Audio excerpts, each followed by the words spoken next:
VIP 분들 19층에 지금 다 오신 것 같습니다. 그 사회자분은 25분 정도 되면 사회자석에서 안내 멘트 해주시고 25분부터 스탠바이 하겠습니다.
Distinguished guests, may I have your attention, please? The International Conference on the New Southern Policy will begin shortly, so please have your seats.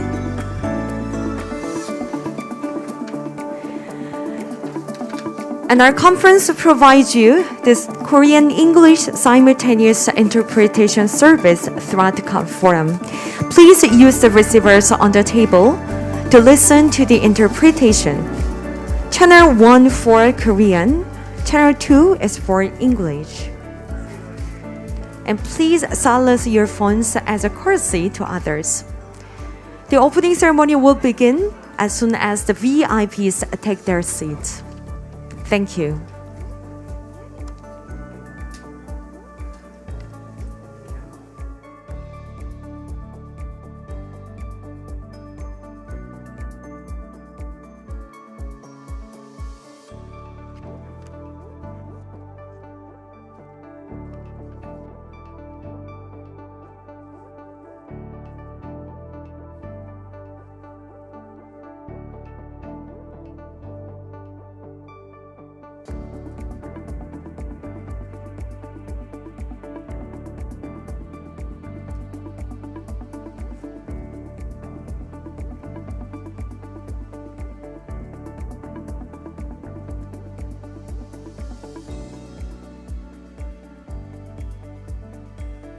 Again, ladies and gentlemen, please have your seat as we'll begin the opening ceremony of the conference. And also, we provide you the simultaneous interpretation service throughout the conference. So please find the receivers on your table, tune to channel 1 for Korean and channel 2 for English. And please silence your phones as a courtesy to others. The opening ceremony will be starting as soon as the VIPs take their seats. Thank you.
All right. So, good morning, distinguished guests and audience, both online and offline. We sincerely welcome you all to the International Conference on the New Southern Policy. My name is Kim Kyung-mi, and it is an honor for me to be in this very important meeting on New Southern Policy Plus Vision, Progress, and the Future. Thank you very much for joining us despite your tight schedule. Today, there will be insightful presentations and discussions contributing to mutual prosperity between Korea and the New Southern region. So please stay with us until the very end of the program and share your knowledge and wisdom. We'll look forward to your active participation. And thank you very much for your interest and support in advance. Then now, let us introduce our distinguished guests who are present at this meaningful event. 네, 잠시 내빈 소개를 하도록 하겠습니다. 소개할 때마다 박수로 맞이해 주시기 바랍니다. First of all, please welcome Chairperson Jung Hae-gu of the National Research Council for Economics, Humanity, and Social Science. Thank you very much for your time. And also, it is my great honor to introduce Chairperson Nam Young-suk of the Presidential Committee on New Southern Policy. And she has joined us here today. Thank you very much. And please welcome Director Kim Hung-jong of Korea Institute for International Economic Policy. Thank you. And we have with us honorable ambassadors from ASEAN member states and the Republic of India. Thank you very much. Would you please stand? ASEAN member states and the Republic of India, thank you very much for your time by gracing this place with your presence. And I will formally reintroduce the ambassadors during session 1. Thank you once again. Then now, let us begin the conference with the opening remarks of Chairperson Jung Hae-gu of the National Research Council for Economics, Humanities, and Social Science. So please welcome him to the front.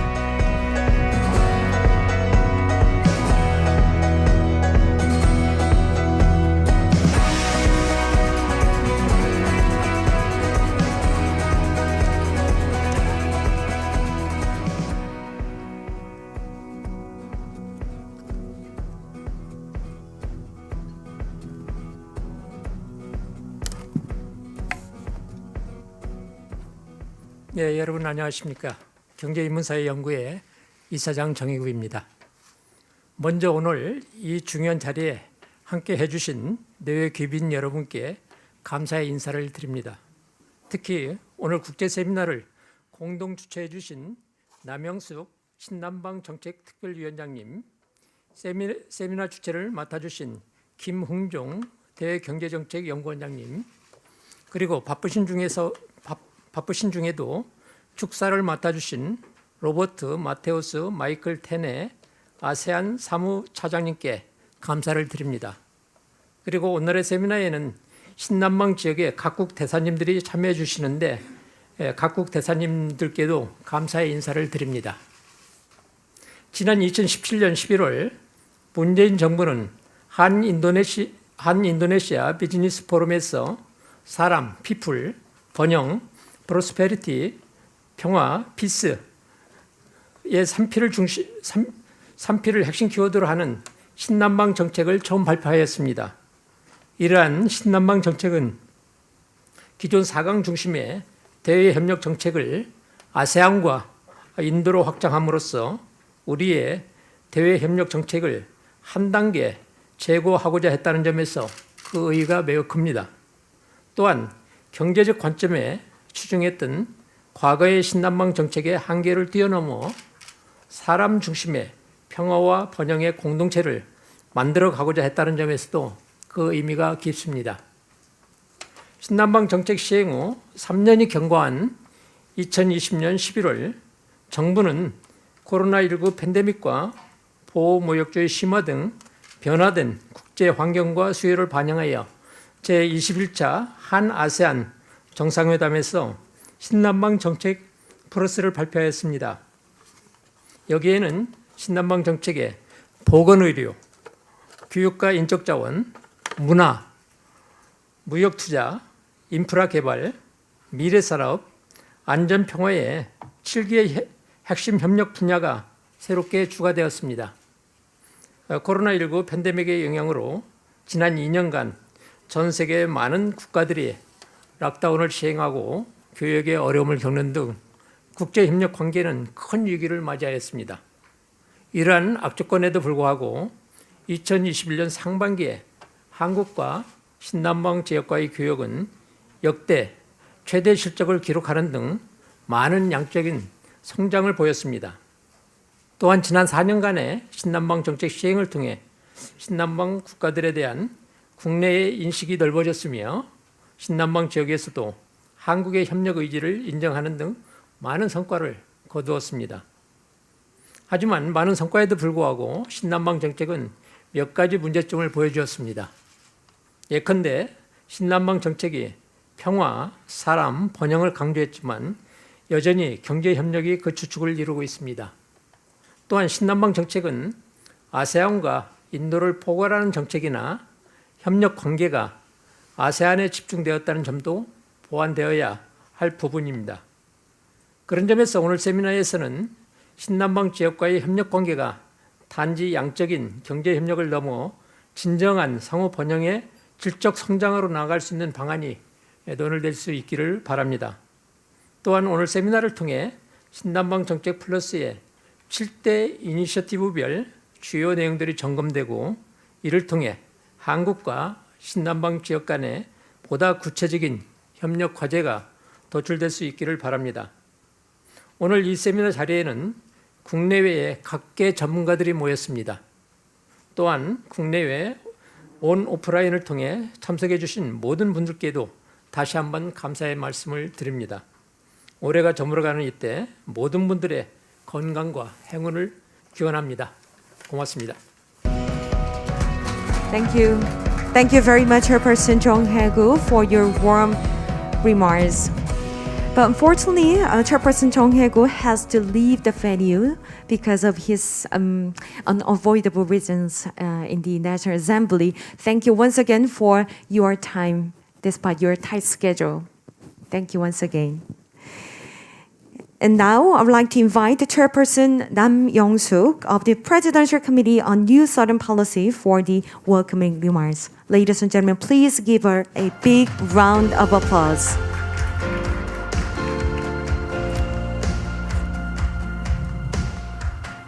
여러분 반갑습니다. 신남방정책특별위원회 위원장 남영숙입니다.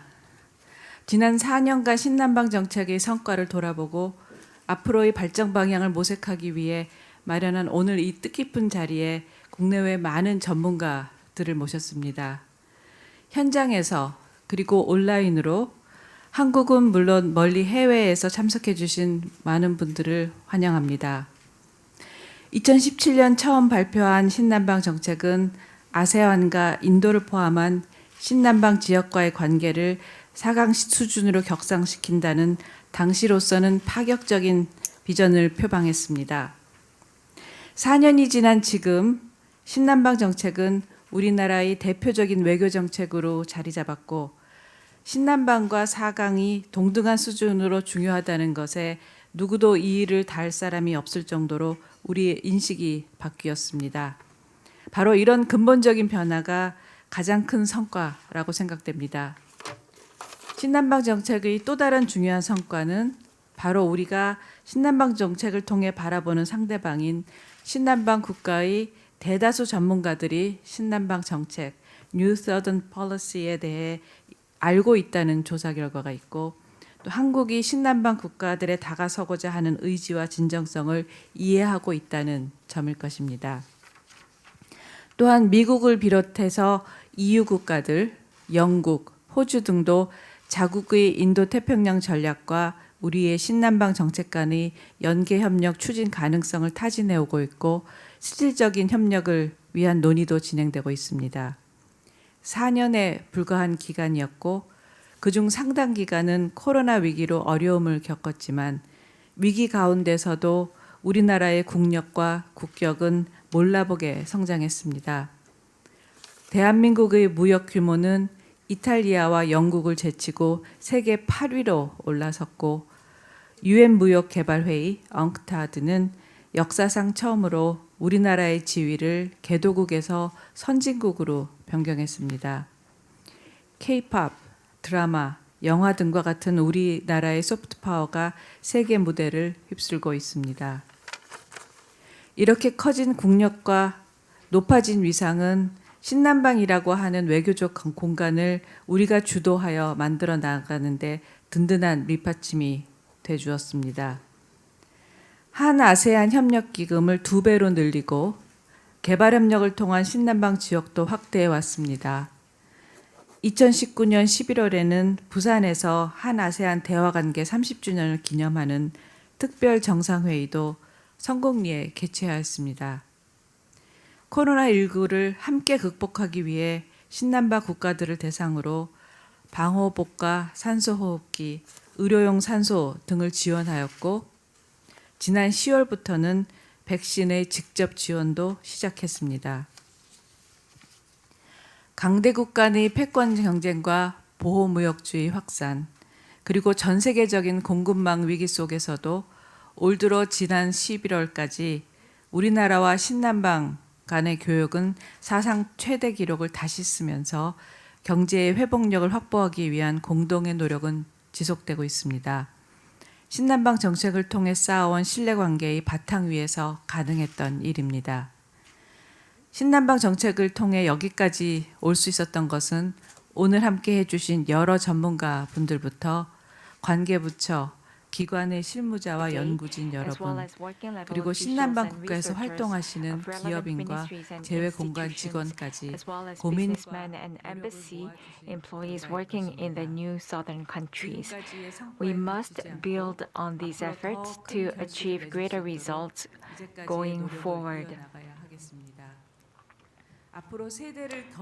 The name NSP, New Southern Policy, may change over the next generation, but the spirit and values of the policy will be inherited and further polished.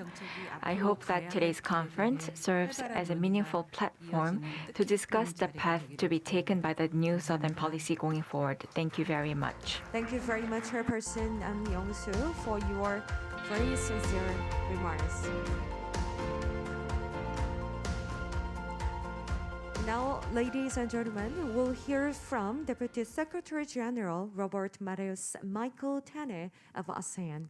But unfortunately, he was not able to attend the opening ceremony due to his prior commitments. However, he was generous enough to send us a video message. So please pay attention to the screen.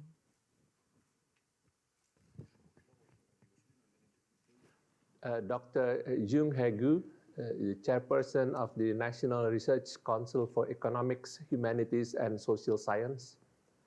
Dr. Nam Young-soo, chairperson of the Presidential Committee on New Southern Policy. Dr. Kim Hyun-chung, president of the Korea Institute for International Economic Policy. Ladies and gentlemen. It is my pleasure to speak at this international conference of the New Southern Policy Plus, Vision, Progress, and the Future. And I would like to thank the Korea Institute for International Economic Policy for this invitation.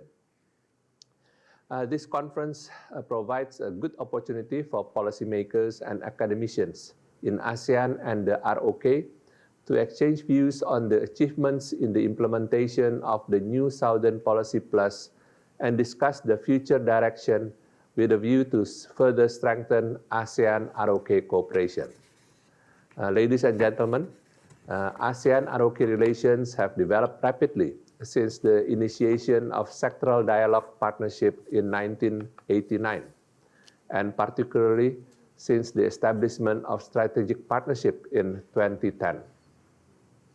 Over the last 32 years, ASEAN-ROK relations have continuously strengthened as one of the most dynamic and substantive partnerships of ASEAN. Our cooperation has been broadened and deepened in a wide range of areas of mutual benefits, from political security to economic and socio-cultural. Today, the ROK is a leading partner of ASEAN in many areas, including trade and investment, education, environment, tourism, and culture, and people-to-people exchanges, and an important partner in contributing to regional peace, stability, and prosperity. At the commemorative summit to celebrate the 30th anniversary of ASEAN-ROK dialogue relations, which was held in Busan in November 2019, our leaders adopted a joint vision statement to reinforce the strong ties that benefit peoples of both sides and chart the direction to further advance our partnership. The deliverables of the commemorative summit are contributing to lifting up of our cooperation to new levels in various areas. Despite the COVID-19 outbreak, ASEAN-ROK relations has maintained its strong momentum as both sides work closely to respond to the pandemic. ASEAN appreciates the ROK's strong support and assistance to ASEAN and ASEAN member states in mitigating the impact of COVID-19, including the ROK support for ASEAN's initiatives such as its financial contribution to the COVID-19 ASEAN Response Fund. The COVID-19 pandemic is the gravest threat of our generation, but with good friends like the ROK, ASEAN has been able to hold our own in addressing this threat. ASEAN appreciates the ROK's efforts to strengthen the ROK relations through its new Southern Policy Plus, or the NSP Plus. The implementation of the NSP Plus by the ROK has brought about substantial outcomes that strengthen ASEAN-ROK cooperation in the three pillars of people, prosperity, and peace. This is significant given the socio-economic challenges posed by the COVID-19 pandemic to the region and the need to undertake stronger regional cooperation to jointly address these challenges and establish a more resilient and sustainable future. The NSP Plus has identified 7 key areas of cooperation, which are very much in line with the priorities of ASEAN and its broad strategies, which include the ASEAN Outlook on the Indo-Pacific, or the AOIP, and the ASEAN Comprehensive Recovery Framework, or the ACRF. In particular, the AOIP provides a guide for ASEAN's engagement in the Asia-Pacific and the Indian Ocean regions, and encourage external partners to undertake practical cooperation on the 4 areas of maritime cooperation, connectivity, attainment of the UN Sustainable Development Goals 2030, and economic and other possible areas of cooperation through existing ASEAN-led mechanisms.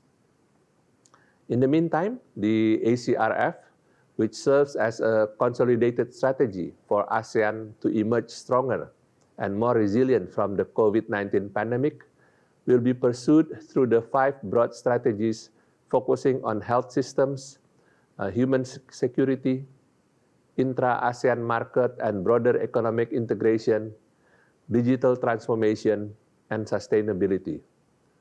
All these strategies are also identified in the NSP Plus. At the 22nd ASEAN-ROK Summit held last month, our leaders adopted joint statement on enhancing ASEAN-ROK cooperation for people-centered community of peace and prosperity to promote practical cooperation between ASEAN and the ROK, including enhancing synergy between ASEAN's major strategies and initiatives such as the AOIP and the ACRF, with the NSP Plus for the regional recovery. Through this statement, our leaders agreed to build a people-oriented, people-centered community of peace and prosperity underpinned by shared principles and priorities through advancing practical cooperation and synergies among the 4 cooperation areas of the AOIP, the 5 broad strategies of the ACRF, and the 7 initiatives of the NSP Plus. The statement also lists out various specific areas of cooperation under the pillars of people, prosperity, and peace as the focus for both sides to work together towards a more resilient, digitally enabled, and sustainable future. It is therefore important for ASEAN and the ROK to seize this momentum to further advance the ASEAN-ROK strategic partnership into a more substantial, dynamic, and mutually beneficial relationship to better respond to regional and global opportunities and challenges, and to contribute to enhancing peace and stability and prosperity in our region. As the next step, ASEAN looks forward to working closely with the ROK through existing ASEAN-ROK mechanisms to translate the joint statement into concrete actions and plans of action to realize the commitment of our leaders. Ladies and gentlemen, the conference today provides a platform for all of us to share insights on the future direction of the NSP Plus for fostering mutual beneficial cooperation between ASEAN and the ROK. In this regard, I look forward to the fruitful discussions, suggestions, and recommendations on how to effectively implement the joint statement on advancing ASEAN-Republic of Korea cooperation through promoting practical cooperation and enhancing synergy between ASEAN strategies and initiatives and the NSP Plus. I also hope the conference would come up with initiatives and ideas to foster ASEAN-ROK cooperation in overcoming the pandemic and for building a stronger and more sustainable and resilient region. With that, I wish the conference a resounding success. Thank you. Thank you very much. That was congratulatory message from Deputy Secretary General Robert Mateus Michael Talley. And he also mentioned that your wisdom and insights needed in the conference so that we can build the cooperation and partnership in this region. Thank you very much once again. And last but not least, Director Kim Hung-jong of KIEP will deliver these congratulatory remarks. So please welcome the director with a big hand.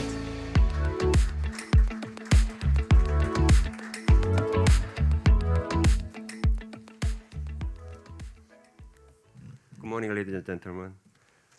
Dr. Jung Hae-gu, Chairperson of the National Research Council of Economics, Humanities, and Social Science, and Chairman Nam Young-suk of the Presidential Committee on New Southern Policy, and Your Excellencies Robert Mateus Michael Talley, Deputy Secretary General of ASEAN for ASEAN Political and Security Community, and honorable ambassadors from the ASEAN member states and India.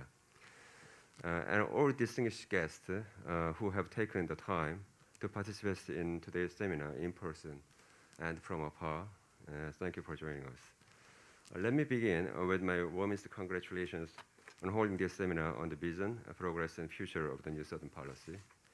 Winter is beginning here in Korea. In the past, East Asian sailors took advantage of seasonal winds to travel across the sea.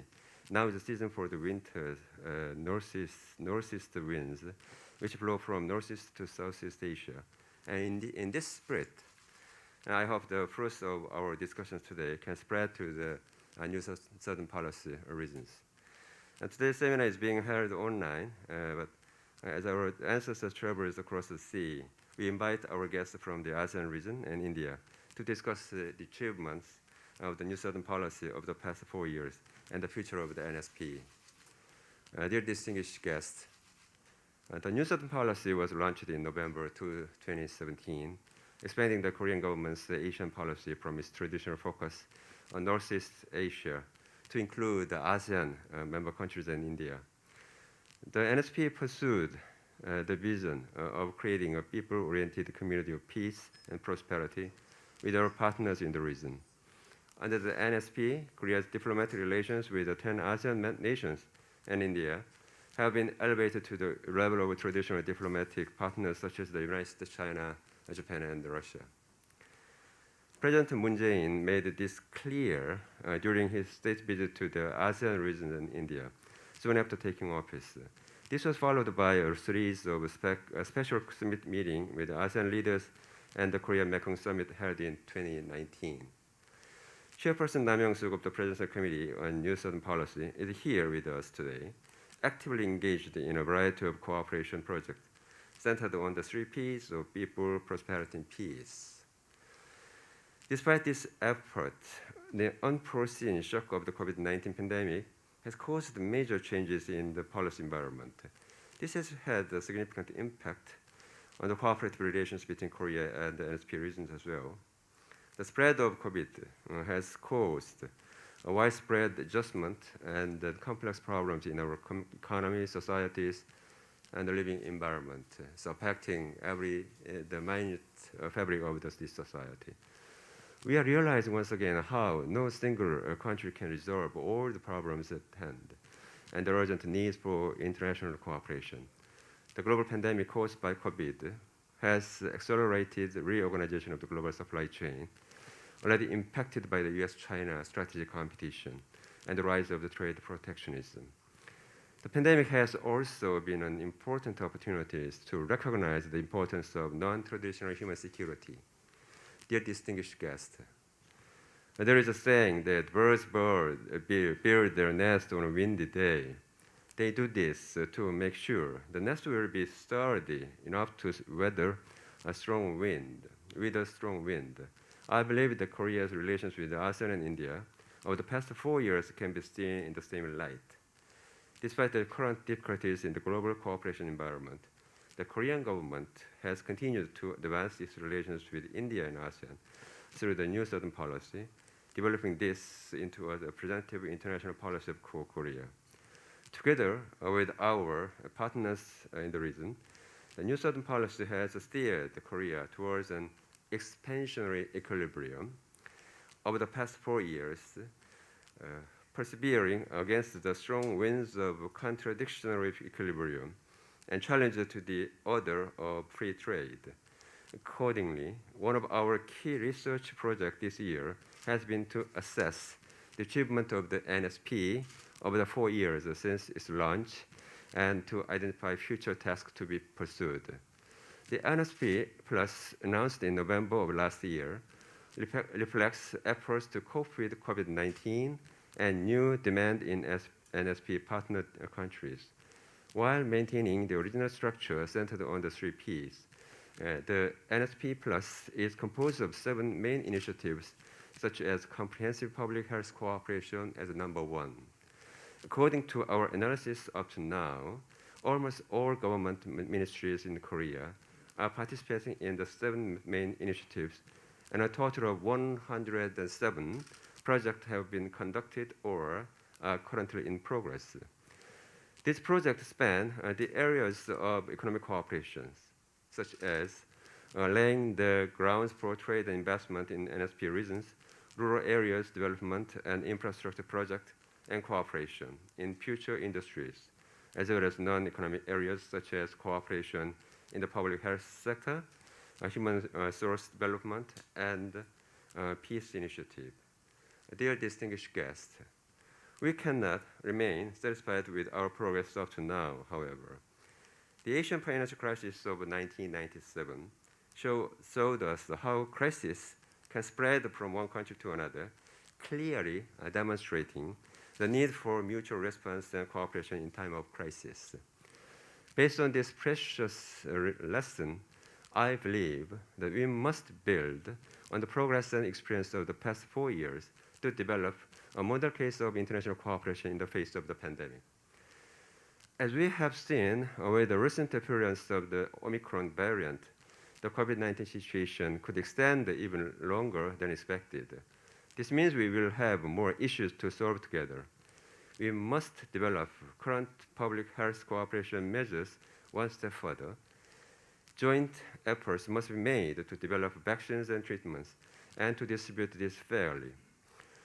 Preparation should be made to establish rapid and transparent response measures against any new infectious disease to appear. In the economic sector as well, we must prepare in advance for the post-COVID-19 world. According to the latest KIEP forecast, the global economy is expected to grow 4.6% next year, showing by 1.3 percentage point from this year. National economies will show a larger disparity in their pace of recovery. Trade protectionism and uncertainty in the financial market remain key risk factors. The transformation to a digital economy is speeding up, and there are concerns that the digital gap will exacerbate inequality. It will be impossible for any single country to solve all these problems by itself. We must fortify the resilience of our economy and jointly devise plans for growth that is both inclusive and sustainable. In this context, today's talks are very significant.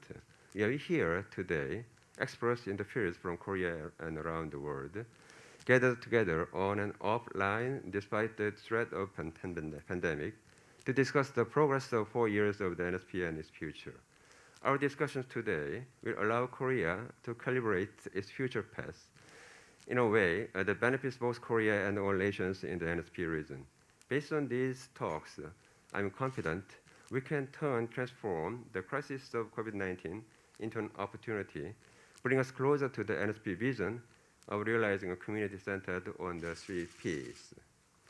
Dear distinguished guests, the Korean government is taking extraordinary efforts to ensure the consistent implementation of the NSP and raise confidence within the nation and on the international stage. We assess that the vision for the NSP and its achievement benefit India, ASEAN, and Korea all alike. Based on this assessment, we will continue our effort to develop the NSP. And to ensure these achievements are further amplified, it will be necessary to make careful preparation for the next stage of the NSP from a comprehensive, reciprocal, and long-term perspective. I hope that today's seminar, held with domestic and international experts in the fields and with ambassadors from NSP nations, will produce active discussion on new vision for the NSP and effective cooperation measure.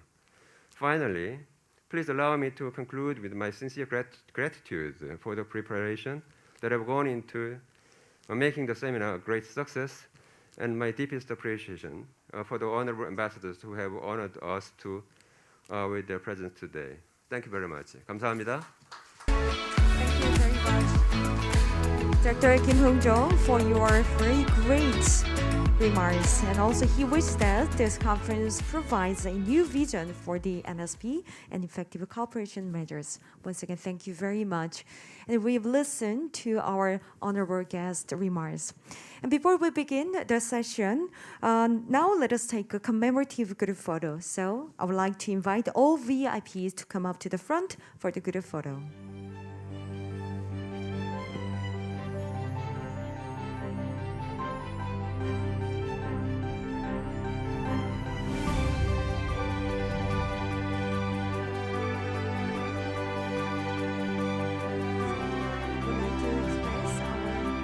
Deepest gratitude to all the distinguished guests who have taken the time to participate in today's seminar, in person and afar.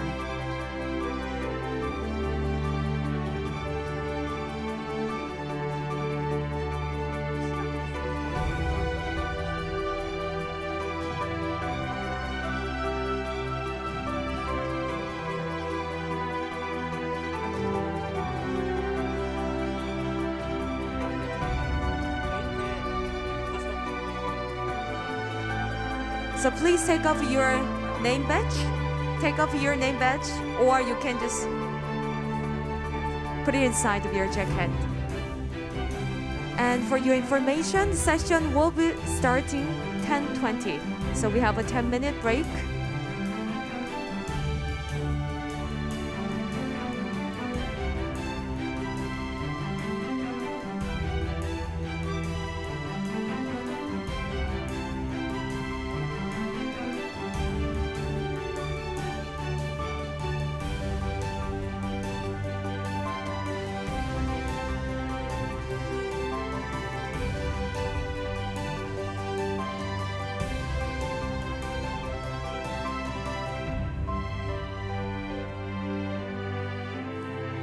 Okay, big smile, though we are wearing a mask.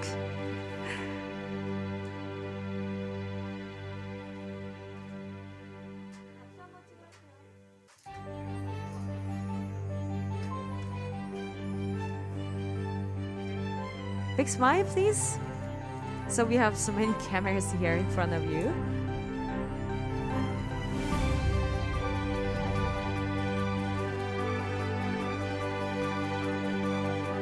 Please clap your hands, please. Okay, another camera here, please.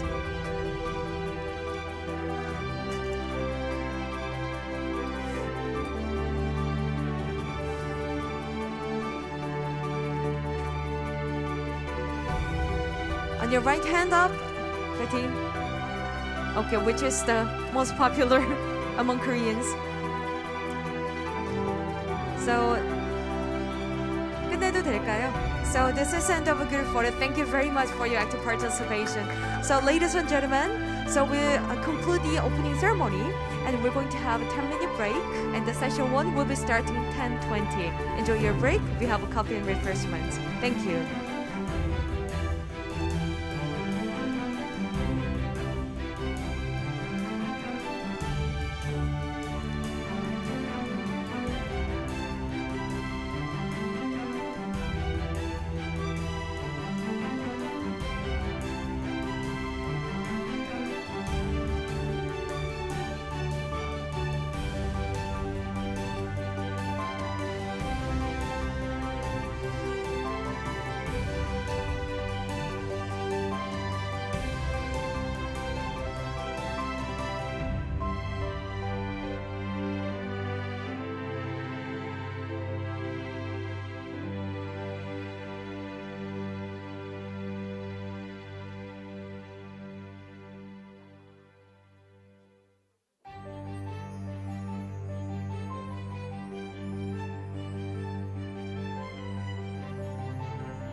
please? May I have your attention, please?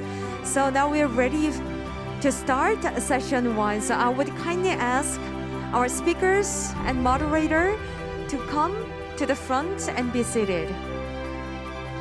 Dr. Kim and Honorable NSP Region Ambassadors, Mr. Park Ki-chang, please come to the front and have your seat. Thank you.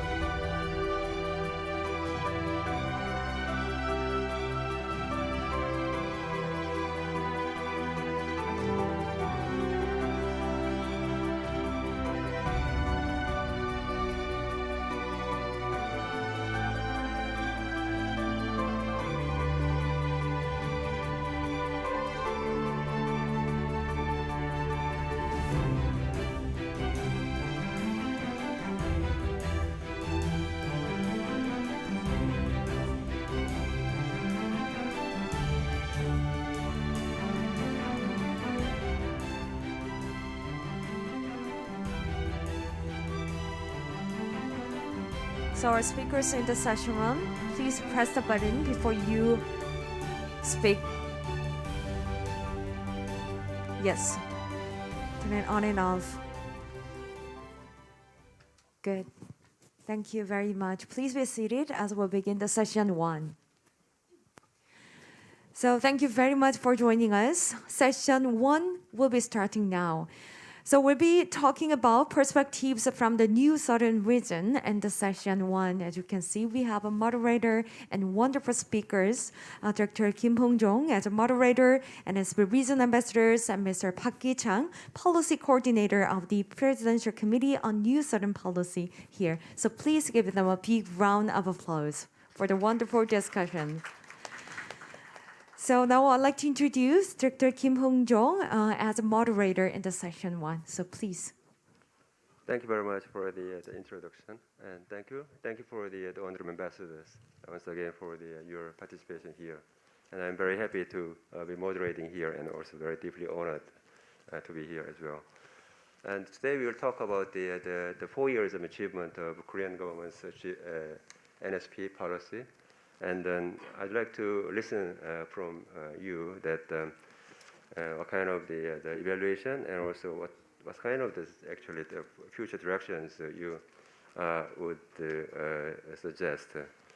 So as we all know that the NSP the policy has been initiated 4 years ago, and the theme is the people-oriented community of peace and prosperity of the region and Korea. And then last year, November of last year, we have renewed the NSP to the NSP Plus, and we at the Korean government suggested 7 pillars for the NSP Plus. So let me just mention again that what is the 7 pillars for the this new version of the NSP. So number 1, comprehensive public health cooperation in post-COVID era. So after the COVID-19, then I think that is the first priorities for all the countries, including NSP region and North Korea as well. And number 2, share Korean-style education model and support the development of human resources. Of course, human resources and human capital is one of the key engine for the economic growth. And number 3, promote the two-way cultural exchanges. Now the cultural exchange and people's exchanges now between the Korea and New Southern Policy regions now has been increased, and I am very happy to observe this kind of development.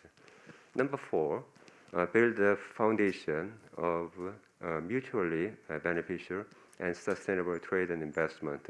That is quite old areas, but we cannot ignore this kind of economic strengthening and economic cooperation between the two regions. Number 5, support rural villages and urban infrastructure development. Then the rural villages, whether or not that is the agricultural sector or not, the rural villages is one of the key sectors for all the countries, including developed countries as well, and also the urban infrastructure. That is cannot be exaggerated. That is very important project for all the countries. And then number 6, cooperate in the future industries for common prosperity. One of the main the key drivers for the future industries is something like that related to digital and also green. And I don't think that our regions, including Korea and the NSP regions, would be the exception for these big trends. And then number 7, cooperate for safety and peace promotion at the transnational level. So safety and peace promotion, yes, we cannot give up that is very ultimate goal for our well-being. So once again, thank you very much for the ambassadors to be here, and I'd like to introduce all the ambassadors here to you. Okay. First, I'd like to introduce from the Indian ambassador to Pak Ki-chang Shimi관. Okay. Right. First of all, I'd like to introduce the ambassador of India, Her Excellency Sri Priya Ranganathan. Yeah. Please give a big hand. And then next, Ambassador Tan Shin, Ambassador from the Myanmar. Thank you very much. Thank you. And Her Excellency Pangeran Haja Nuria, Pangeran Haji Yusof. Yeah. Thank you, from Brunei. And His Excellency Eric Teo from Singapore. Yeah. And Her Excellency Rumani Kananura from Thailand. And His Excellency Nguyen Butung from Vietnam. Yeah. And Her Excellency Maria Teresa Dizon de Vega from the Philippines. And Her Excellency Jirung Botong Lang Say from Cambodia. And then Her Excellency Zelda Ulan Kartika from Indonesia. Deputy Ambassador, and Deputy Ambassador Mr. Ahmed Jamil Mohamed Sarkawi from Malaysia. And last but not the least, of course, I would like to introduce Pak Ki-chang 국장님 to you. Thank you very much for the sharing time with us again. So, I'd like to run this session by raising 2 questions to you. If the time is available. And the first question is about your views and evaluation on the NSP Plus. So, as I told you, Korean government announced the New Southern Policy Plus, an upgraded version of the New Southern Policy in November of last year. The NSP Plus includes 7 priority areas, seeking creative and feasible measures dealing with the challenges of COVID-19. So how does your country receive or view this NSP Plus? So, Ambassador India, please. Yeah. 5 minutes. Yeah. Yes, sir. Thank you so much, Dr. Kim. It's a great pleasure to be here at this very, very important conference on the current status and the future directions of the New Southern Policy Plus of the Korean government.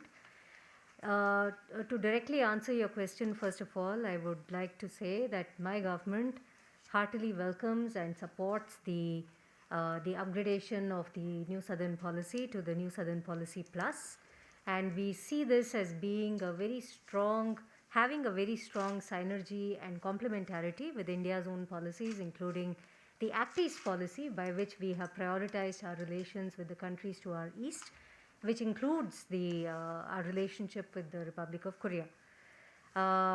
It so happens that under the Act East policy, we have also prioritized our relations with the ASEAN countries, and therefore, the way in which the ROK government has assigned or attempted to build up its relationship with ASEAN and India to the same level as that of its other major 4 relationships, we have similarly tried to escalate our relations with ASEAN, ROK, and a few other countries to make them really at the center stage of our foreign policy. And I think there is also a kind of basic and very understandable logic to this philosophy and this policy, which I gives us reason to have confidence that this will be a long-term and sustainable policy. When I look at the size and the value of ASEAN and India, I can see that there is so much of symmetry. ASEAN, I was just looking up the figures before coming here, and I find that the ASEAN has a cumulative population of about 4.5 billion and a cumulative GDP of about 2.5 trillion US dollars. India has a cumulative population of about 1.3 billion people and a GDP of just under $3 trillion, and we are looking to grow very rapidly over the next few years to touch, we believe, 5 trillion by 2030. COVID has been a big setback, but we believe that this is a direction in which we are going, and we have the confidence that we will get there. And in addition to the value, I also see the values and the shared values between the people of India, the people of the ROK, and the people of the ASEAN. I think are very much in tune with each other. In concrete terms, I think again the shared importance that we have attached to the Indo-Pacific as a geographical and a regional construct, and what we seek to do within that space under the three pillars of the New Southern Policy Plus, that is people, prosperity, and peace. There is a lot of overlap and a lot of opportunities for us to engage with each other on this front. Having said that, let me also introduce a slightly more, I won't say negative, but certainly a more sober note. As the representative of India over here, I have felt that we have not done as much as we would have liked to have done under the New Southern Policy and the New Southern Policy Plus. I mean, I don't know how my colleagues from the ASEAN countries feel about this, but I have certainly felt that there is a lot of intentions and a lot of good ideas, but translating that into concrete action has been less robust than we would have liked. Again, I see very clearly that COVID has had a big impact, and I hope that over the next few years we will see that there is more punch to this policy, so that we are able to take this forward along the path on which all our governments agree. So that's all I have at this moment. Thank you. Okay, thank you, Ambassador, for your comments. Yeah, it's been just started on 4 years, so I think that we need development further. Okay, thank you very much for your. And next, His Excellency Tanzin from Myanmar, please.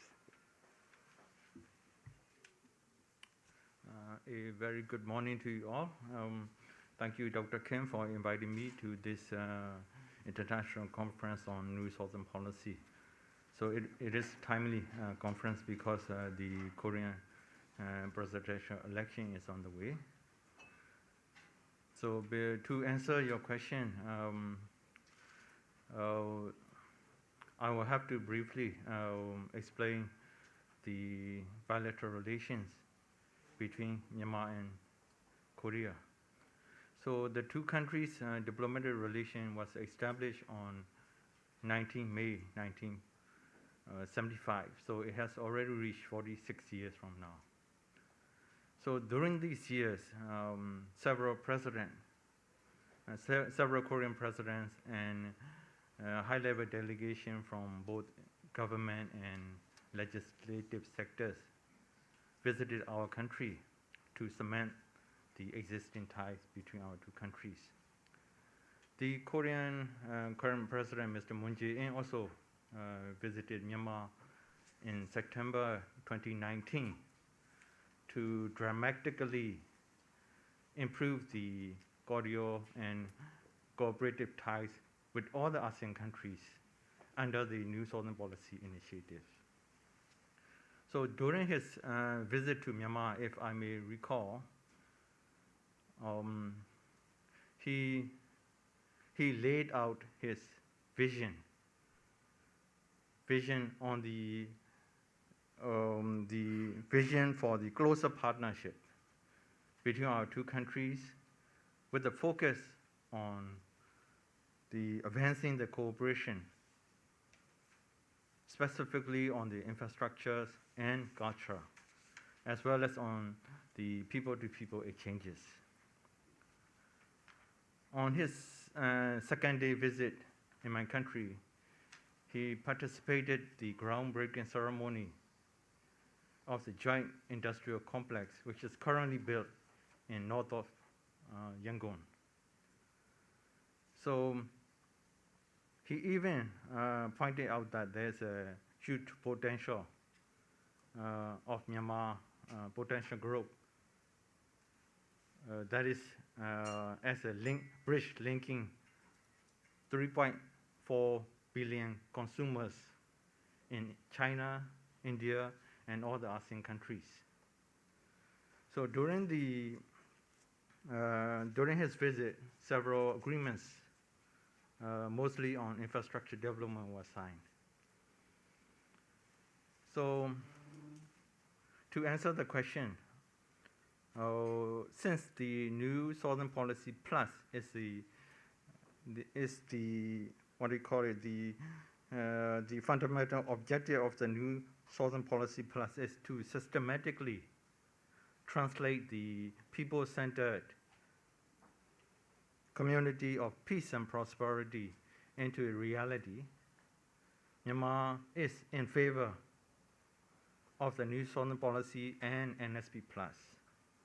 So at the same time, we are hoping that under this initiative, we are looking forward to have a more closer relation between our two countries, and as well as the enhancement of bilateral relation and the economic development of our country. So we are in favor of this.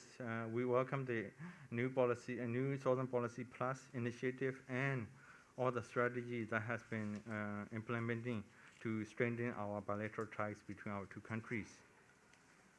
So why taking this opportunity, I would like to extend our appreciation on behalf of all the Myanmar citizens to the Korean government for providing necessary assistance in order to mitigate the impact of COVID-19 pandemic through the ASEAN COVID-19 Response Fund. So thank you very much. Thank you very much, Ambassador. Next, I'd like to introduce His Excellency Eric Teo from Singapore. Yeah. Yes, 3 minutes. 3 minutes? Okay. Good morning, distinguished guests, fellow ASEAN ambassadors from ASEAN and India. Time flies. I remember I attended this last year, and it has been 1 year since we gathered to talk about the new Southern Policy. As you know, Singapore has been a strong supporter of NSP and now NSP Plus. We are very glad that the ROK sees the immense potential of ASEAN as a region with a very young and dynamic population of about 650 million, with many reaching middle-class status. Let me also express our deep appreciation to President Moon Jae-in and his team for the steadfast support in promoting ROK relations with ASEAN and also with India during his term. Last year, I recall hoping that with the expansion of NSP to NSP Plus, Singapore and the ROK can engage more deeply and explore new opportunities for cooperation. So I'm very glad to see that over the last 1 year, that has happened. And I would mention specifically in 4 main areas. First, our two countries are open economies that cannot remain closed up forever. So we have established a mutual recognition of vaccine certificates between Singapore and Korea. And we also launched, as you know, the vaccinated travel lane between our two countries to allow close exchanges to slowly resume safely amidst the pandemic. This started on the 15th of November last month. So I think this can be a pathfinder for ROK's subsequent VTLs, vaccinated traveling with other countries. Second, Singapore and the ROK are both undergoing rapid digitalization. To ensure that our businesses and people can leverage the digital economy, our two countries are looking to establish what is called a Korea-Singapore Digital Partnership Agreement. The negotiation has been ongoing for the last, I think, about 1.5 years, and we are looking forward that this agreement can be wrapped up very soon, hopefully by the end of this year. And again, this KSDPA, Digital Partnership Agreement, can also be a pathfinder for Korea for its future negotiation. Thirdly, our two countries have worked very closely to prevent disruption to supply chains due to the pandemic. So we are exploring possible cooperation in food security with Korea. Singapore aims to achieve a 30% self-sufficiency in food by the year 2030. Currently, it is only 10%. We are looking into a possible MOU on food security with our Korean counterparts. Last but not least, a very important topic, climate change.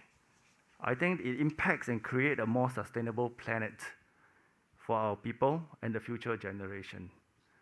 So both Singapore and ROK are leveraging each other's strengths and expertise in carbon-related issues, renewable energy, and water solutions, among many other areas.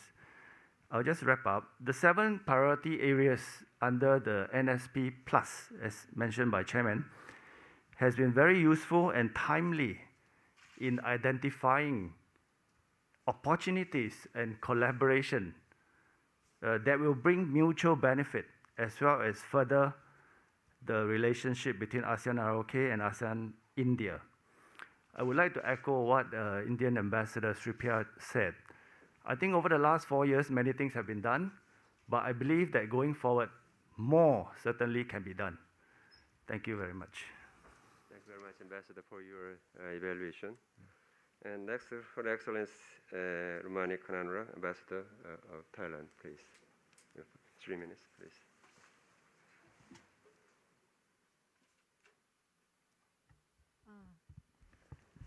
Okay, thank you. Thank you very much for organizing this forum to reflect on our progress so far and exchange view on future direction that we should pursue.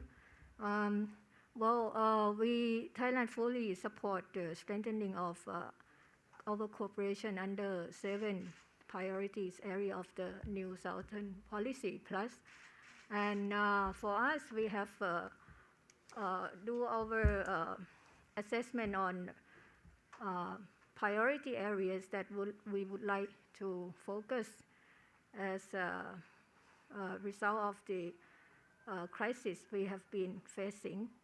So we have identified 3 particular areas, which include public health, future industries, and green economy. On public health, we highly appreciate the Korea continued support for ASEAN in the battle against COVID-19 pandemic, including $5 million contribution to the COVID-19 ASEAN Response Fund, and also donation of vaccines in which Thailand is a recipient. At the bilateral level, we look forward to finalizing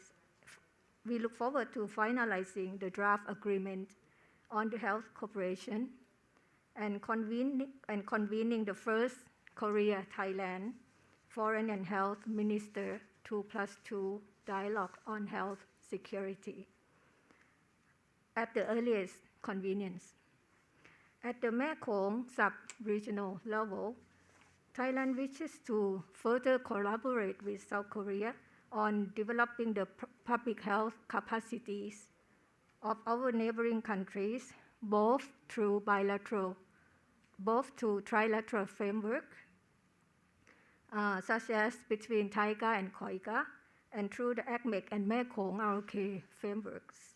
At ASEAN level, we welcome the ASEAN ROK initiative for public health and vaccines put forward by President Moon at the latest summit, ASEAN ROK summit this year, to expand production capacity for vaccines and treatments, as well as their equitable distribution. On future industry, we appreciate South Korea's contribution to developing smart city technologies in Khon Kaen province in the northeastern part of Thailand. And a planned project by LH to establish a Korea Smart City in Thailand Eastern Economic Corridors, or EEC. We wish to attract more investment from South Korea in the EEC. We identify important areas that we're looking forward to receiving more investment. In the industry of electric vehicles, EV battery, semiconductors, smart electronics, smart city, and medical industry, including biotechnology. On green economy, we believe that there's a great potential to explore synergy between our circular green economy, or BCG model, and Korea's Green New Deal policy in order to promote green investment and technology between our two countries for sustainable development. Okay, and we have other important area of cooperation on water resource management. The second joint steering committee on this matter in August this year has discussed to strengthen cooperation on water and environment protection, focusing on water resource management. So this is the area that we should continue to expand our cooperation. Thank you. Thank you, Ambassador, for your evaluation. And His Excellency Putung, the Ambassador, please. Yes. Okay. Good morning, everyone. Mr. Chairman Kim of KIEP, my fellow panelists.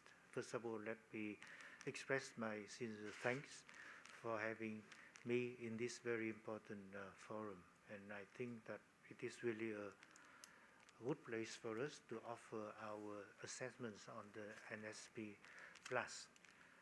I think that we can easily agree that the New Southern Policy Plus is a success.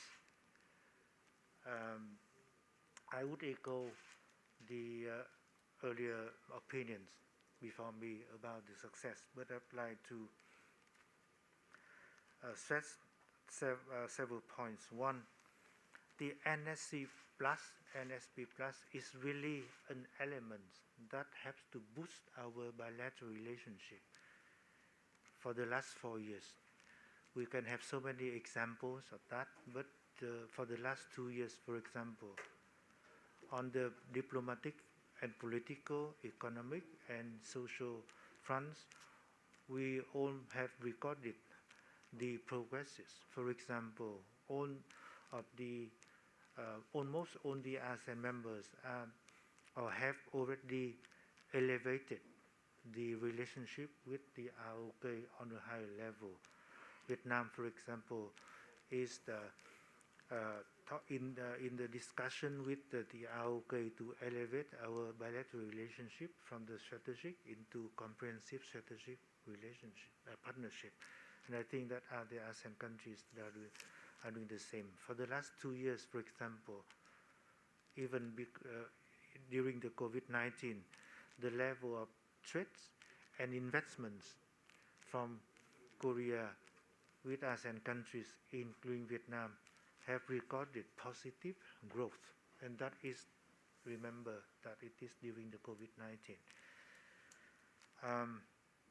And people-to-people exchange have been haunted by the COVID-19, but the potentials are there. 2 weeks ago, there was an experiment, pilot tourism tour for Korean tourists to go to Phu Quoc, an island in Vietnam, in just 1 week. The airplane was full of tourists going to Vietnam happily. So I think that the NSP Plus has shown that it is an element to boost our relationship bilaterally and collectively. The overlapping zones between the NSP Plus and the ASEAN AOIP is there. The efforts to boost the centrality role of ASEAN is there, and I think that is a very good thing to start with. From my own experience as ambassador here, I also see first-handedly the good aspects for the NSP Plus to be continued, and I think that we enjoy several conditions to see the continuity of the NSP Plus. One is that I have seen, and I think that our ASEAN colleagues can agree with me, that the whole government approach has been developed in here. So the presidency and the ministries have all the focus on boosting relationship with ASEAN. Whenever we talk about NSP Plus, we also have the participation of the presidential committee for NSP Plus. We have the chairperson of the committee with us today, and so the whole government approach, and together with that is the framework, very comprehensive, for the NSP Plus to be implemented in many aspects based on the 3 pillars and 4 and 7 areas of priorities. Number 2, politically, I think that the bipartisan consensus has been developed in Korea. Not only the ruling party, but also the other party also are very committed to developing the relationship with the ASEAN countries and India. And I think that is really, really positive in terms of having the political support for the NSP Plus to be continued in other names or with some adjustments, but the basics are there. Number 3 is the enthusiasm from the part of the population and the business, and I think I can attest to that, because during the COVID-19, for the more than 1 year I am here, I have welcomed so many business groups visiting the embassy, seeking for opportunities for doing business with Vietnam and in Vietnam. And I also have seen so many people approaching us to see whether they can travel to Vietnam, studying, working, and also asking for our nationals going here to study and to work.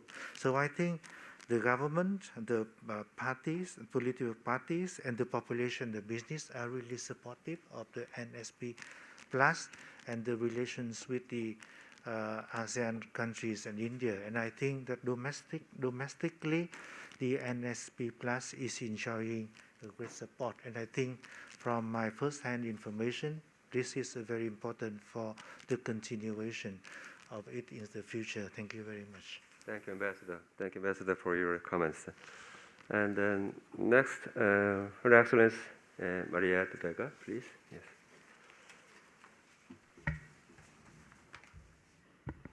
Thank you very much. 안녕하십니까. Good day to everyone. Thank you, Dr. Kim, and to our esteemed colleagues from ASEAN and India. our thanks and congratulations to the organizers of this very timely forum, which provides us an opportunity to look back and to assess the progress made by the NSP Plus and also the possible ways to move the engagement even forward. I share the views of many of my colleagues who have spoken before me at this forum that we welcome and we value the NSP Plus policy. For us in the Philippines, it's a very sensible, a very logical, and a very timely policy. And I think the strength of the NSP Plus is that it is, as pointed out earlier, firmly anchored on the priority areas, the priority pillars for cooperation of ASEAN, which are enshrined in the ASEAN Charter, the 3 Ps, peace, prosperity, and people. I think that's very important. And I think that this is one of the real strengths of the NSP Plus policy. And it is also very important because Korea has, for many years, been a very valued and active partner of ASEAN. Korea has always been very active in engaging in ASEAN-led mechanisms, such as the ASEAN Regional Forum, the ASEAN Defense Ministers Meeting Plus, and more recently the expanded ASEAN Maritime Forum. And all these things come together and, enhance the engagement of Korea with ASEAN. That being said, I think also one of the strengths of the NSP Plus moving forward, and we hope it will continue to move forward even with a forthcoming change of leadership in this country, is also the focus. It's very important also to focus on the ASEAN centrality, very important, and to ensure that the benefits from the NSP Plus policy are felt by everyone around the table. I think that's very important. And it's a very important policy and because it recognizes the great advances and the progress made by countries in the ASEAN region, by India as a very important country in the region. I think those are the main strengths of the NSP. And if I may add also, for lack of a better term, I think the NSP Plus also provides another platform wherein the ASEAN countries, India, are able to insulate ourselves from the risks of the friction between 2 other great powers in the region, 2 other major forces in the region. On the part of the Philippines, this is very important because these 2 powers are equally significant and important to us, one being a long-standing treaty ally, the other being our biggest economic partner. So the NSP Plus provides a very important platform in the sense that we are able to navigate better the complexities of the regional dynamics and also the sub-regional dynamics. We are also very appreciative of the NSP Plus's focus and direction towards sub-regional cooperation. There's engagement with the Mekong sub-region, but on our part, we welcome very much the growing engagement of Korea through the NSP Plus platform in the BIMP, the Brunei, Indonesia, Malaysia, and Philippines East Asia Growth Area. Sub-regional cooperation is so critical to ASEAN, but it sometimes is overlooked in the greater scheme of things. So we're glad that the NSP Plus is looking at sub-regional cooperation, and we hope that this focus, that this direction will continue. I think, and I'd like to echo what Ambassador Teo mentioned earlier, we can already see the gains in that the NSP Plus has proven itself to be a very nimble foreign policy initiative on the Korean side. It's very adaptive and it's timely. And I think this was expressed and manifested very concretely during the pandemic, where Korea was able to I think to a large extent enhance its reputation and standing as an international player, a responsible international stakeholder, with the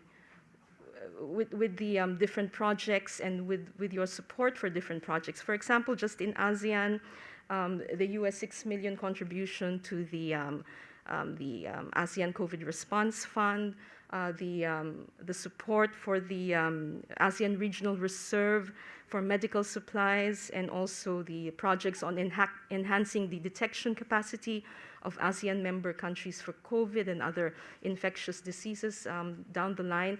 I think these are very concrete manifestations, and they all play to the strengths of Korea as an emerging force, as an emerging power, global health, the digital green economy, sustainability. These are all areas which suits the strengths of Korea and enhance the strengths of Korea in the larger regional and global picture. That being said, our colleague from India also mentioned that it's a very good policy, and we all agree it's a very good policy. But moving forward, the policy is only as good as what comes out of the policy concretely. And of course, we can, on our part, only encourage Korea to explore other areas of cooperation moving forward through the NSP Plus platform. Projects and issue areas which can be brought under the larger NSP Plus umbrella. And I think the pandemic provides us with some sort of roadmap towards this already. What are the main concerns, the critical concerns which communities, which countries, which regions, and which the world are facing? And as I mentioned earlier, global health initiatives, the responsible development and use of emerging technologies, these all play into Korea's strength. And I think we're still within the pandemic, but moving hopefully out of the pandemic and towards a post-pandemic era. More projects and cooperation on global health initiatives, on digital green growth, on enhancing the creative industries or the knowledge industries among the ASEAN countries, India and Korea.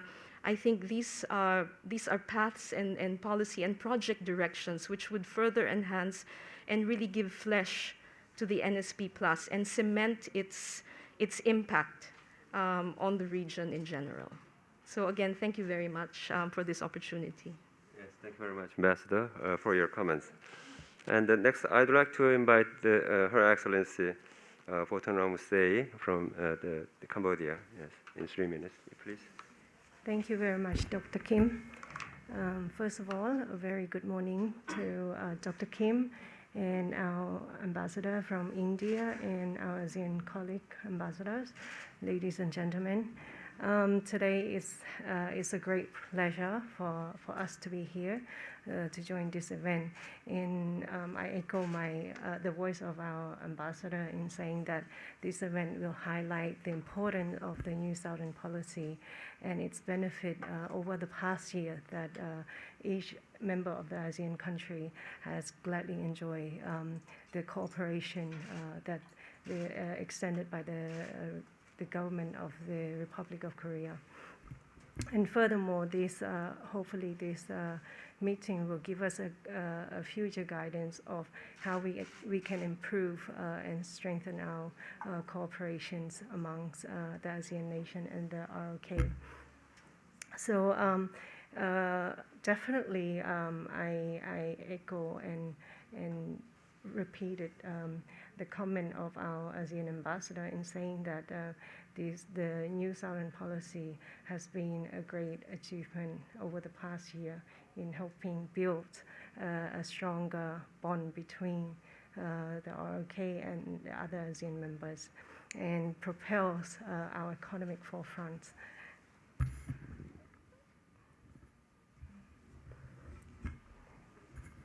It's okay. Okay. Just a little bit of technical. So anyway, during the last visit of President Moon Jae-in to Cambodia, our Prime Minister Hun Sen has once again expressed his strong support to the New Southern Policy and because we seize the importance of recognizing the benefit that can be shared between our nations, and the strong bond that the ASEAN nation can share as an opportunity, a new opportunity for the Republic of Korea to explore in the southern region. So it has been like 1 year that the ROK has upgraded the New Southern Policy to the NSP Plus, which include the 3 pillars, as we have mentioned: people, prosperity, and peace, that embody the 7 initiatives in order to overcome the crisis and create a better post-pandemic future together with the ASEAN. Taking this opportunity, we would like to express our heartfelt gratitude for the ROK's effort to strengthen the ASEAN-ROK relations through the new upgraded version of the NSP, as well as the development and the great achievement of the policy that you just presented to us. Having said that, we can clearly see the effect of the New Southern Policy, especially during the unprecedented event of the COVID-19, as Dr. Kim has rightfully mentioned earlier, that no single country can overcome these challenges alone. So we have to stand together, and it is apparent during this event that with the help of ROK in sharing information technologies to fight the pandemic together with the COVID Relief Fund, which greatly appreciated by all the ASEAN members, which I echo their comment earlier. So another part that I want to share is the development of human education and human resource. As for Cambodia, we thank KIEP for supporting Cambodia to establish the ICT education system through its program named the ICT Capacity Building of Lower Secondary Education in Cambodia. And also we'd like to thank the ROK for working closely with the CLMV countries in order to ensure equitable and inclusive access to education for out-of-school children through increasing access to basic education in CLMV country through flexible learning. And even though we have experienced raging cause and effect from the pandemic, we see that through this mutually beneficial and sustainable trade investment, we continue to work hard to develop a strategy and plan to promote economic well-being and amid the crisis. As we would like to highlight the relationship between Korea and Cambodia, we continue to work closely in developing the recently signed free trade agreement that hopefully this will be propelling forefront for us to come out of the pandemic successfully. And furthermore, I want to highlight the importance of the cooperation between ASEAN and ROK for the signing of the agreement on the regional comprehensive economic partnership that especially the ROK government has just very recently has passed the RCEP agreement, has rectified the RCEP agreement. So hopefully earlier next year we can see some fruitful result from this RCEP agreement. And through the cooperation on the future industry, we also appreciate the ASEAN and ROK cooperation on the strengthening of the foundation for common prosperity in the area of the fourth industrial revolution, by enhancing cooperation in future industries that utilize artificial intelligence, big data, virtual reality, and the Internet of Things. Indeed, the first ASEAN Digital Minister meeting with the ROK in January 2001, ministers expressed their commitment to strengthen cooperation on digital connectivity, further in line with the Master Plan on ASEAN Connectivity 2025 and ASEAN Digital Master Plan 2025. In addition, we note the importance of the conclusion of the MOU between ROK and Cambodia for the cooperation on establishing a digital government. Indeed, on the July 2021, the Minister of Post and Telecommunication of Cambodia and the Minister of Interior and Safety of Korea have signed the MOU on establishment and operation of Digital Government Cooperation Center.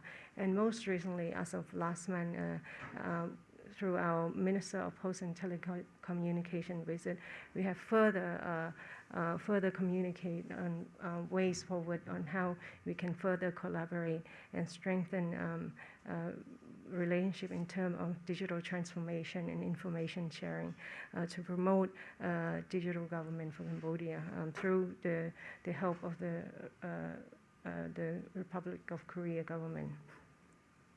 Through the transactional cooperation for safety and peace, we extend our gratitude to KIEP for carrying out landmine and unexplosive ordnance clearance project in Cambodia under the Korea-Mekong Future Peace Community, part of the 5 flagship program of the NSP ODA strategies. In the meantime, as a non-traditional security threats such as the climate change and environmental pollution are increasing in the region, we also highlight the importance of the strengthening of the responsive cooperation between ASEAN and the ROC by establishing the Korea-Mekong Water Management Collaboration Research Center to support capacity building for water resource management in the Mekong region. So these are just some of the things that I would like to highlight, the achievement of what we have done so far in this, the New Southern Policy relationship and cooperation. But through the progress of the NSP Plus, I would highly appreciate the ROC commitment to further deepen the ASEAN-ROC strategy partnership and jointly address the common challenges by continuing to implement the NSP Plus amid this global pandemic challenges toward the socio-economic recovery of the ASEAN countries. So once again, I would like to highlight the Cambodian commitment amongst the ASEAN countries that we highly appreciate and support the New Southern Policy and the NSP Plus.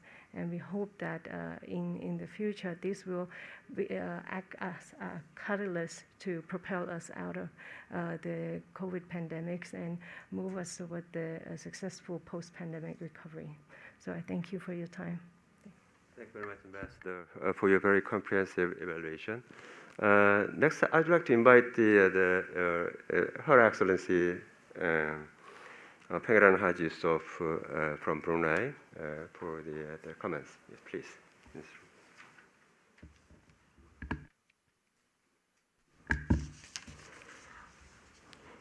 Thank you, Dr. Kim. Good morning, Excellency, ladies and gentlemen. Firstly, my appreciation to the organizer for organizing this timely event.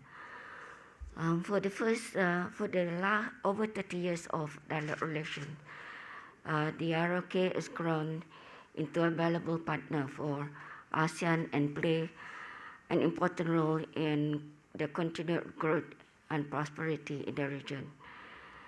And of course, over the past 4 years of New Southern Policy has deepened this partnership and has provided a very clear path for our future cooperation, especially centered around the NSP 3 pillars of people, prosperity, and peace.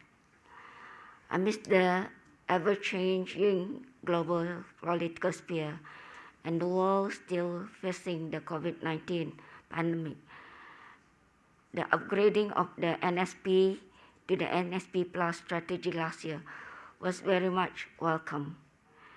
The 7 key initiatives under NSP Plus reflect the continued commitment of the ROK in supporting ASEAN community building efforts, especially on assisting the region in addressing the pandemic and to create a better post-pandemic future between ASEAN and the ROK.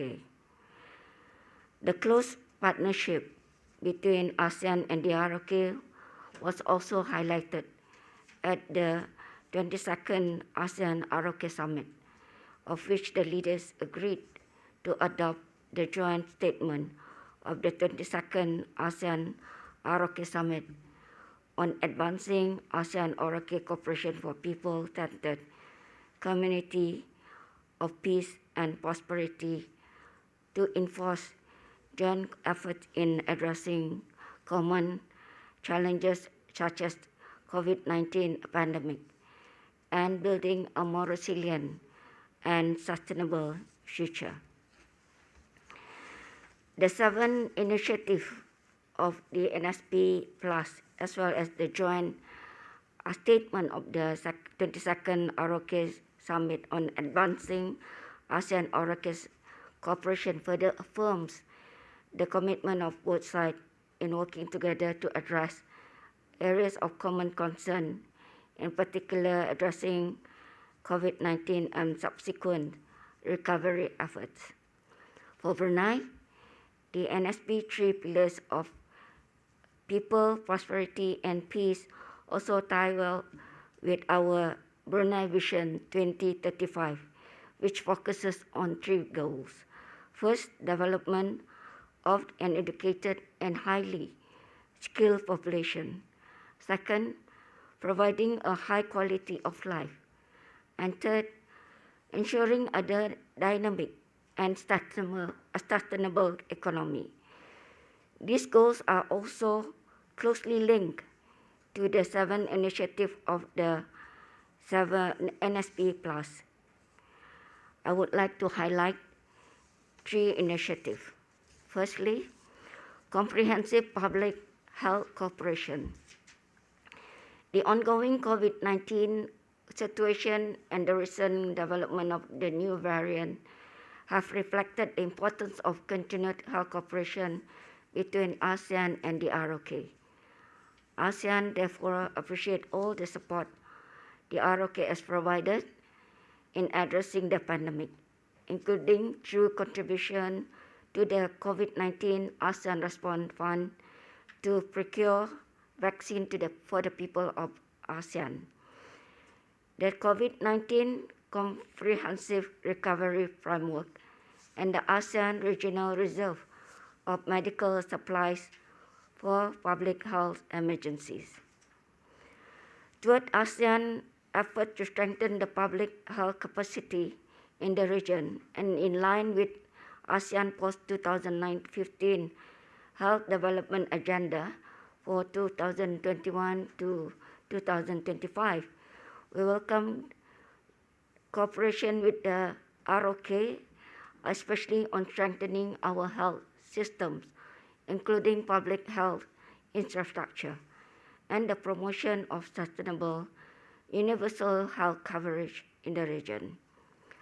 With development made by the ROK, vaccine development and access, we also look forward to further discussion in this area, especially in terms of development, production, distribution of medicines and vaccine for COVID-19 and other disease for future public health emergencies, which I believe can be further discussed through the ASEAN ROK Health Dialogue Channel. It is good to hear that the ROK already looking to closely working with ASEAN on mental health, which is one of the priorities during Brunei ASEAN Chairmanship this year. Brunei recognizes mental health as a critical public health issue that has been exacerbated by COVID, among others, due to isolation, loss of income, and economic downturn.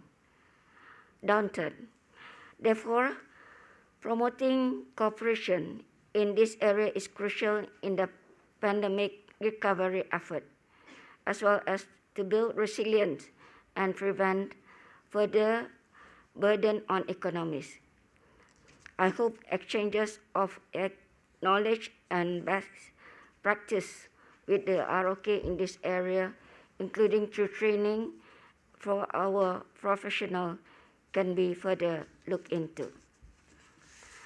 Secondly, sustainable trade and investment, as well as the third of cooperation on future industries for common prosperity.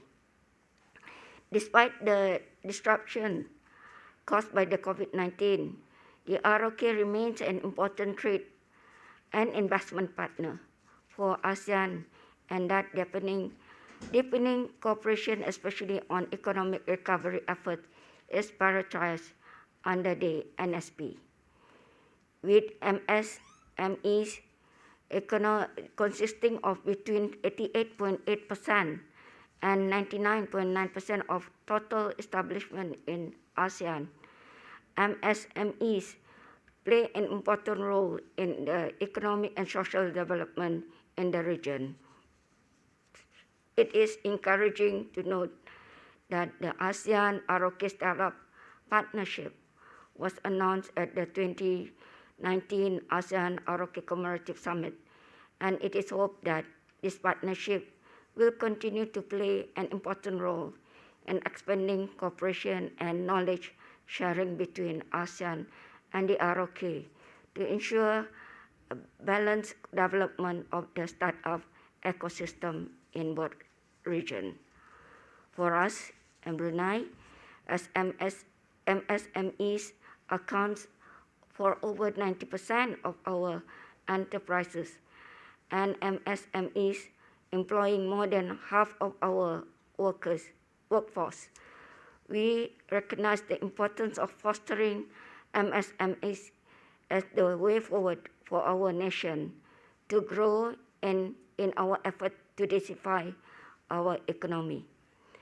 Brunei will continue to play a part in the ASEAN ROK Startup Partnership, especially on learning from ROK success in nurturing innovation among its startups and how to develop them to allow them to integrate into the global value chain and become resilient drivers of economic growth. Therefore, towards such efforts, Brunei is hosting an online ASEAN ROK Startup Festival today, which aims to spark collaboration between ASEAN and ROK startups, including by providing an opportunity for startups to broaden and strengthen their network through sharing of best practice and exchanges of information, and by providing a platform for ASEAN member states and the ROK to showcase their unique startup. Thank you. Thank you, Ambassador, for your comments. Thank you from Brunei Darussalam. And next, yes, I'd like to introduce the chair at the fair, Ms. Zelda Kartika, from Indonesia. Yes, please. Thank you, Dr. Kim. Dr. Kim, thank you. Dr. Nam Yong-soo, Excellencies, Ambassador and Charge d'Affaires of Embassies of ASEAN and India in Seoul, distinguished participants, good morning to all of you. First of all, I would like to extend my appreciation for organizing this event. This is very important and very timely. And I also share the views and opinions of the previous speakers that Indonesia is among the countries that welcome the Korean initiative to further enhance the relations and cooperation between Korea and ASEAN member countries and India through the NSP and NSP+. So NSP and NSP+ place ASEAN and India as important partners for Korea, in addition to its traditional partners such as US and China. In this regard, we appreciate President Moon's that he paid more attention to its southern neighbors during his administration. So many potentials to be explored, and we have to do it in a very good way. So for Indonesia, the NSP and NSP Plus is special, not only because President Moon launched the initiative during his visit in Indonesia in 2017, but also because the concept and substance of and priority areas of the NSP and NSP Plus is in line with our efforts in strengthening Indonesia-Korea bilateral relationship. As we are aware that Indonesia and South Korea have enjoyed strong bilateral ties and cooperation that lasted for decades. Since November 9, 2017, the relationship between the two countries has indeed reached new heights, as indicated by the signing of the Special Strategic Partnership in 2017, and then followed by the Indonesia-Korea Comprehensive Economic Partnership Agreement in 2020. So this partnership implies that the relationship between the two countries is based on similar principles and values that are the strength of the two countries, namely democracy, human rights, an open economy, as well as the spirit of mutual trust and mutual assistance. The Special Strategic Partnership is focused on 4 pillars, namely strengthening strategic cooperation, strengthening economic cooperation for mutual prosperity, improving public relations between countries, and strengthening cooperation at the regional and global levels. These 4 pillars, more or less, are similar with the 3 main focus of NSP, people, peace, and prosperity, as well as the 7 main areas of cooperation in the NSP+. In other words, the NSP and NSP+ support and strengthen the Indonesia-Korea Special Strategic Partnership. We can see, at least in the field of investment, South Korea is one of the main sources of foreign investment in Indonesia. In the last 4 years, Korea's investment value in Indonesia has increased by approximately 5.8%. Korea's investment to Indonesia has continued to progress, both in terms of value, quality, and strategic meaning. This is just an example on how the NSP and NSP+ support the efforts in advancing the Indonesia-Korea bilateral relationships. Lastly, of course, it is our hope that the policy would be continued by the new government. Thank you. Thank you very much. Thank you. And next, I'd like to invite the Charge d'Affaires Ahmed Pami Sarkawi from Malaysia. Yes, please. Thank you, President Kim, Mr. Moderator. I believe I don't have much time, so I'll try to keep it very, very brief.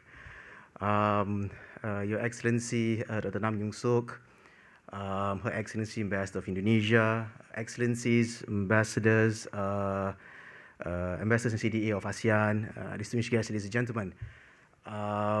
Well, for Malaysia, I think everyone knows here that the NSP Plus has only been beneficial to ASEAN and to Malaysia specifically, and also to India as well. And I think my colleagues here have all mentioned all the benefits that they have received, and it is no different with Malaysia.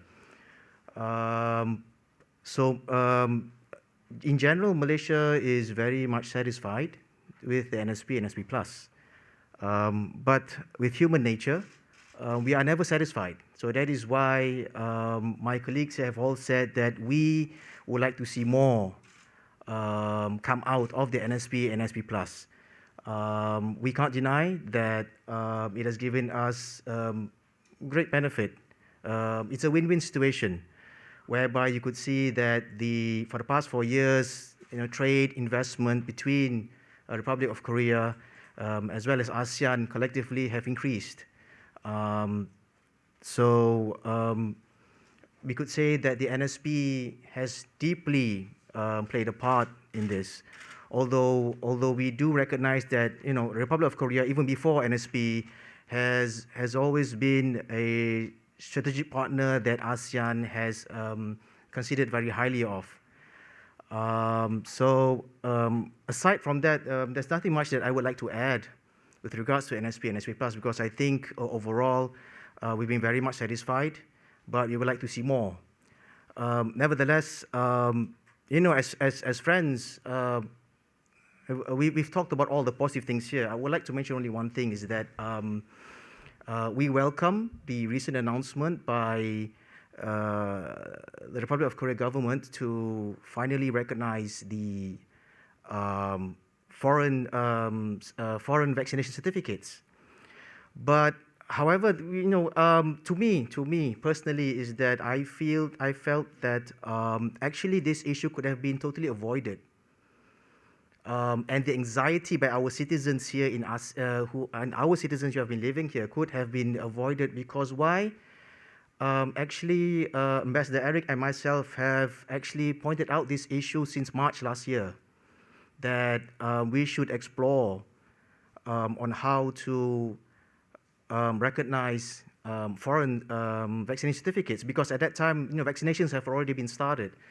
So, in my opinion, if you would like to see the NSP or NSP Plus be taken to further heights, I think, you know, we would love to see that the friendly advice or the proposals that have been given by us were to be taken a little bit more seriously. I'm not saying that, you know, it's not being taken seriously, but the fact of the matter is that it's been a year and a half since we first mooted this issue. So we feel that this issue could have been totally avoided. And it took actually the pressure of, you know, a whole of other countries to finally make KDCA see that this issue is actually a very issue that is, you know, affecting not just citizens of ASEAN, but also citizens of the world. So I just feel a little bit disappointed in that. But of course, as a friend, I'm saying this out here because I think that, you know, we should, how do I say it, look at the relationship, and we should be truthful to our share. And we feel that only by being truthful and being a bit frank this is where we can perhaps take or push the NSP further. That is all. Thank you. Thank you. Thank you very much, Mr. Sarkawi. So, yes. We listened to the comments and evaluation from the ambassadors from the NSP region, and then it's something like the project, the NSP has been success and satisfaction in a sense, but we need to keep going, yes, for the further more with the result oriented and the more concrete and the high levels in the years to come. So next, I'd like to invite the Mr. Park Ki-chang from the Presidential Committee on New Southern Policy. He is the man who is in charge of all this kind of the NSP policy in the Presidential Committee. So I'd like to give you 10 more minutes for your presentation and also the response from the ambassadors. Thank you very much.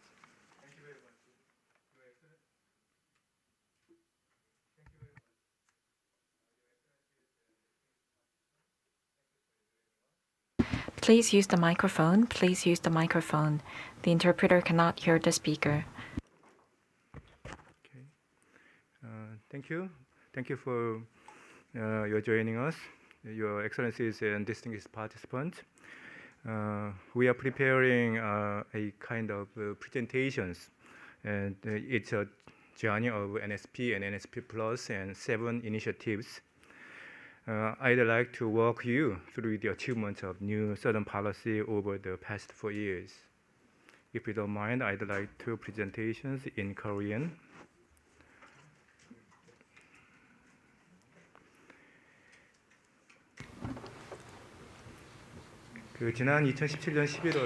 So during his visit to Indonesia in November 2017, President Moon unveiled the New Southern Policy vision to realize a people-centered community of peace and prosperity, and declared his determination to deepen relations with the new southern countries. NSP, as the ambassadors said, centers on people, prosperity, and peace. And it reflects the strong determination of the Korean government to elevate its relations with ASEAN and India to the same level as the 4 neighboring powers. And in the short span of 4 years, the Korean government has established an institutional basis for NSP and increased local and global awareness on NSP by showing the government's determination. As a result, it was able to achieve tangible results. Especially the President's tour to all 11 countries in the new southern region, the ASEAN-Korea Special Summit, and the first Korea-Mekong Summit in Busan served as great opportunities to promote NSP and strengthen cooperation with the southern region.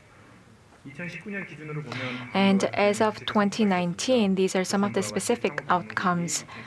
The number of mutual visitors jumped by more than 50% from 8.96 million in 2016 to 13.45 million in 2019. And with greater interest in Seoul, more countries chose Korean as a second language. Economically, the amount of trade increased from 134.6 billion in 2016 to 172 billion in 2019, and the new southern region emerged as our second trading partner. And as you know, the first and second US-North Korea summits were held in Singapore and Vietnam, contributing to peace on the Korean peninsula, and cooperation was expanded to non-traditional security area. Now, I would like to talk about the 7 initiatives of NSP+.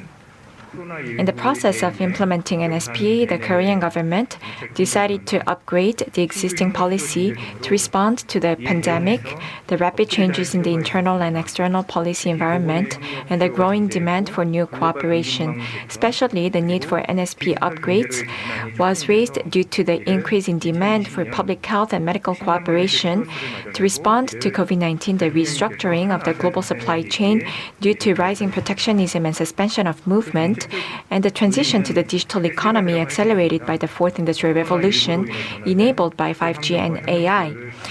So in this context, the Korean government upgraded NSP. So now,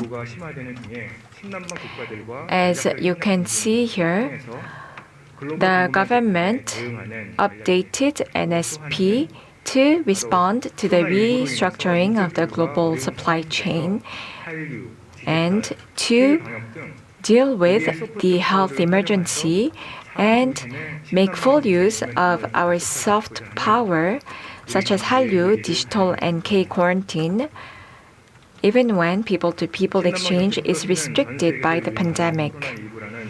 And NSP Plus aims to improve the outcomes of NSP by pursuing creative and practical measures while maintaining the people-centered principle of the existing policy, despite the unprecedented COVID-19 pandemic. And building on the 3-year outcomes, various cooperative projects were upgraded under 7 strategic directions.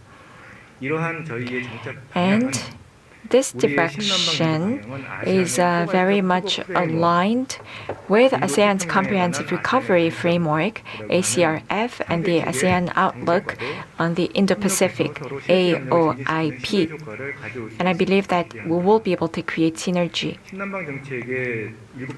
The 7 initiatives of NSP Plus are as follows. As you can see from the slide, comprehensive public health cooperation, sharing Korean-style education model and supporting the development of human resources, promote two-way cultural exchanges, build the foundation of mutually beneficial and sustainable trade and investment, supporting rural villages and urban infrastructure development, cooperation on future industries for common prosperity, and transnational cooperation to promote safety and peace.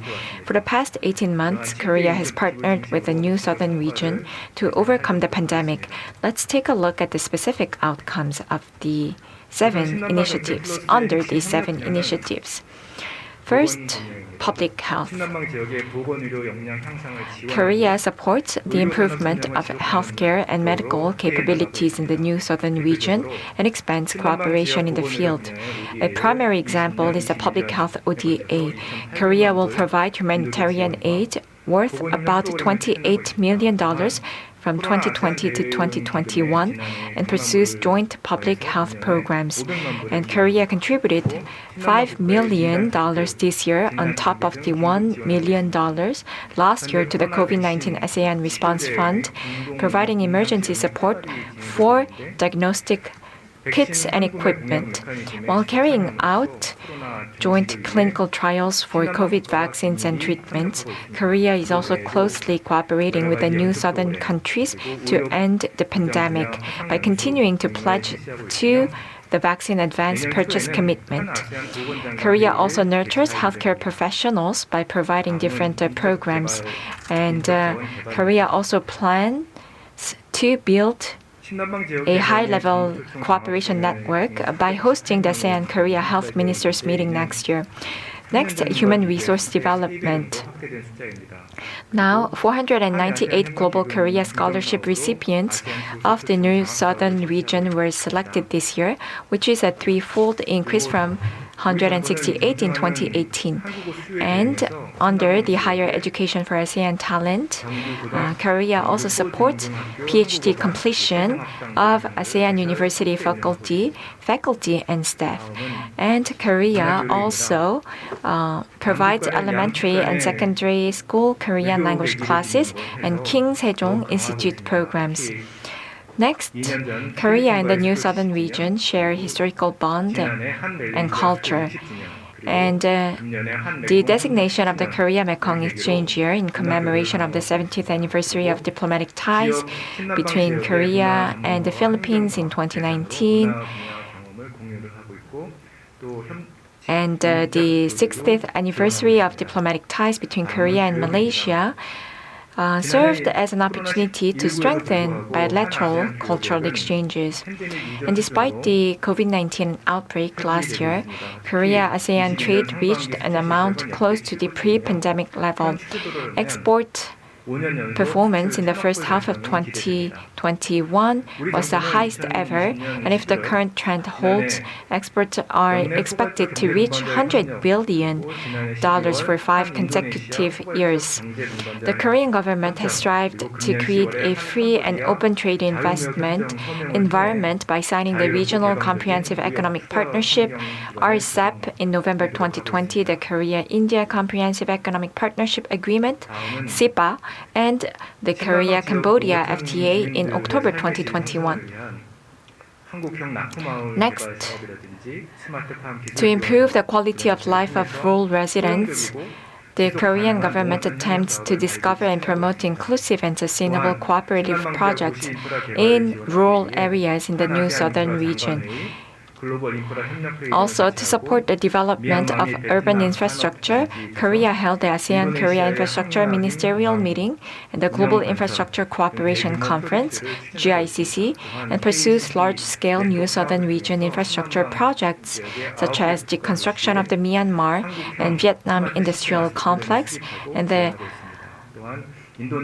Hang Nadim Airport.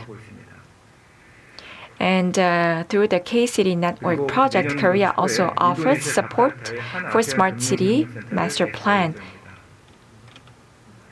And Korea also plans to open the ASEAN-Korea Financial Cooperation Center early next year in Jakarta, Indonesia.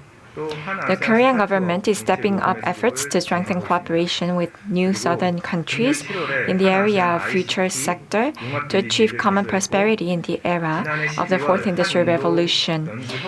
Korea aims to build a mutually beneficial technological innovation ecosystem by establishing the ASEAN-Korea Industrial Innovation Organization and carrying out projects such as the ASEAN Korea Startup Policy Roadmap to lay the foundation for startup cooperation.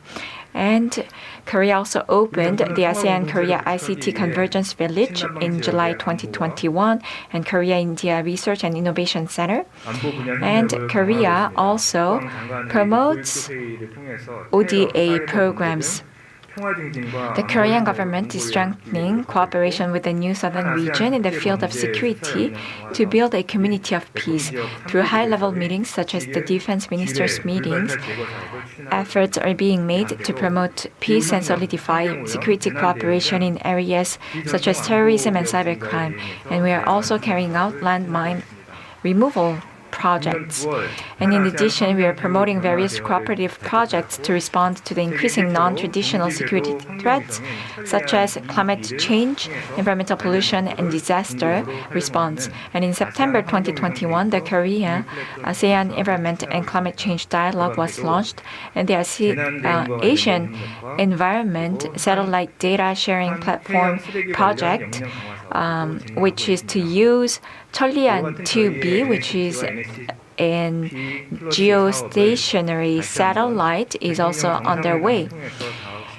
And the leaders of ASEAN also committed to the joint statement on promotion of ASEAN-Korea cooperation for a people-centered community of peace and prosperity, which was adopted on the occasion of the 22nd ASEAN-Korea Summit held in October.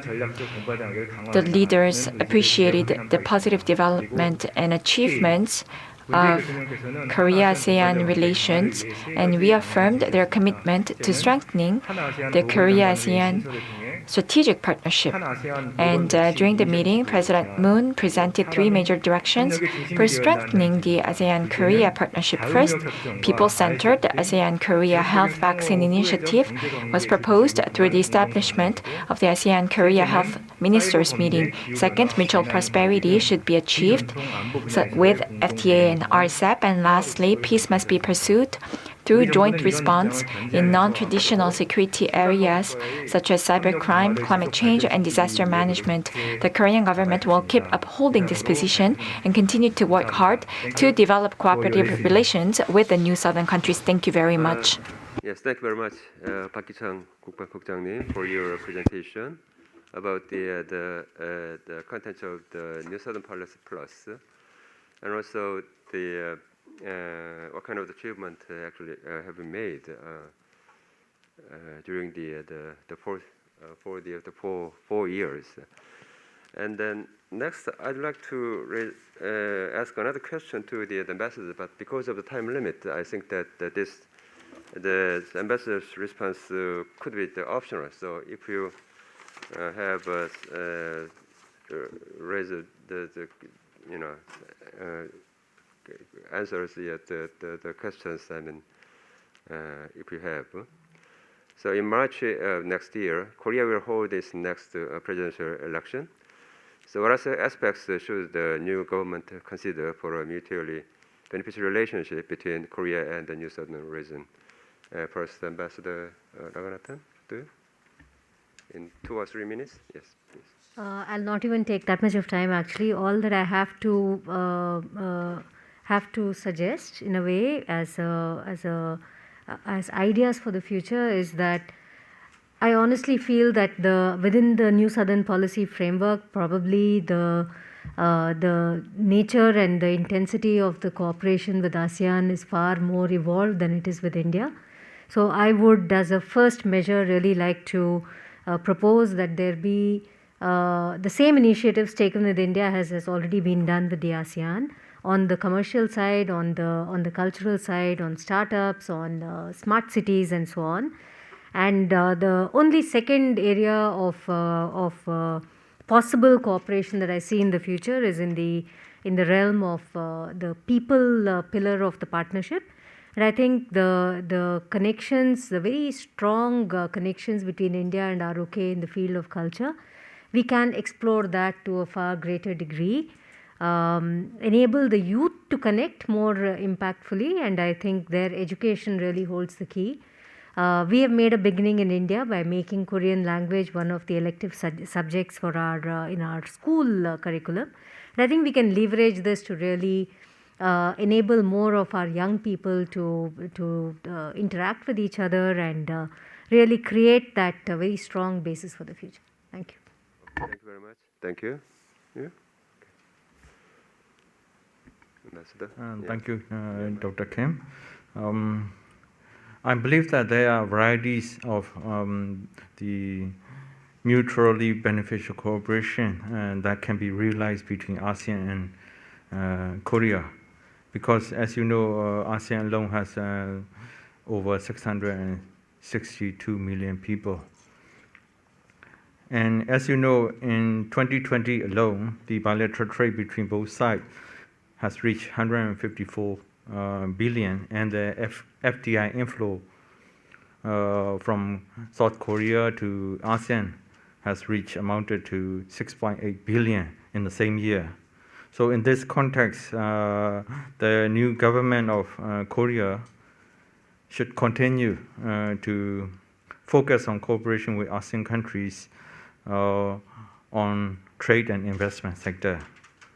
And since the COVID-19 threat is still at the alarming stage, I also believe that it should deepen partnership and enhance closer cooperation on global health initiative to fight the pandemic. Therefore, the new administration of the Republic of Korea should continue to focus on enhancing people-oriented bilateral ties with ASEAN countries, to share its knowledge and experience that it could lead to the mutual beneficial cooperation. Thank you. Thank you, Ambassador. And then His Excellency Eric Teo, yes, please. Thank you very much. In the interest of time, I just have one main point to make. And I think we mentioned a lot about the specific initiatives that bilaterally our countries and Korea can pursue, and also ASEAN and India as a group can pursue with Korea. I think I'm going to talk about the mindset. I think the original intention of setting up what is called NSP and NSP Plus now is to pursue a foreign policy that is on par with Korea's relationship with the US, with China, with Japan, and also with Russia. I believe the Korean government is working very hard to try to pursue towards that path, and we applaud them. But I think for the future government, we will urge them to continue this path and actually work even harder to realize this objective of making the relationship between ROK and ASEAN, ROK and India really, I mean, we understand the priorities of the ROK government, and it's very hard for you to pay attention to everything. But if ASEAN in itself is a very, very important region, 650 million. India itself is 1.3 billion. And I think I will urge the new government, whichever the government is, to really pay attention on this so that it will raise your relationship to a same level with your four traditional partners. Thank you. Thank you, Ambassador. And then and Her Excellency, no? Okay, no? Okay, yes, please. It's on? Okay. Thank you. Well, I would like to just to stress that the South Korea is one of the most important strategic partners of ASEAN, and over 30 years of our dialogue relations, we have forged mutually beneficial cooperation. So I would like to urge South Korea to continue on this foundation and further reinforce our cooperation to better respond to regional and global challenges. And we have listened to other speakers about the recent, the latest ASEAN ROK summit in October, and I think we should implement concrete cooperation as identified in the in the joint statement of the 22nd ASEAN-ROK Summit. And we should collaborate closely to overcome the COVID-19 pandemic. And the other area that I would like to emphasize is to support human capital development for sustainable and future growth.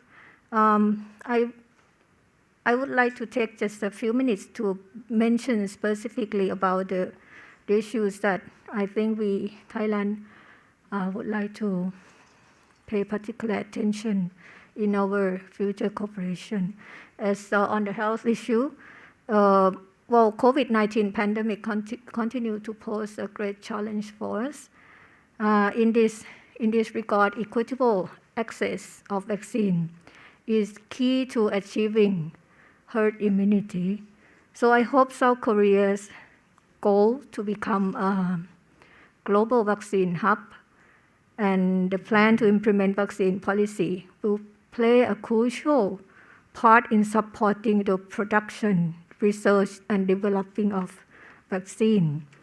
And on economic cooperation, economic relation, I would like to urge us to fully utilize the ASEAN-ROK FTA and RCEP, which will come into effect in January next year, to further enhance our economic exchanges. And in addition, we have this ASEAN Comprehensive Recovery Framework. The ACRF outlines accelerating digital transformation and identify green and circular economy as primary objectives. As South Korea is a leader in this green economy and innovative technology, so we should enhance cooperation in this area, such as the areas that many speakers have mentioned, like digital economy, startup, smart city, energy transition, and green growth to mitigate the climate change. Thank you. Thank you, Ambassador. And then His Excellency Putung, please. Thank you. Okay. Yes. 2 points. One is about the mutually reinforcing dynamics between the three pillars: peace, people, and prosperity. I think that right now the New Southern Policy Plus is conducted very well in 3 pillars, but it seems to me that the 3 pillars should be more connected, especially with regard to the traditional strategic aspect of that. So the peace pillar should be more should be more attentive to. Point number 2 is about the vision. I think that New Southern Policy Plus should be having the Indo-Pacific vision rather than focusing on Southeast Asia, as it is right now. Thank you. Thanks very much. Thank you. And Your Excellency, please. Thank you very much. Just some quick points. Number 1, moving forward, whoever takes over the reins of the Korean government in March, first things first, we hope that the policy will continue. That's, I think, the most important thing. We've already lost 2 years to, possibly even deepen cooperation and more robust cooperation and engagement under the NSP. I think it would be of some concern if there are further delays, if the policy loses its momentum at some point. We hope that, for the Philippines at least, we hope that we will be able to maintain the momentum, because time is very precious. And there are so many things to work on, and which have been expressed earlier. Because the policy is good. I think from my personal viewpoint, having been in this particular sphere of engagement for many years, it is one of the most logical and the most timely foreign policy initiatives I have seen in recent history. So it first has to be sustained. Number two, taking off from what our Vietnamese colleague Ambassador Vu Tung mentioned, the three pillars. Understandably, for the first few years of the implementation of the NSP+, it's been seen or perceived more as a platform for the prosperity pillar, for economic cooperation and also partly the people cooperation on non-traditional issues, people-to-people exchanges.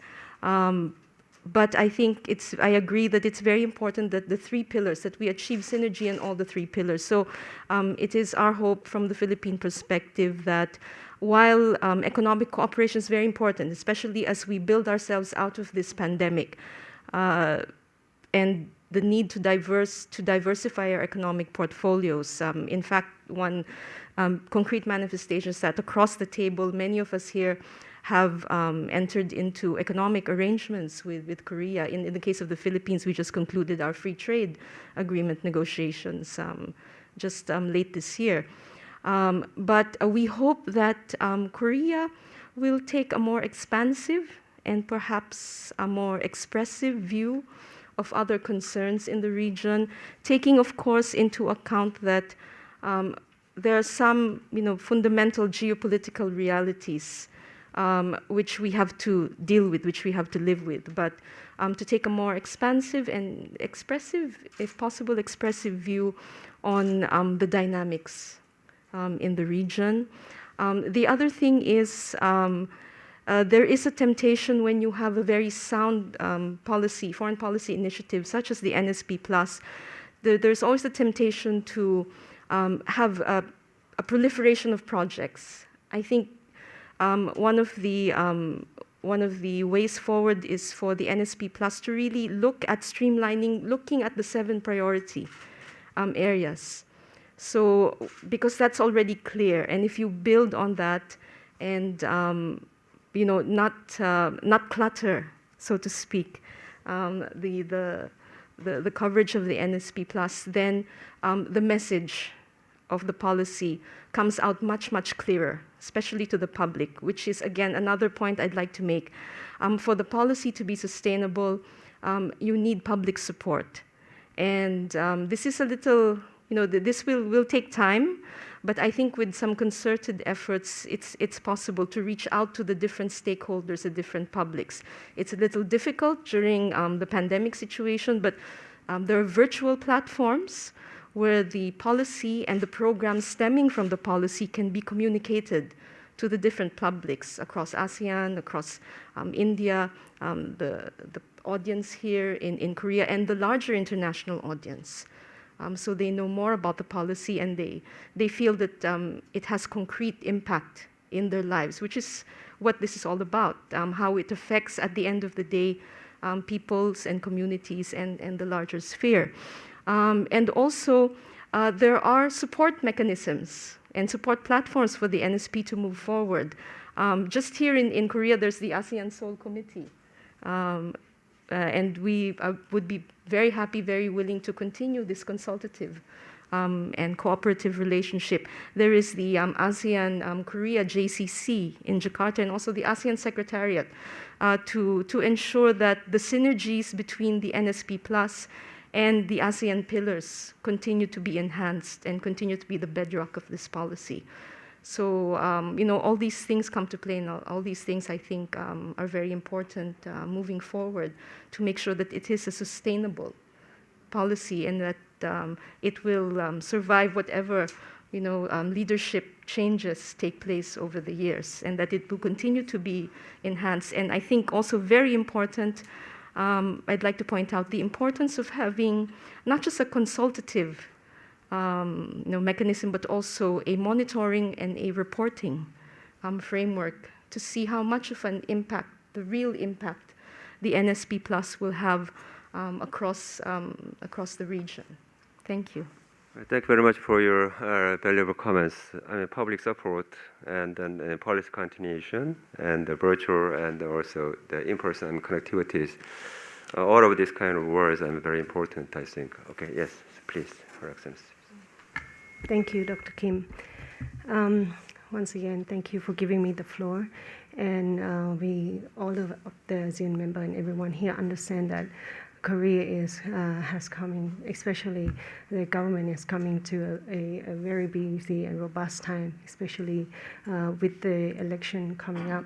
But it's fair to say, regardless of whichever political party that governing in the next with the new government, I'm sure they will have the support of the people through the election, and also the support of the ASEAN and the Indian government with the new form government. In light of that, I think regardless of whichever political party that will take on the new form of the new government, they will have a challenging times ahead. You know, with the ongoing pandemic, they will have to deal with all the changes, the robust changes. But this aside, besides staying vigilant and staying on top of things, I think health factor is an important aspect. But regardless, we should consider other aspects as well. I mean, now we're in a sense where we can fairly manage the pandemic through the rollout of vaccination. Korea has successfully rolling out their vaccination program throughout the population in such a short period of time, and this will give us an advantages over of how we can promote the post-pandemic recovery.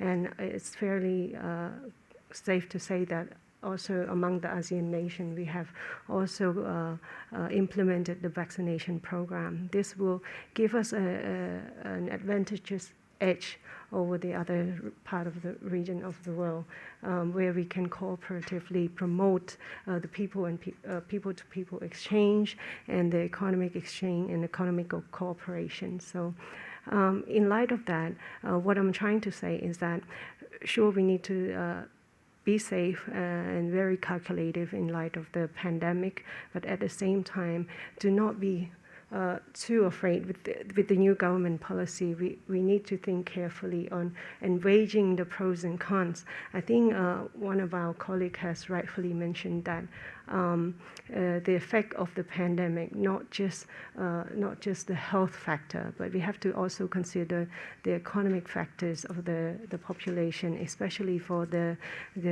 growing economy.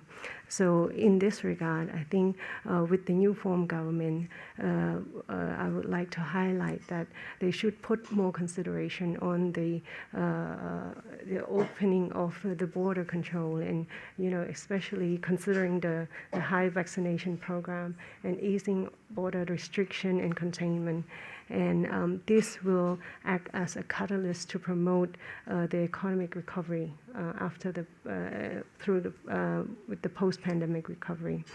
So in this light, what I want to share is that for Cambodia, we have pushed forward the management of the pandemic fairly well, and this will provide a good condition for propelling the economic recovery. And in the near future, we are looking to promote the economic relationships further with the Korean partner. And it's not just Cambodian. I would have to say the ASEAN as a whole. We are prepared and ready to overcome this pandemic together and the challenges.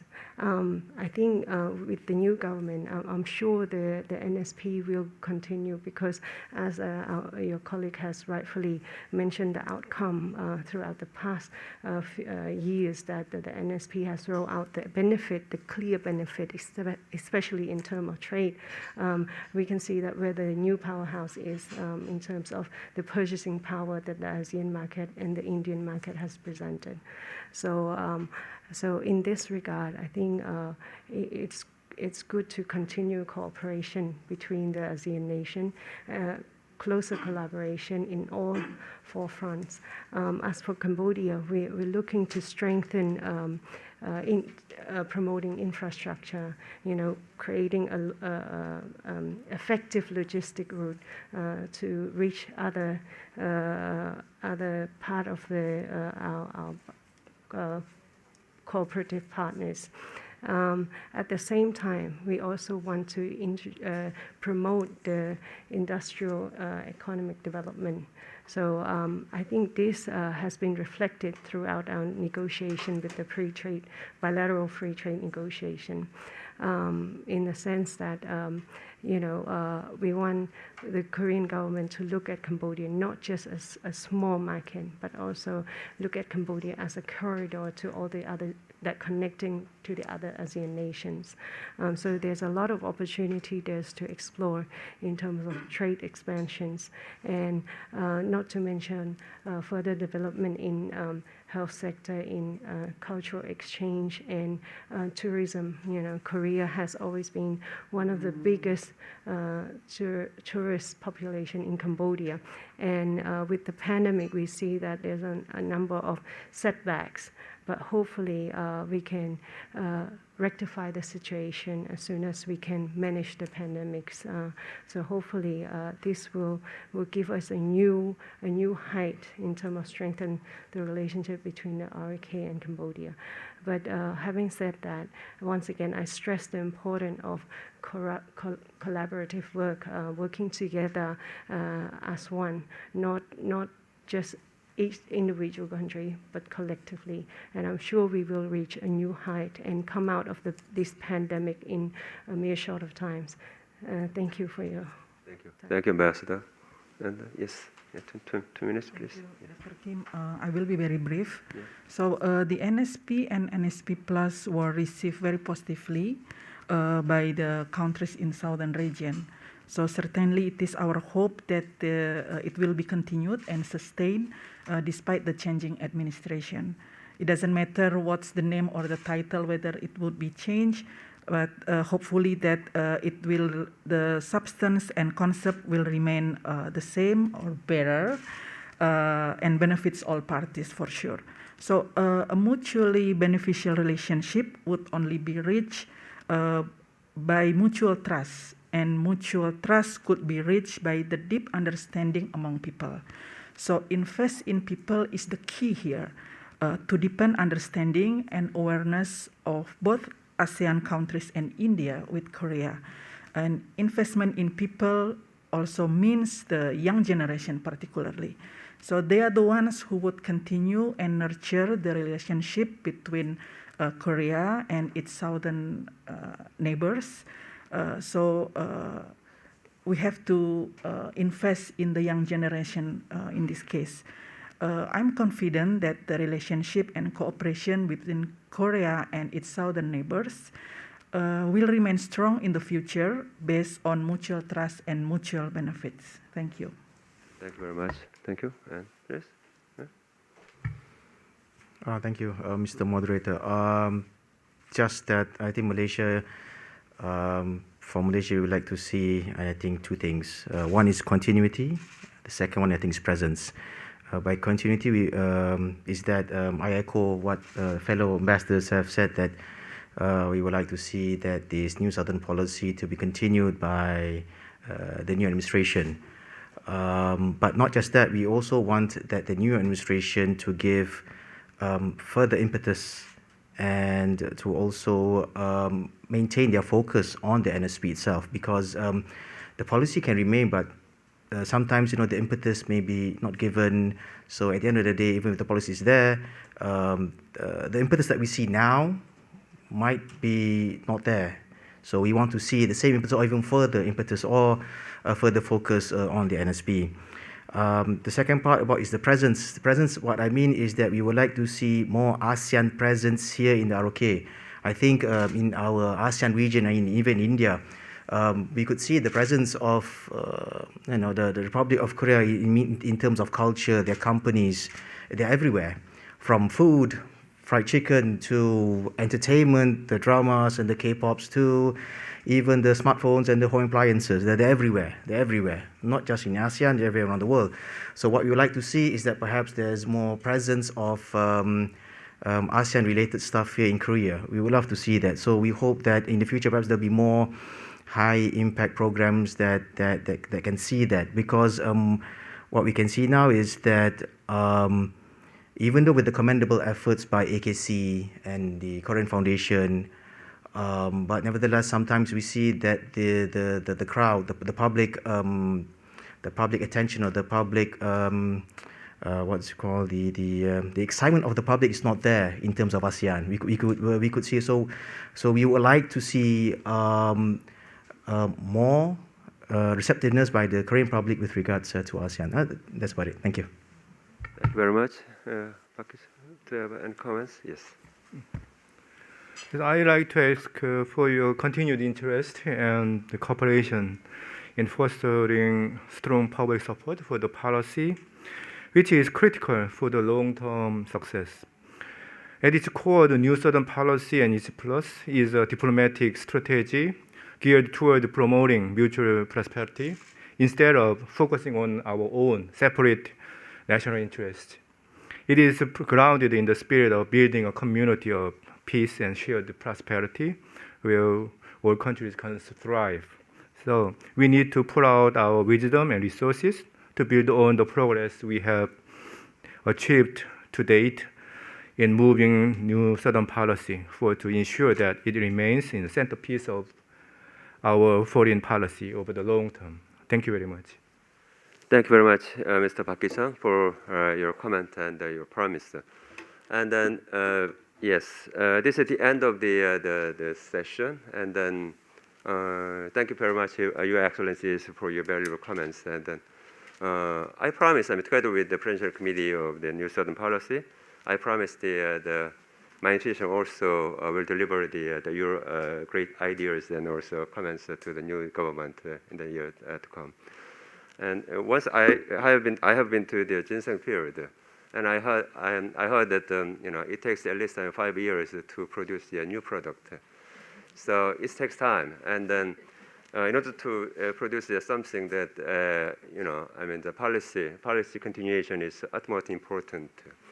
So policy continuation, policy coherence, and all of this kind of the words, I think that the utmost important in 2022 next year.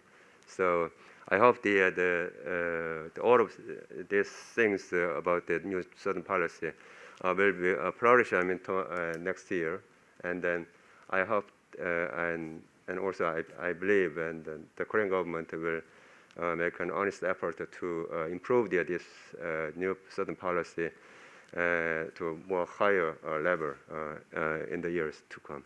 Thank you very much for joining us. 감사합니다.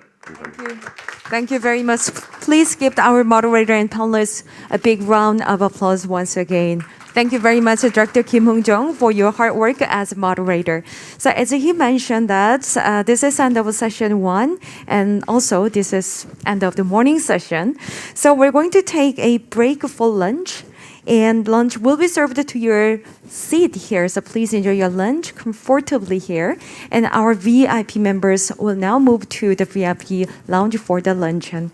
So thank you very much. We had a very productive and meaningful session that we listened to each perspective of the NSP region ambassadors. So we have more in the afternoon session, and session 2 will be starting at 1:30 Korea Standard Time. So I'll see you there.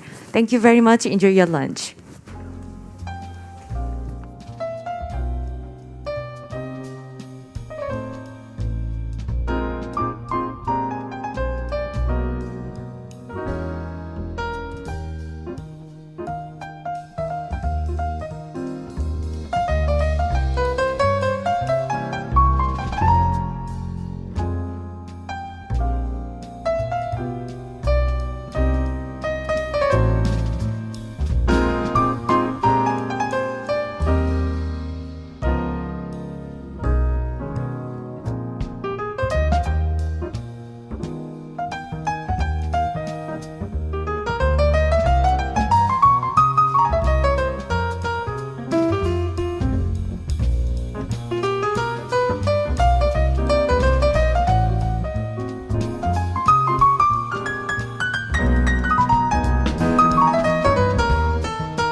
Attention please. Distinguished guests, ladies and gentlemen, please have your seats as we'll soon begin session 2. Thank you.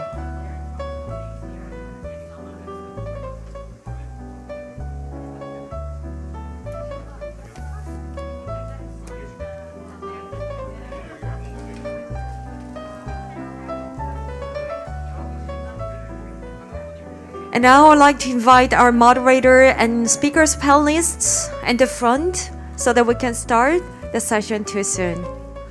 And all the audience here in this room, please be seated. We'll soon begin the afternoon session. Thank you.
And again, ladies and gentlemen, please be seated. Session 2 will be starting very soon, so please have your seats and make sure that if your cell phone is on silence mode.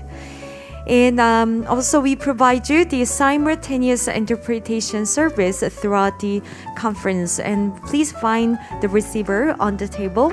Tune to channel 1 for Korean and channel 2 is for English. Thank you.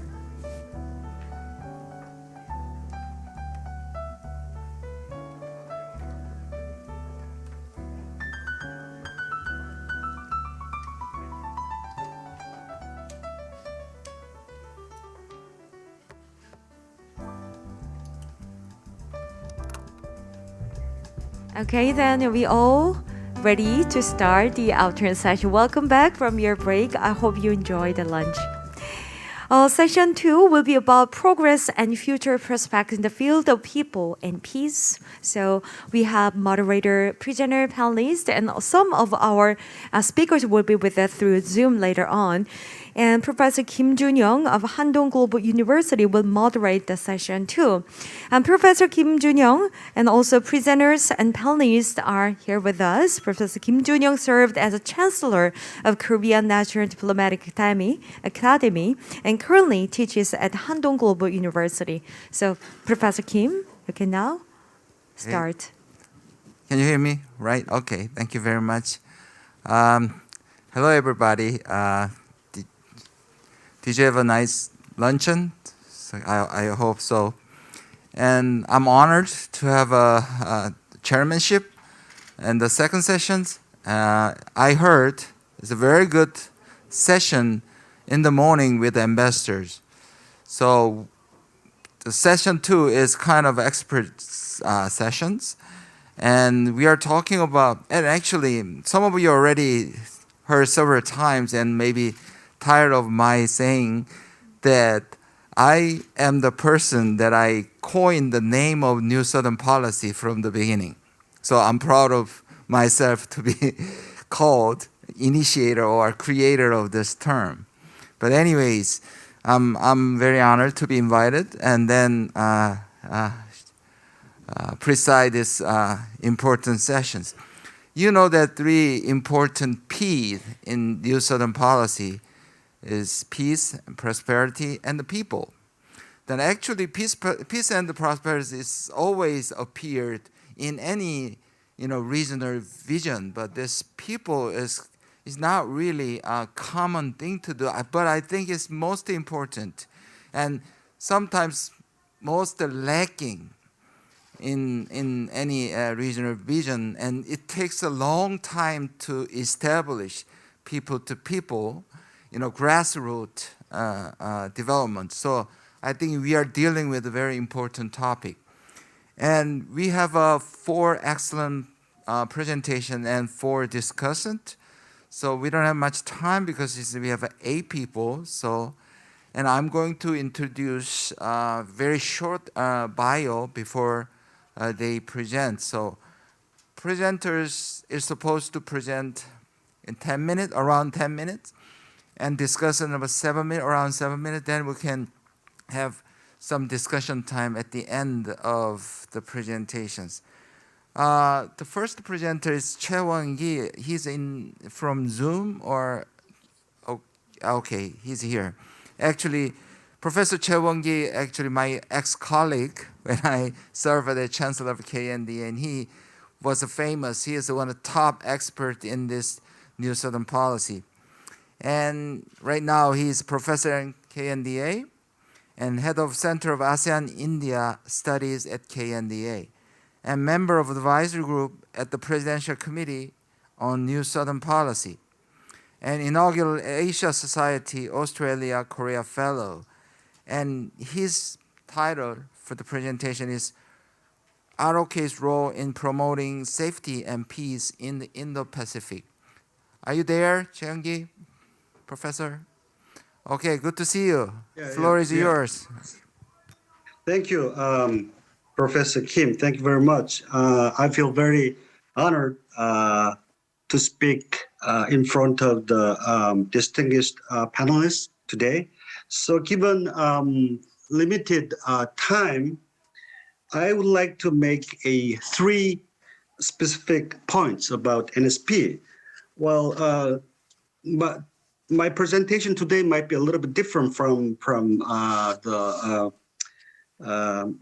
outline that I provided. I think there are some misunderstandings or concerns about NSP out there. So I would like to pick up 3 most prevalent misunderstandings about NSP and provide my perspective and responses. So before getting into the main topic, I would like to touch upon some basics about NSP. The next slide, please. So a lot of people already talked about the 3 Ps, but in terms of substantive policy elements, I think you have 3 core policy elements of NSP. The first one is, of course, economic diversification. So NSP is, above anything else, is ROK's economic diversification approach toward ASEAN area, region, and India. Second, NSP stands for Korea's diplomatic rebalancing efforts in order to elevate relations with Southeast Asia and India as first priority partner. So in that regard, I think this is a diplomatic rebalancing toward the ASEAN and India. And thirdly, NSP is ROK's reinvigorated regional cooperation efforts in order to join forces with like-minded partners to establish an inclusive regional order that would serve ROK's national interests. So we have 4 years of implementation of NSP, and I think NSP is the most successful and the most active policy program under the Moon government. Actually, President Moon has many other policy initiatives, domestic as well as foreign policy, but I don't think other initiatives have delivered as much as NSP. Now let me turn to the 3 most prevalent misunderstanding, and I titled myths. The next slide, please. So the first the most common misunderstanding about NSP is that, well, NSP has too much focus on economic programs only, and Korea is looking for only commercial interests and opportunities. Well, I think this is a little bit off the target, and this sort of a depiction of NSP is based on inaccurate understanding of the foundations of NSP. I want to explain why. The second misunderstanding about NSP is that, well, ROK is preoccupied with North Korea and does not regard about the regional strategic situation. So, and Korea is lacking interest in regional, strategic, and security issues. So NSP is devoid of security cooperation on regional issues. Well, I think to a certain degree, this is true.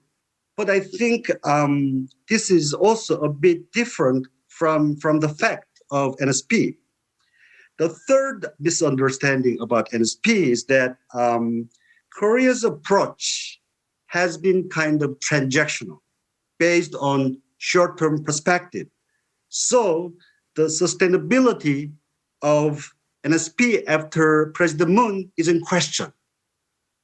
I would say that this conjecture is also based on inaccurate understanding of why we have initiated and implemented NSP, because NSP serves our interest. So we have every reason to continue to implement and pursue NSP.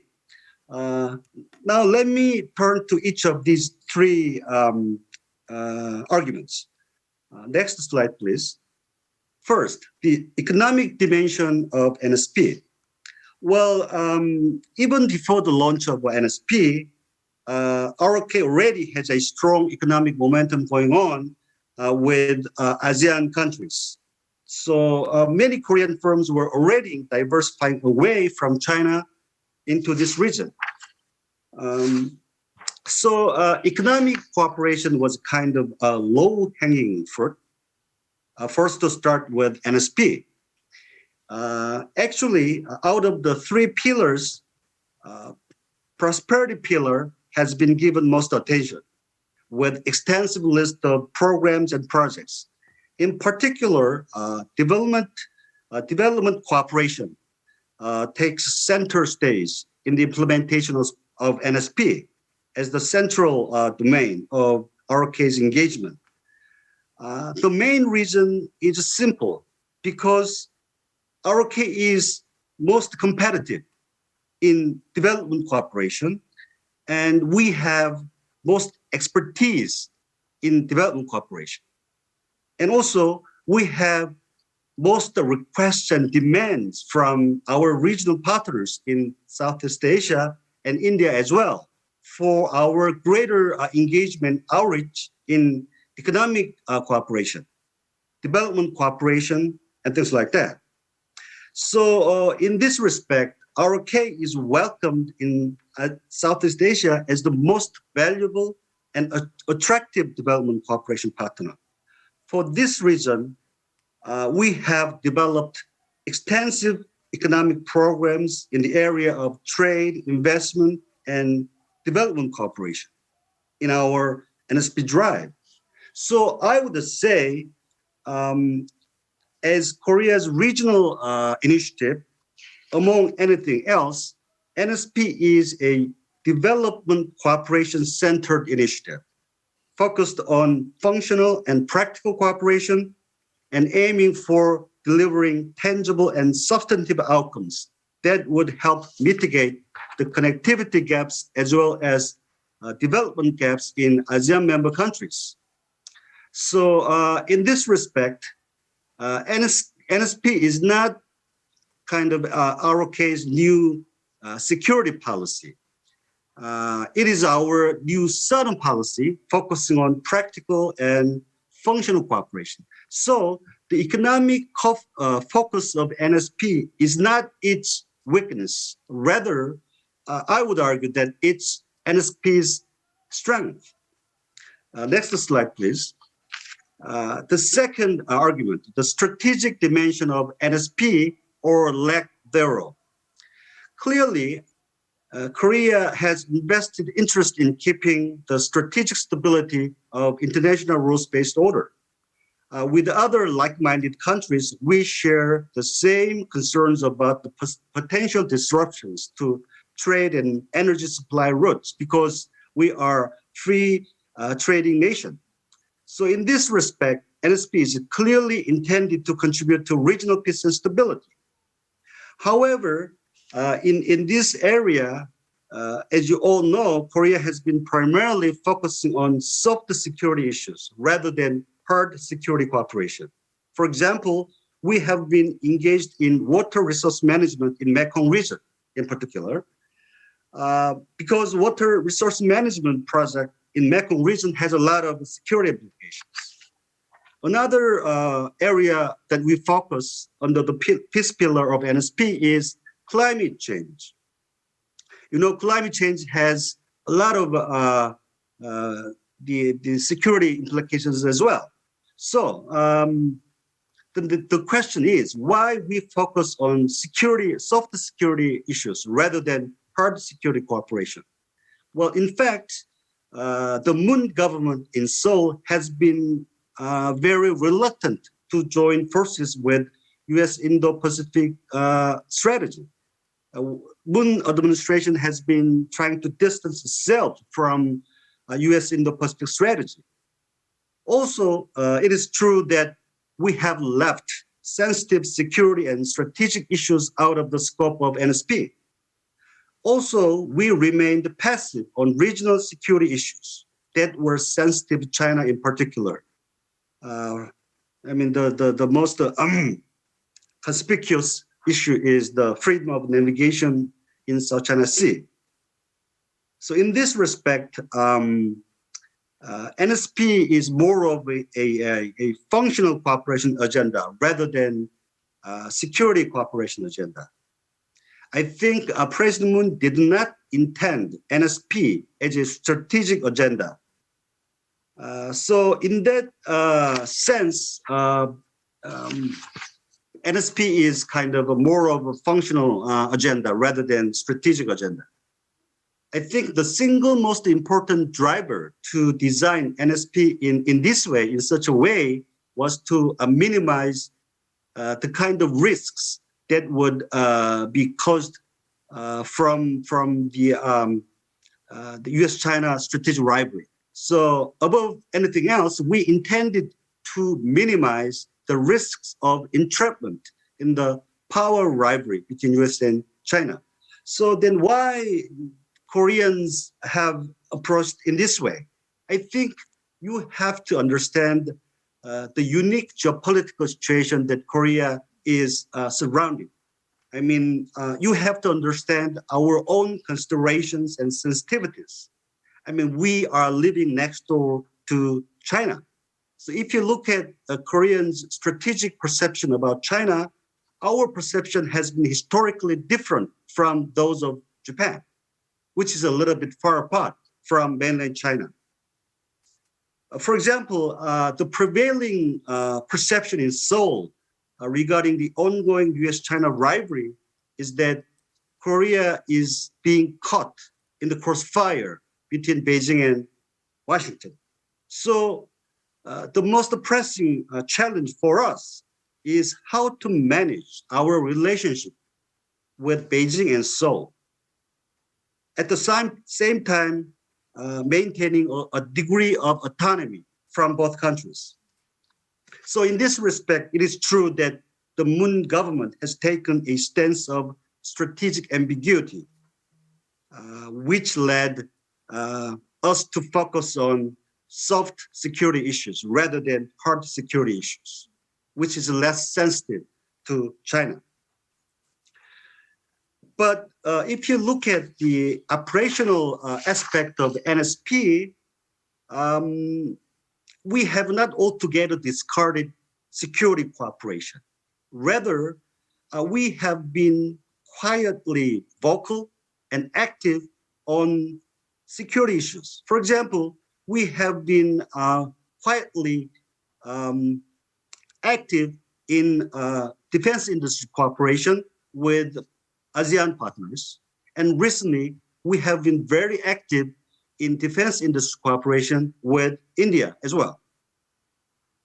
Also, recently, we have held the inaugural defense ministers meeting with 10 ASEAN countries about a month ago.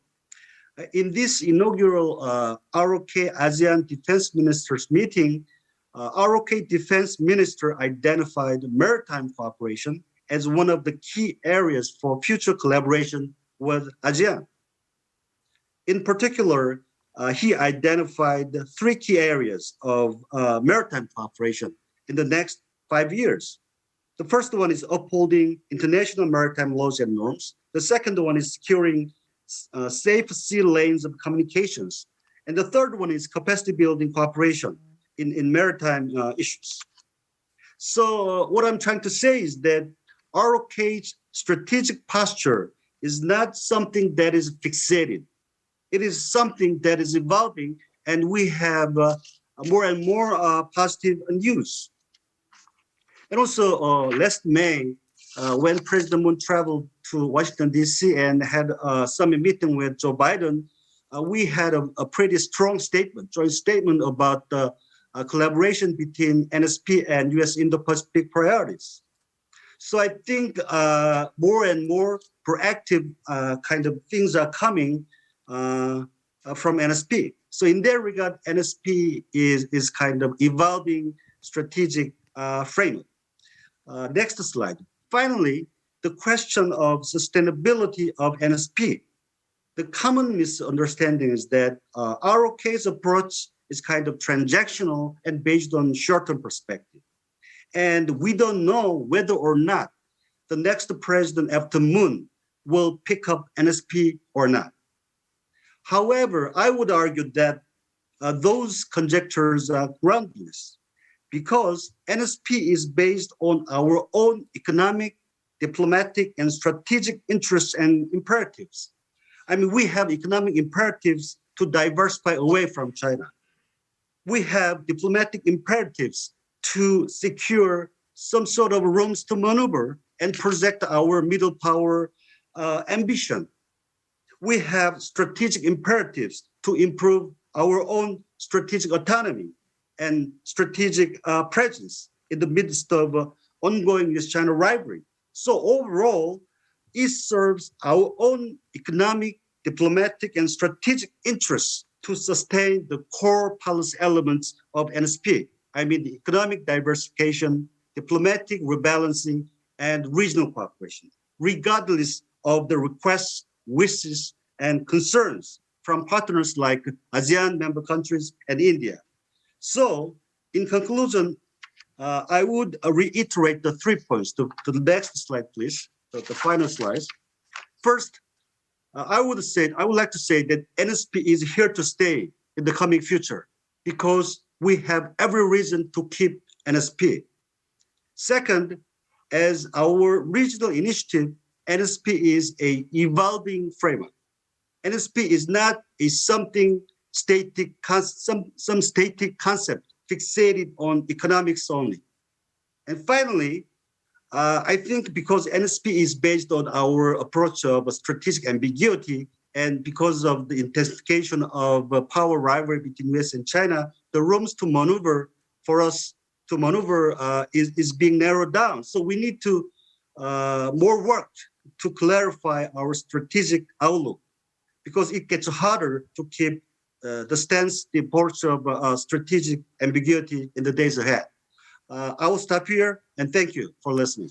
Okay, thank you very much, Professor Choi, and for excellent presentation. You pinpoint the 3 myths that the NSP had an image So actually, those three are a common thing that I heard when I traveled, Southeast Asian country at the beginning of the Moon administration.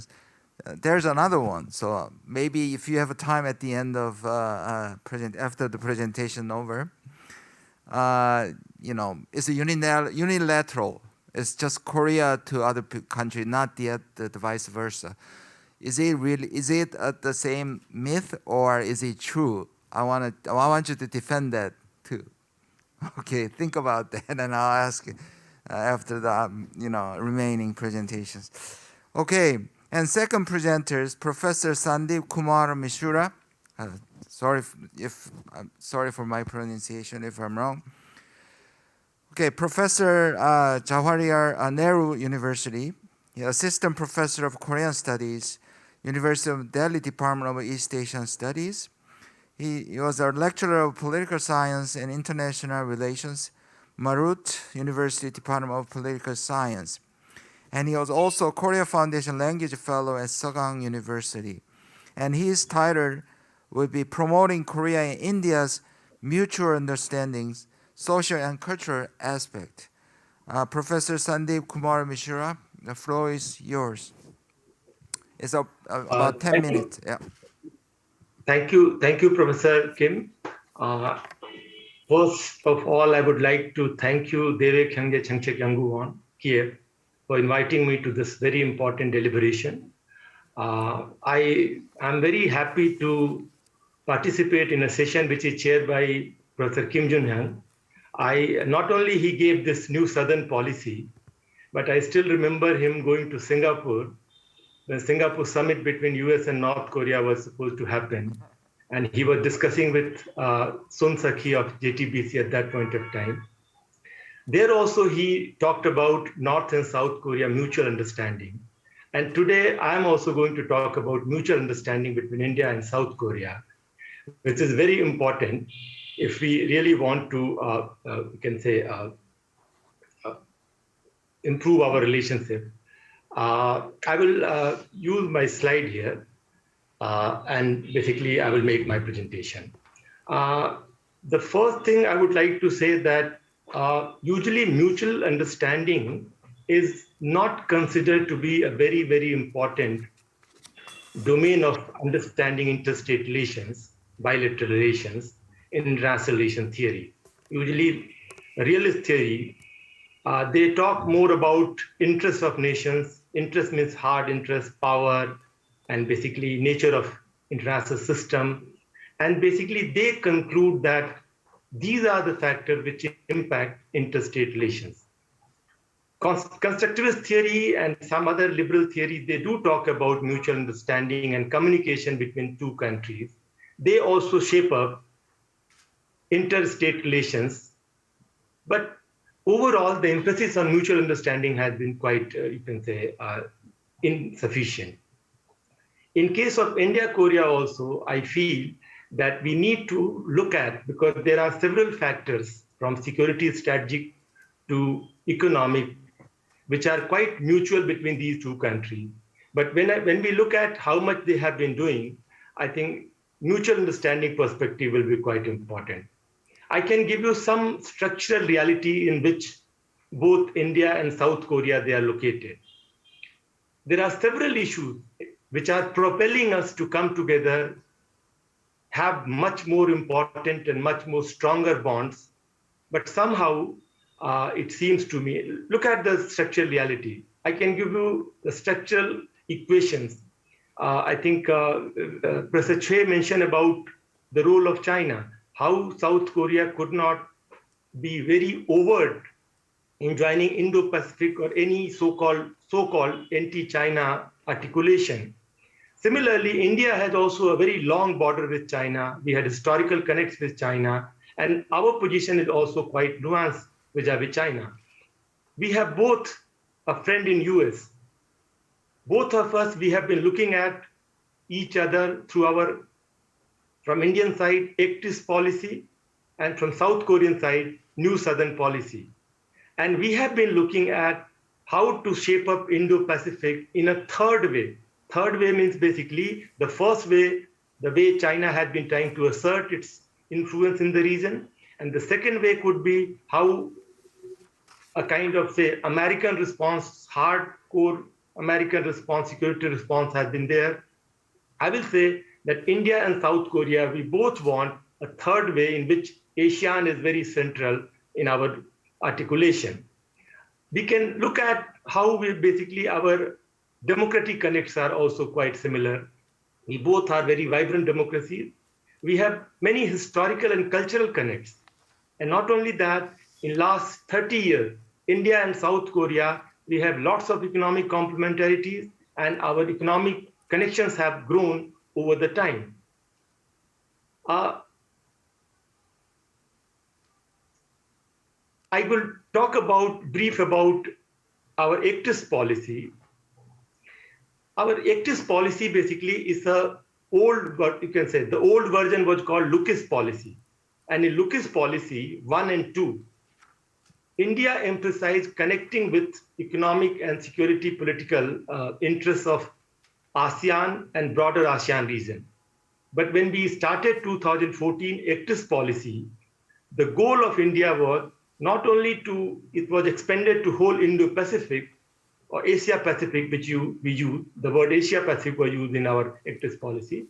And the scope also included people, connecting people of this region also, mutual understanding of different countries, they are going to be quite important. Similarly, if you look at New Southern policy, as mentioned by my previous speakers, I think people is very, very important. And this session, we are talking about people and peace. These are the very important components of New Southern policy also. I think in last few years, I think both India and South Korea, we have tried to reach out each other. I would just like to have a brief survey of our historical connects, cultural connects, which could give us actually some kind of sense that how we are quite connected to each other. You must have heard about ancient era Kim Suro story. King Kim Suro of South Korea, he got married to a princess from India. That story plus 372 AD, when Kogoryo adopted Buddhism. This Buddhism went from India. So our Buddhist and this Kim Suro connection is very, very strong. I think I could give you some pictures how Kim Suro, this story is there. And also, there have been books written. When Kim Suro, you can see, this is the one very famous Uttar Pradesh. This is the emblem of logo of Uttar Pradesh government, a province of India. There are two fish, this kind of symbols are being used. And in Kimhe also, you can see these two fish structure. This pagoda again, these are the two, I think, important evidences how India, but I think in medieval period, our relationship had been not very strong. It happened because in Joseon dynasty, the role of Buddhism got diminished in South Korea, and India also was dominated at that point of time by, you can say, Islam, and you can say the Buddhism, the influence of Buddhism was very limited at that point of time. In modern era, we had again, you can say, huge connection. We both suffered colonial atrocities and we were connected to each other. I can give you a few examples. This is basically a Nobel laureate from India, Tagore. He wrote about Korea in 1920.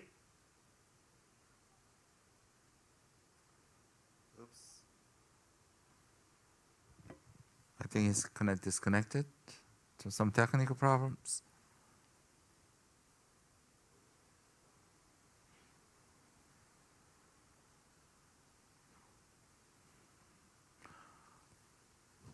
Okay, what should I do? Do we have a contingency So go ahead to the next presentation.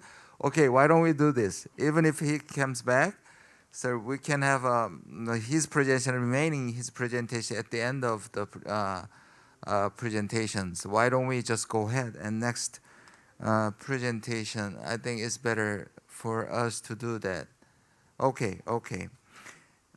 Sorry for the technical difficulties here. And our third presenter, Professor Hong Moon-suk. She is professor at Busan University of Foreign Studies, assistant and the head of International Development Cooperation major, Busan University of Foreign Studies. She has served as an external advisor of Presidential Committee on New Southern Policy and Evaluation Committee for the Prime Minister Office's Committee for International Development Cooperation. And her presentation title would be Education and Human Resources Development of Korea's New Southern Policy, Taking a Step Forward. Professor, it's yours. Okay, thank you. Thank you very much. I think because of technical issue, I'm going to have a presentation a little bit earlier than I expected. Thank you very much for inviting me to have a talk about real soft side of NSP, and especially education and human resource development is very, very important, and everybody knows about it. But someone not really been brought up to the main stage in the forum. So I'm very honored to be here today, have a presentation. Due to time limits, I think that I'd like to skip some of the introduction area and getting into my main areas. I'm in recent years, and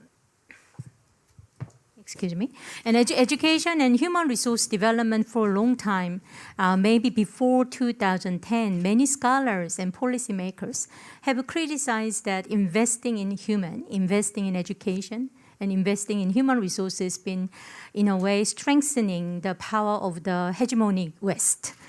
So brain drain has been one of the main issues, have been always criticized throughout the history. I think that it is true that the investing in education and human resources has been always problematic in this sense. However, in recently, last 20 years, and the conceptualization of understanding global education and human resource development somewhat changed. Because the many countries out there would believe that many of the people who receive the scholarship or education cooperation benefits, they go back to their own country. They become leaders in many different parts of society. So rather than sticking on to 1980s dependency theory, I think this is time that we need to think a little bit differently. In this sense that we have, with a couple of Australian, British and Korean academics, we've been gathering a large sets of data, been researching about what's happening in global education. That some of them are in policy researches and some of them are in academic researches. Both of them clearly show us the result that actually Korean human resource development and education becoming a lot closer to our Southeast Asian neighbors. I think that the details of my research will be published, I think, one of the KIEP publications soon, so you can have a look at it. But important thing is that with the NSP and NSP plus policy, Korea's engagement in education and human resources has been increasing quite remarkably. Especially global education exchange of human resources been not really new in 2010s. I need to be very honest here. The fact that since 1990s, already the globalization of higher education especially has been quite important issue in Korea. And then our international exchanges between especially university students and researchers has been quite increasing. So regardless of NSP or NSP plus or not, already the popularity of a human exchange between Southeast Asian countries and Korea already continued. But I think it's important to mention that since 2000s, popularity of education and human resource development with Korea and Southeast Asia, it's been formalized and formalized. I think this is quite important because of a lot of our funding issues that focused on Southeast Asia become more systematized and formalized. One of the examples could be our ever-increasing budgets in ODA, Official Development Assistance in Education and Technical Vocational Training and Education. I know that many of the policymakers and diplomats often talk about human dimensions of the New Southern policy. However, I think that it's important to mention that it's not policy, not necessarily leading to more human exchange. Maybe in reverse, more number of larger volume of human exchange between Korea and ASEAN countries are maybe pushing our government or our policy to be one step closer to our government. For instance, 2019, number of visitors between ROK and ASEAN member country exceeded 100 million visitors. As you can see in the clear data, the data shows that the Korean visitors to ASEAN and Mekong country has increased between 2015 and 2018 alone. This very short period, a number of Korean visitors to ASEAN country have increased double-fold. And Mekong visitors to Korea within very short time, between 2015 and 2019, increased 6 times. I think that this is one of the reasons of maybe NSP policy is influencing our more human exchange, or more human exchange may be inspiring our policy.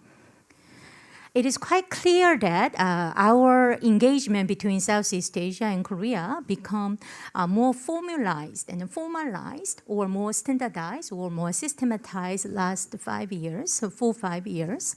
I think that one of the mentioned important initiative that we don't really talk about often is official development assistance. Not only the political, economic level of participation and cooperation, but ODA is a concrete budget that we actually projects and programs are being implemented in our partner countries. I think that these initiatives in ODA are very often overlooked, and their impacts are not really shared among diplomatic and policy communities. I think that we need to pay attention closely what's happening in ODA in line with our major diplomatic and regional policies. Within ODA, Official Development Assistance, education has been always one of the top 5 sectors, never changed the last 20 years. The budget dedicated to ODA in education has somewhat decreased the last 3 years because of the importance of environment and climate change cooperation has been introduced. However, it seems unlikely that the investment in education working with mainly Southeast Asia and also Sub-Saharan African countries will not really decrease dramatically. So education and human resource development here to stay. So in this regard, this softer cooperation and more cooperation we talk about between Southeast Asia and Korea really clearly shows 3 major trends between 2008 and 2019. ROK education cooperation with Cambodia, Indonesia, Laos, Malaysia, Myanmar, and Thailand have all steadily increased the last 10 years. ODA flows in education cooperation with Indonesia especially has shown remarkable increases over the last decade. Not only the budget increased working in Indonesia, but the areas of cooperation in education did not focus on giving charity, but focusing on higher education, innovation and research, and the youth development, actually solving developmental problems in Indonesia. Coming up with very important projects and innovations within education cooperation within Indonesia. Secondly, in case of Cambodia and the Philippines, overall ODA flow in education cooperation have increased, of course, but with Vietnam it's quite interesting because with Vietnam it fluctuated. In recent years, because Vietnam has shifted its national policy attention from classic education toward the technical cooperation, the relationship with Vietnam have been a little bit fluctuated in terms of ODA budget. But this all budget that I'm talking about here, it does not include human resource development because it's not really statistically not reported as separate sector, but HRD are all included in all sectors of different development. So in this regard, more and softer cooperations in education and human resource development will continue. And then we need to go beyond having events and the shows and appreciating Hallyu.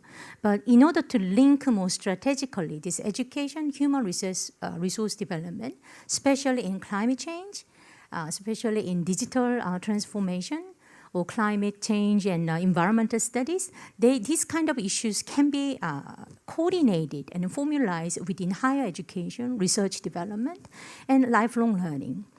So I think that this softer cooperation will definitely continue and will give advantage for both our partners as well as Koreans.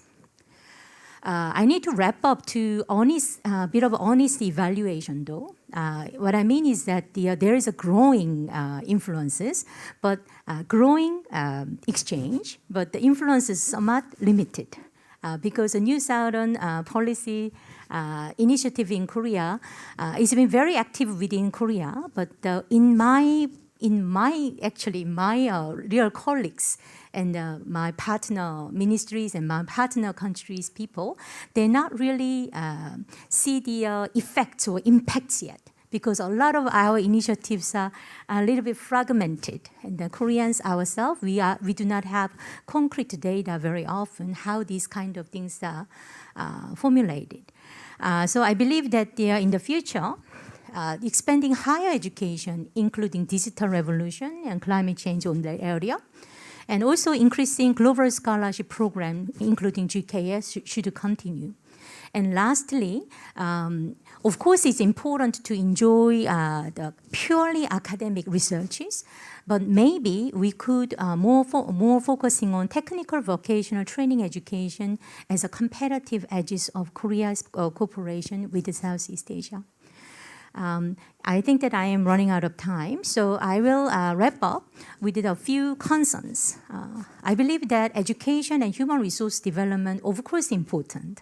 However, there is no quick return of investment, because investing in people, investing in higher education, the fruits we pick takes a long time.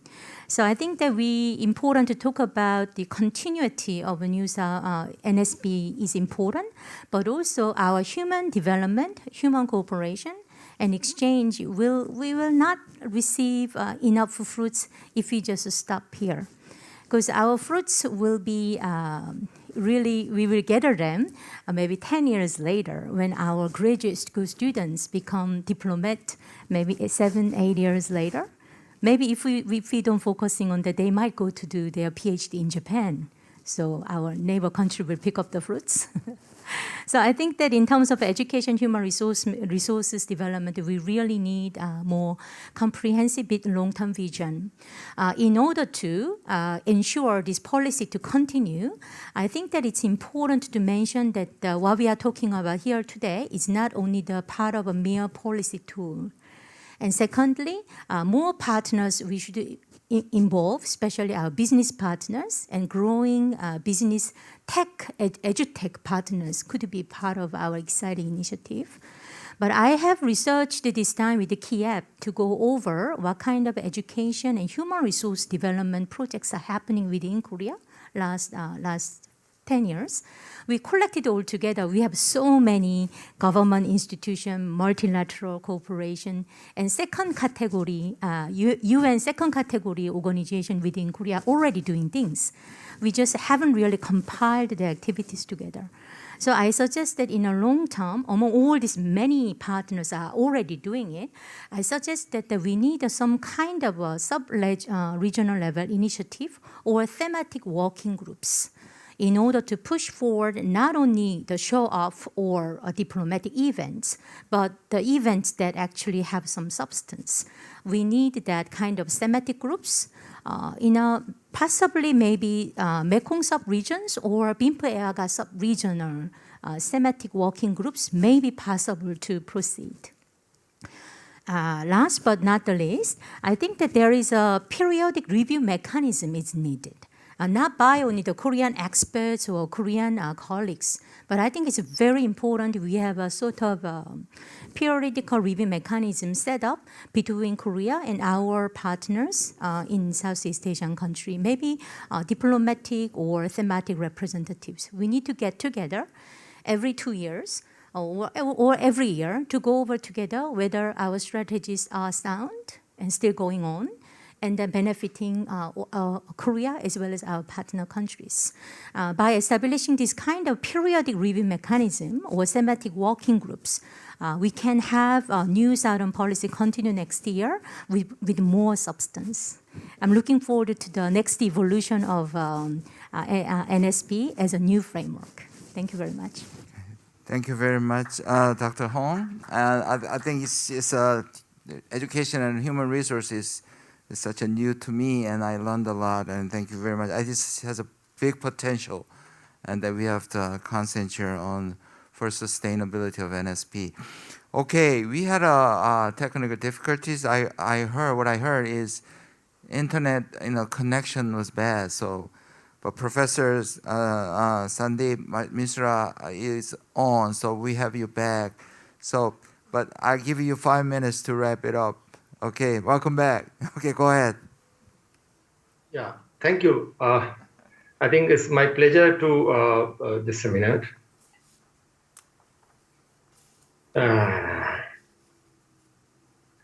Yeah, so basically, I was talking about India-South Korea Connect, and I showed you actually some structural regions. Now you can see how historically we have been connected. This is basically Tagore when he was 1929. He said very good thing about Korea. We know that how I think Kim Sang-soo, actually the president of Donga Ilbo, he wrote to Gandhiji, invited him to Korea. Gandhiji also wrote back. We have also lots of, you can say,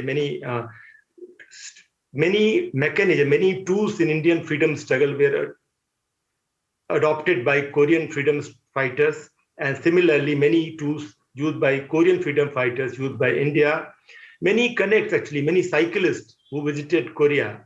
I think Nehru, while writing to his daughter, described about Korea and Samil movement. I think Indian National Congress in 1942, we passed a resolution about Rahul Sankirtan, he visited. When Korea got divided, I think India played its role. We provided, I think, lots of, you can say, moral support and other, you can say, cultural and medical support also in Korean War. So all those things are there. Now I would, at this point of time, you can see there are many K-pop programs which are very popular, Korean drama very popular in India. Lots of educational exchanges have been happening. Tourists are visiting from India to Korea, Korea to India. So I think many similarities are there. Now, the last point and the most important, you can say, my submission would be that, look, there are many objective facts which are there, which are propelling both India and South Korea to have very good relations. You can read my slide and see how many of them they are important and how strong they are. For example, actually in India, many people, they don't know that India-South Korea bilateral trade in last 4 or 5 years, every year it has been more than India-Japan trade. But in Indian somehow psyche, Japan is considered to be more important. At least South Korea must be also considered equally important. As I mentioned about other, you can say, North Korea-Pakistan connection could also be very important. We have common friend and common concerns. We have been overall working both countries for open, multipolar, rule-based, institutionalized Indo-Pacific area. But I think actually in Marxism, there is a saying that, you belong to same class, but until you realize that you belong to same class, you don't come together and work together for your mutual interest. So they call it objective facts and subjective realization of those facts. So in India-South Korea relations, it seems to me there are many objective facts which are there, which are pushing us to come together and have much more stronger, you can say, relationship. But maybe I'm allowed to say that the subjective realization of those facts have been less than, I think, required. Like subjective realization, I can just give you some small things. You can see that still there are some reluctance from both sides, both in security domain, because, when it comes to East Asia regional issues, India tries to be silent. When it comes to India's interest in our region, or say UN and other things, we are basically not having enough support from South Korea. In economic term also, you must have heard about SEPA. SEPA was in 2015 when our Prime Minister Narendra Modi visited Korea. It was supposed to be reviewed and revised. It hasn't been revised till now because reciprocity had been demanded by both sides. I think gradually, it seems to me that under our Prime Minister's activist policy and Moon Jae-in new Southern Policy Plus, we have been more and more basically trying to bridge this gap. We are going to have, and for that it's important that people to people connect, socio-cultural connect, mutual understanding between these two countries must be enhanced, because otherwise all in different domains, all the mutual interests which are lying over there, somehow we would not be able to realize them. I'm happy that many good things have been happening between India and South Korea, but I feel that much more could have been done, much more can be done in future, and I'll stop here. I'll further discuss in question answer. Thank you very much, and my apology for interruption. Thank you. Okay, thank you. No problem. You can give him applause. Okay. Well, yeah. I'm glad that you could finish your presentation, anyways. And I think India is becoming more important in strategic sense too. And I heard from Indian friend that they are a member of Quad, and they want us, Korea, to come in and working as a buffer or balancer in the Quad. Even though India has some problem with China, but India doesn't want the Quad to become an anti-China, military alliance. So in that sense, I think India is very important. And you talked about we could do more than this. And actually, NSP in the first generation, maybe 1.0 is about ASEAN, but India maybe the welcoming bonus kind of, and then we can work on for the NSP plus. And we have last presenter, Professor Kim Hyung-jong is professor at Yonsei University. And before joining Yonsei University, he served as assistant professor in the Department of International Relations at the Changwon National University. And his title will be ROK ASEAN Cooperation on Health and Human Security. Dr. Kim? Thank you, Professor Kim. And it's my honor to be here to share my opinions, actually. It was my very pleasure to attend the first session, so especially to hear the opinions and the very constructive comment from the ambassadors of the ASEAN member state. So actually, I do hope that the NSP could continue with the further improvement. And I think in this sense, today's event is I hope that can contribute for the further discussion of the NSP's improvements. And actually, my topic is that ROK's cooperation, health, security, and the human securities. I'm not the expert on the health security and the health issues and health science. I was trained in the international relations, but what I want to focus is that, as you know, that the current crisis is not only the health issues. It has increasingly become the multifaceted issues and caused by the COVID-19 soon appears in political, social, economic, and other humanitarian issues as well. So it is calling for us to take more attention on the aspect of the human security. So in building the further and stronger the cooperation between ROK and the ASEAN, I want to say that the human security need to be attract more attention, right? So that is what I want to say. As you know, that the human security concept actually has become increasingly important concept in international relations since the 1994 when the UNDP published this report on the human securities. And then the following the discussion has expanded its scope of cooperation and the conceptual notion, not only from the need for the meet the basic the demand, but also to the freedom from the fears and the freedom from want and so on. So it should be noted that the development of the concept and the discussion on the human security actually has evolved with the development of the non-traditional security issues. Let me turn to the case of the ASEAN and the human security issues, right? So as you noted that the ASEAN is one of the most successful regional cooperation in the world, probably after the European Union, right? But in the development of the ASEAN and ASEAN community, actually the security concept has long been dominated by the state-oriented approaches. So it often appeared in the ASEAN norm and its practice and so on. But we also noticed that the emergence of the non-traditional security issues since the end of the Cold War.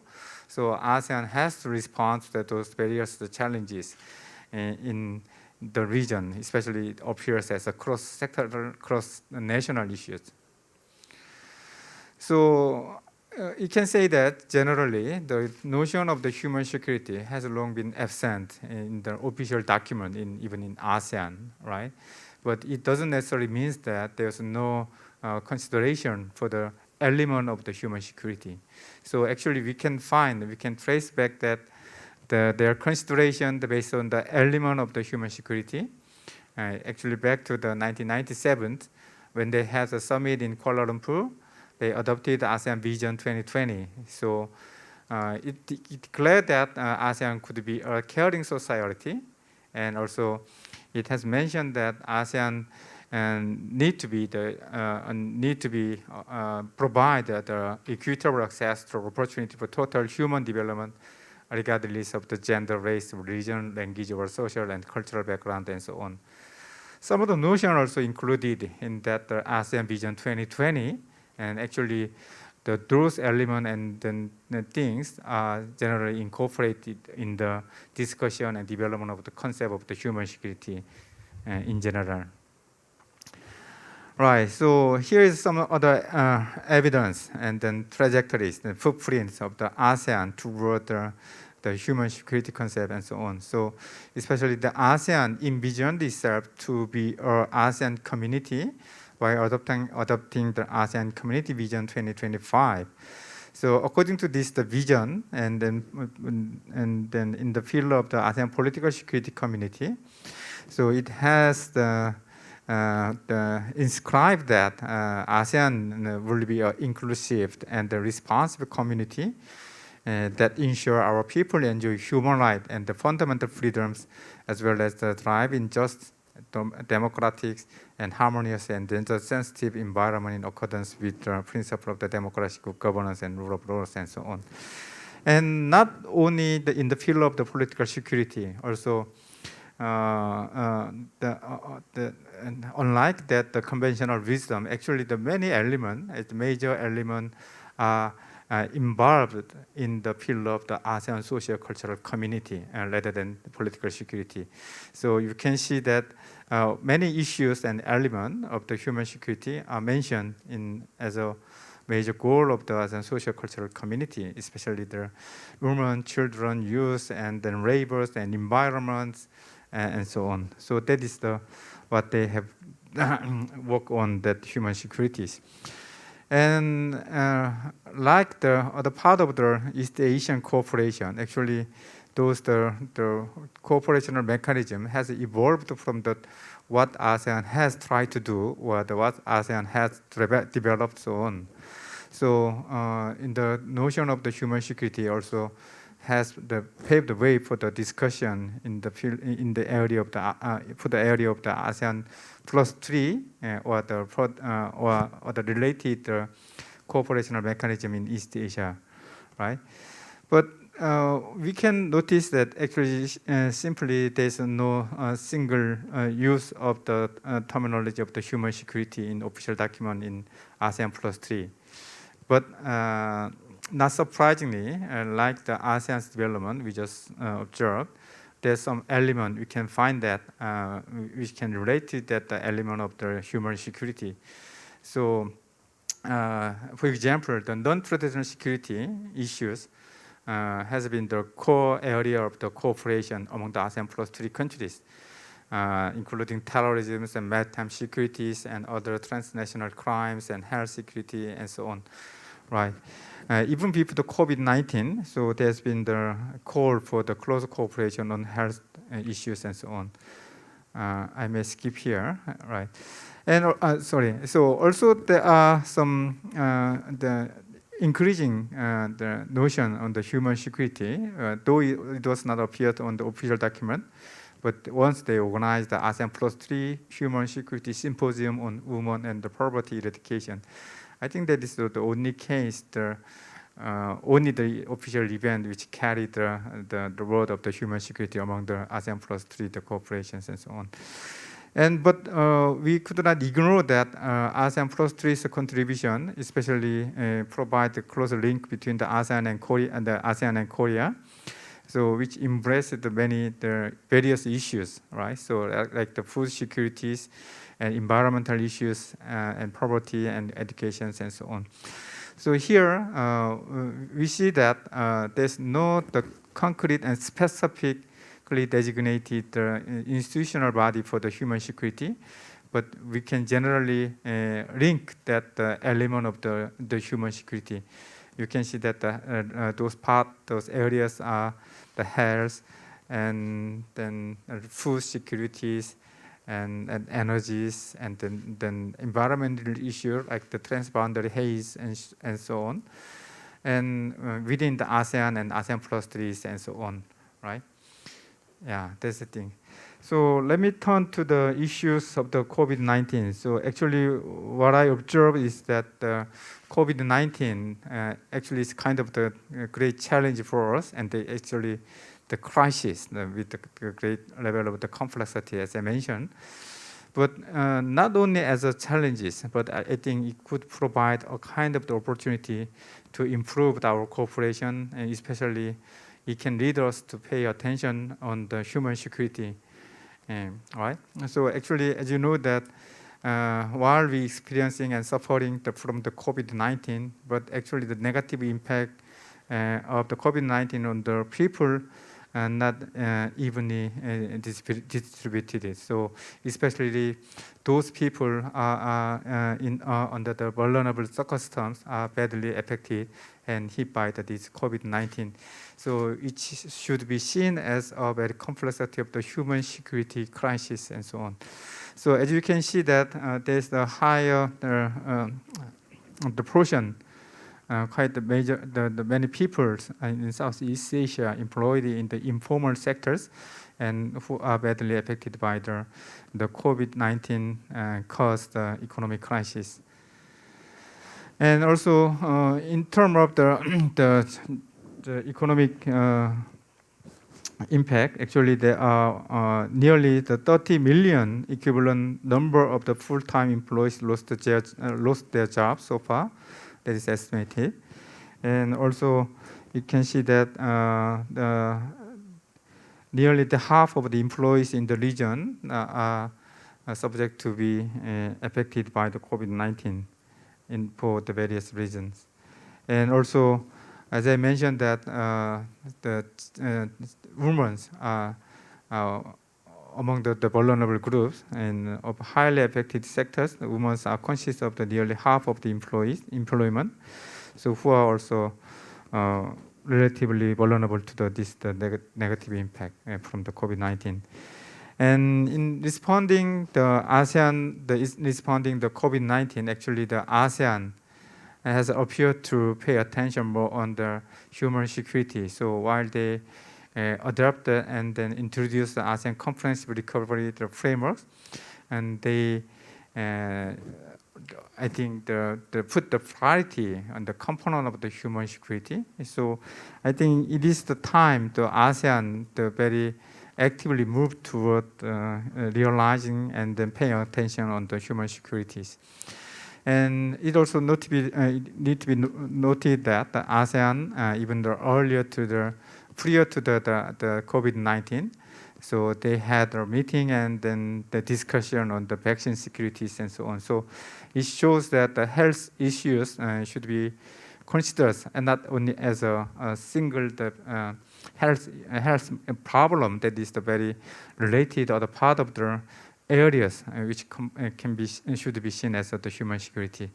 So I may skip that what the Korea has done. Actually, that is the very important part. But in the first session, so the speakers has mentioned that what Korea has done in responding to COVID-19 in collaboration with the ASEAN and India on the name of the NSPs and so on, especially the contribution of the medical supplies and equipment, and then the presenting the political will to cooperate further and contribute the ASEAN, the COVID-19 response fund and so on. So, and what I want to say actually, is that the New Southern Policy Plus, that is the actually invented and then improved in order to respond to the COVID-19 caused crisis. So cooperation on the comprehensive health that appeared as a top priority among the priority areas under the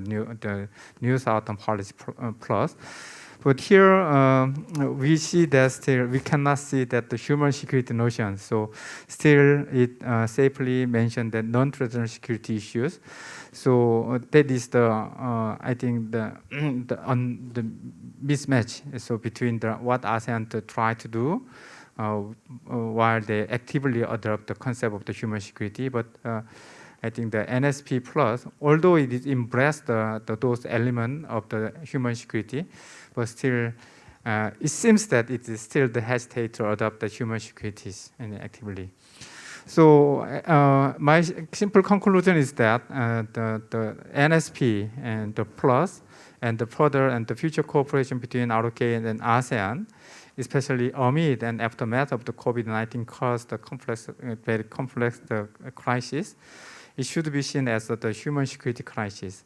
So it needs to declare that the current challenges as the human security issues, crisis of the human security.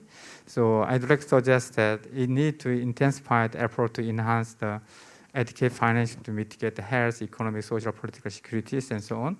But here, important thing is that we observe that very active, the wide range of the cooperation at the various level, but it need to be create a kind of those human security related institution of the body may have a kind of the policy making the platform and so on to arrange based on the and the focusing on the human securities. I may stop here. Thank you. Thank you very much, Professor Kim Hyung-jong. Actually, yeah, we are in the approaching time of pressure, so we only 26 minutes as a plan, but we started a little bit late, but our buffer time maybe 5 minutes more. So, but still we don't have much time. We have 4 discussants, so maybe 5 to 6 minutes. And first, let me introduce Ms. Jung Eui-hye. She's Director General, Ministry of Foreign Affairs, and she joined the MOFA in 1997. Since then, she stationed at the Korean Permanent Mission to the UN's, and in 2019, she worked at the Presidential Committee on New Southern Policy. And after serving as Deputy Director General for ASEAN and Southeast Asian Affairs in 2020, she is now acting as Director General for ASEAN and Southeast Asian Affairs from September 2021. Okay, go ahead. Thank you, Professor Kim. Colleagues, very happy to be here. So I am commenting on Professor Choi's presentation on the progress in the peace pillar and the lag thereof, perhaps. So what does it mean when we say that progress in the peace pillar is lagging behind other sectors? Maybe it means that there are not enough projects happening in the peace pillar. Perhaps it speaks to the fact that maybe the perception is the strategic nature is lacking in the new Southern policy. To be fair, it's very difficult to draw a neat line through the prosperity, people, and the peace pillar, because who can say that various issues such as terrorism, cybersecurity, pandemics, these are only people related? I think we have a broad concept of security now that we need to look at things in a very holistic and comprehensive manner. But maybe the underlying perception is that the NSP or Seoul is not sufficiently sensitive to the concerns of our ASEAN and India partners, and that perhaps we've been too immersed in our immediate security concerns, namely the DPRK. How can we address this shortcoming then? Because the NSP does not exist in a vacuum, I think we need to be more actively engaged in the bigger geopolitical space that is now being dubbed the Indo-Pacific. We must be more cognizant of the strategic dilemma that our ASEAN and India friends are facing, because Korea is also not free from this. I think Seoul must make a consistent and conscious effort to work together with our ASEAN partners and India to mitigate the strategic dilemma that all of the countries in the region are facing due to increasing rivalry between the United States and China. And no country can do this alone. So we must find constructive ways to engage with the countries in the region as well as interested partners, and do it in an inclusive manner. I think minilateral configurations, really rallying multilateralism, that is a trait of our ASEAN partners especially, is one way to go, and put in place or help put in place very nimble, flexible, minilateral configurations on various issues that affect us. We must also strengthen ASEAN-centered regional architecture. ASEAN now stands at a very critical juncture due to internal problems such as Myanmar, as well as the intensifying rivalry. And not just by paying lip service, the rhetorical lip service to ASEAN centrality, but to really demonstrate in practical ways to help ASEAN implement the ASEAN outlook on the Indo-Pacific, for example. Perhaps we need to be more actively and vocally take part and contribute to the ASEAN-centered regional architecture. The ASEAN partners are really masters at building this regional architecture, and maybe we need to do more to help strengthen this architecture. In a similar vein, we can also work with partners to strengthen the role of ASEAN and India in setting the norms that will govern the regional order in this region. We need to engage in an earnest dialogue as to what kind of a regional order we would like to see. Korea, for its part, supports open, transparent, rules-based, and inclusive regional order that is underpinned by rule of law, human rights, and democracy. I would here like to refer to the last remark by Professor Che that ROK tended to shy away from more actively joining forces with the U.S. Indo-Pacific strategy, trying to perhaps skirt the difficult issue of navigating the U.S.-China rivalry. Although the NSP might have started as a functional strategy rather than more strategic one, I think it is time that we engage in an earnest dialogue with our ASEAN partners. What does ASEAN want to see the NSP become? Perhaps NSP is all the more appreciated because it is tremendously functional and practical. So I will stop here, but just to stress that the future direction the NSP needs to take needs to be driven by the needs of our partners, ASEAN and India, more than anything else. Thank you. Thank you very much. Okay, next discussion will be Ambassador Bilahari Kausikan, and he is currently chairman of the Middle East Institute, an autonomous institute of the National University of Singapore. He has spent his entire career in the Ministry of Foreign Affairs. During his 37 years in the ministry, he served in a variety of appointments at home and abroad, including as ambassador to Russian Federation, permanent representative to the UN in New York. Ambassador, it's your turn. We cannot hear you. I think you have to, yes.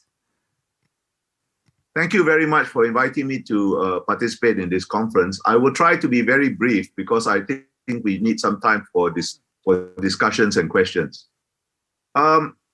I was struck by the presentations in particular of Professor Cho and Ms. Chung. If I got your name right, I hope, the DG for ASEAN. I think Ms. Chung is absolutely right. We need to be able to see the new Southern policy and other policies, both by ASEAN and our other dialogue partners, in a broader strategic framework. And let me spend my few minutes explaining what that framework is from my point of view. It's quite obvious we are going to face enhanced US-China rivalry for the foreseeable future. But I think we need to understand the nature of that rivalry very carefully and accurately. It is often rather carelessly called a new Cold War. I think this is inappropriate and somewhat intellectually lazy. The US and the Soviet Union led two separate systems, and which were only connected tangentially, very minimally connected, and their rivalry was to see which system would prevail. The US and China are both vital and irreplaceable components of a single global system, which I think is unlikely to entirely bifurcate. It is bifurcated in part in certain specific domains, but it's unlikely to separate. So they compete within this system, and competition within a system is fundamentally different from competition between two systems. None of us can do without either a relationship with China and a relationship with the US. I think this is a new strategic reality that there's better appreciation of. At the same time, none of us is without concerns about both China and the US. The concerns are not exactly the same, but this is also a new strategic reality. So what do we do? This is the complication. I think all of us in this situation, ASEAN as well as Korea, indeed even US allies like Japan, Australia, seek strategic autonomy. Autonomy from both China and a degree of autonomy, even if you are as a formal treaty ally from the US, to maximize maneuver space. And here, I think there is a convergence, a strategic convergence between basic goals of ASEAN and basic goals of ROK that we have not yet fully exploited. ASEAN's fundamental purpose is to maximize the autonomy of its members by stabilizing the region, so as to minimize the possibility of us getting drawn into major power conflicts. It is another goal is to encourage the natural multipolarity of Southeast Asia, because in multipolarity there is maximization of maneuver space. And it seems that these goals are not incompatible with the goals of the new Southern policy, or the underlying goals, not the stated goals of the new Southern policy, but the underlying goals. And there is a potential here that we need to exploit. We cannot ignore the broader currents which we both find ourselves in, but we need to navigate them, and perhaps we can explore in greater depth than we have hitherto done how we can navigate them together using the new concept of a new Southern policy, using ASEAN-based forums such as the EAS, the ARF, the ADMM+. I'll stop here because I want to maximize time for discussion. Thank you. Okay. Thank you very much, Ambassador. You save a lot of time, but still we don't have much time. But I'll try to bring the presenters to respond. Okay, third discussion will be Dr. Sanjoy Josh. He is the head of the Observer Research Foundation, ORF, New Delhi, as its chairman and chief executive. He has over the last 10 years spearheaded the rise of the ORF as India's premier think tank and window into the world of global affairs. Dr. Sanjay Josh, floor is yours. Thank you, Professor Kim. It's a pleasure participating in the dialogue on new Southern policy, the future and where we are headed. And we've had some excellent presentations, so that makes my task much easier. I'll follow Ambassador Bilahari's example and try to be as brief as possible so that there is time for some discussions. But let me quickly raise some of the issues which have been put on the table, particularly by my friend, Professor Cho, whom I admire and respect very much. So you spoke about the Indo-Pacific and the new Southern policy. I just want to say that, a rose by any other name is a rose. It does not matter. Whether we call it the Indo-Pacific, whether we call it the Asia-Pacific, we are all living in this region. This is our reality. And it is a reality which we confront every day. We have different perceptions of it, different ways of looking at it. Whether we are sitting within the ASEAN, whether we are sitting in South Korea, whether we are sitting in India, our visions of the areas change even within the Indo-Pacific. And the Indo-Pacific too has been evolving. The structure of the Quad has been evolving. The Quad today is not what the Quad was a few years ago. The Quad today is very keen to say that it is not a security-centered alliance. It talks about addressing the pandemic. It talks about connectivity. It talks about, it is moving to, I would like to say that there's a kind of convergence taking place between the Quad and the NSP from two different directions. NSP started talking of security concerns. The Quad has started talking now about economic concerns. See, fundamentally, the pandemic has changed us. The pandemic is changing the world. And let us accept the fact that everything evolves, everything changes. The Quad is changed. The NSP is changing. We are all changing. And as far as India is concerned, yes, we have problems with China. But to think that we will depend on the Quad to help out with our problems with China, I won't put any of my bets on that. China, if we have problems with China, we are going to be solving those problems ourselves. We are not looking towards anyone else to solve those for us. And the larger issue, I think, when we're talking of human security, and this has been raised by many of the speakers, the larger issue which we are really concerned about is in the post-pandemic world, there are far greater pandemics which are waiting for us. No, this is just a warning shot. There is a pandemic of inequality that we need to address. That is where human security really comes in. And Korea and India are two, I would say, tech superpowers.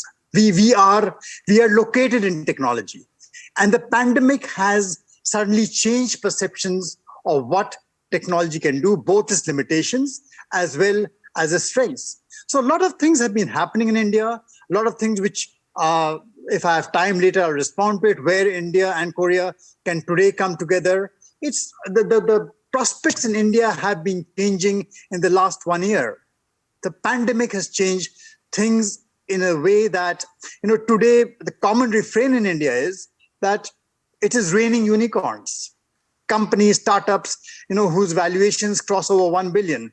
The number is increasing. India today has become the third largest after US and China, the third largest creator of unicorns. There are tremendous opportunities waiting for countries in the ASEAN and South Korea, all of us, to work together in the emerging areas, which post-pandemic, what are the most emerging areas? In EdTech, in health tech, in fintech. So these are what are really going to be transforming the world which we are moving into. So these are the opportunities which I would, at some point maybe like to talk about in greater detail. But most important, what we need to do across this area and what is going to be extremely important for the rest of the world is to start bridging the digital divide. Because technology will not deliver unless we address the issue of access. It is access of all kinds, access to income, that is health security, access to technology. It's about, removing this, the other pandemic which I'm talking about, the pandemic of inequality, the pandemic of poverty, the pandemic of access, which we are facing every day. So within ourselves, what I would like to conclude by saying is that together, whether it is India, South Korea, ASEAN, I think we can really have a generational transformation. It is looking at the future, just beyond the bilateral partnership between India and South Korea.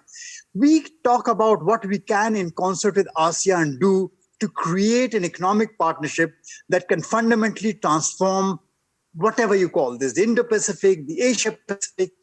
It is a transformative 21st century partnership that must look beyond the strategic competition and rivalries in the region. So this is what the future is. And whoever works with us, people, alliances, minilaterals, which have a common purpose, a common objective, are going to prosper and going to move together. So this is what we need to be working together. India and South Korea, yes, have a lot going for them. India has a lot going with all of its ASEAN partners. So that is the future ahead, and that is all I would like to say.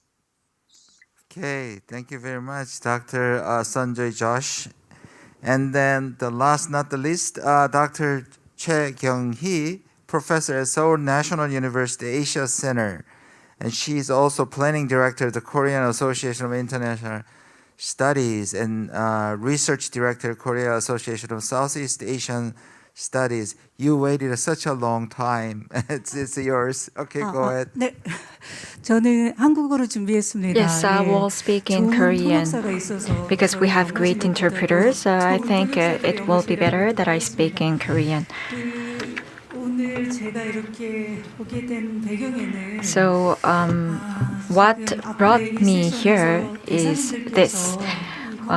During session 1, ambassadors delivered many messages, but they also said that this conference was very timely. Given that this is a timely seminar, it also means that the NSP was first unveiled in November 2017, and next year, Korea will see a new president. And because of those events, I think that the ambassadors said that we are now at a critical juncture. And of course, we have many expectations about the future. But at the same time, I think that ASEAN is now in a very specific situation, and East Asia and the global landscape is all different. So we are now in the midst of the pandemic, so which triggered fear about whether we could go back and return to the usual times. And we have the digital transformation, and we are concerned about whether we will be able to adapt to the new future or not. And at the same time, we are faced with climate change. So we are now experiencing fear and concerns, and we need a breakthrough idea that can help us navigate towards the future. And I believe that NSP can serve as a great momentum to make the transition. And one ambassador said this, well, we did not fulfill 100% of all the tasks. However, the steps that we took were still very meaningful. And I agree. Because while we say that this is one of the most successful policies of Moon Jae-in administration, but however, I believe that NSP does not receive its well-deserved credit, even in Korea, because of its complexity. And then, now, because of that, we tend to regress, and we hesitate to take a step forward.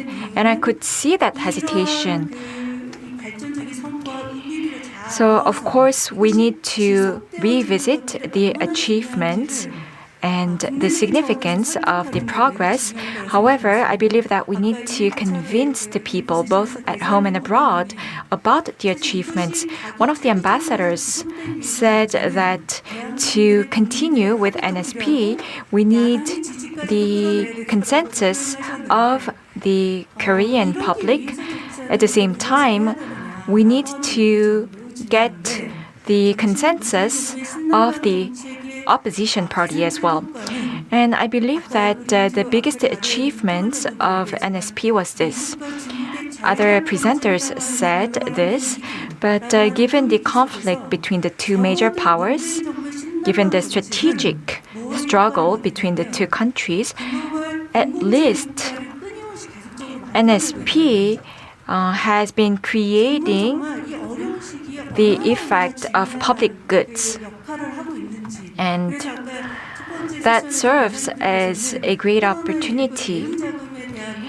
So ambassadors talked about the impact of the COVID-19 ASEAN Response Fund as well as other initiatives, and they praised such initiatives because amidst the pandemic, no one is creating such public goods initiative. In that sense, we need to spread this and we need to keep this momentum going. But how to overcome the crisis is the most pressing task. And are we cooperating well on the global stage? President Moon actually emphasizes the importance of global cooperation every single time. But in fact, we are yet to see agreement even within Korea. So there is this COVID-19 index released by Bloomberg. That was the recovery index that was released by Bloomberg. And Johns Hopkins University data also exists. However, unlike that data, the Bloomberg data showed that UAE was number 1, Korea was about 16th, and Singapore was 37th. And in terms of vaccination, UAE, their score was 203, Singapore was 176, and Indonesia 87. So the pandemic has been raging for over 1 year, and we are failing to cooperate even in the field of vaccine, which is key for survival. And I think that in that sense, NSP can be a niche initiative to reach out to the neighboring countries. And I think that is why the ambassadors really recognized the importance of the policy. So the previous speaker talked about the healthcare cooperation and the human security. And I would like to say this. NSP does not talk explicitly about human security. However, it talks about human security. And to be able to cooperate with the ASEAN countries, this notion of human security must be reflected in NSP, and it should be made more tangible. So that is my question to Professor Kim as well. So in that sense, so to ensure continuity of NSP is key, especially in Korea, not just on the global stage, because of its ripple effect. And the ambassadors talked about how NSP could really create impact. And the ambassador of India also said that NSP can really create a larger platform for the countries in the Indo-Pacific region. So we need to look at how we can really turn the messages of the ambassadors into reality. Okay, we already spent all time, and even with the extra 5 minutes, we already passed 5 minutes over the allotted time. So I think we don't have time for another round, so I have to finish here. I'm sorry about that. I did a poor job in time management. Let me finish by saying this. Excuse me. You know, Dr. Sanjoy Josh, I think is impressed by his comment. He said, everything is changing. You know, everybody's changing. And especially everybody is evolving. I hope we are better than the virus. If, it is what that is evolving now. We can defeat that. But somehow about this pandemic, we learned a lesson. We always say that, nobody's safe until everybody's safe. That gives us a lot of lessons, but, vaccine distributions. Omicron, Delta, it just broke out, other area that just spread it out. So I think that's why we have to work together. And especially regional cohesiveness, even though we have a very diverse cultural background and religion, but we still have adjacent, and we have a location.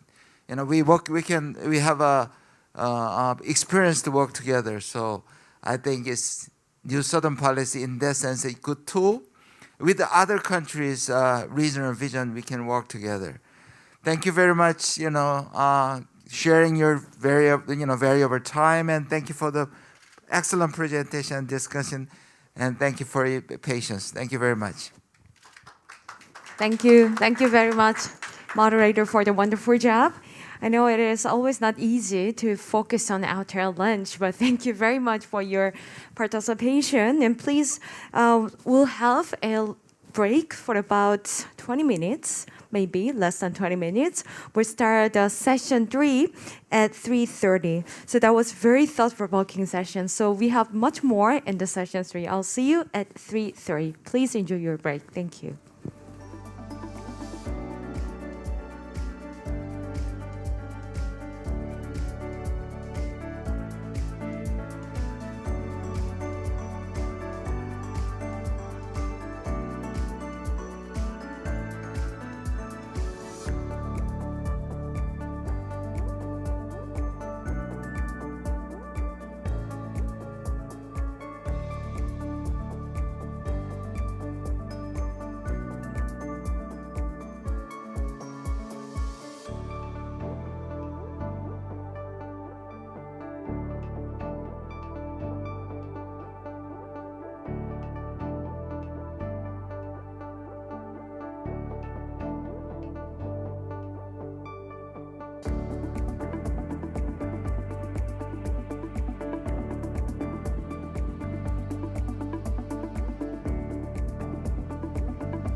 distinguished guests, ladies and gentlemen, the last session will soon begin. Please have your seats.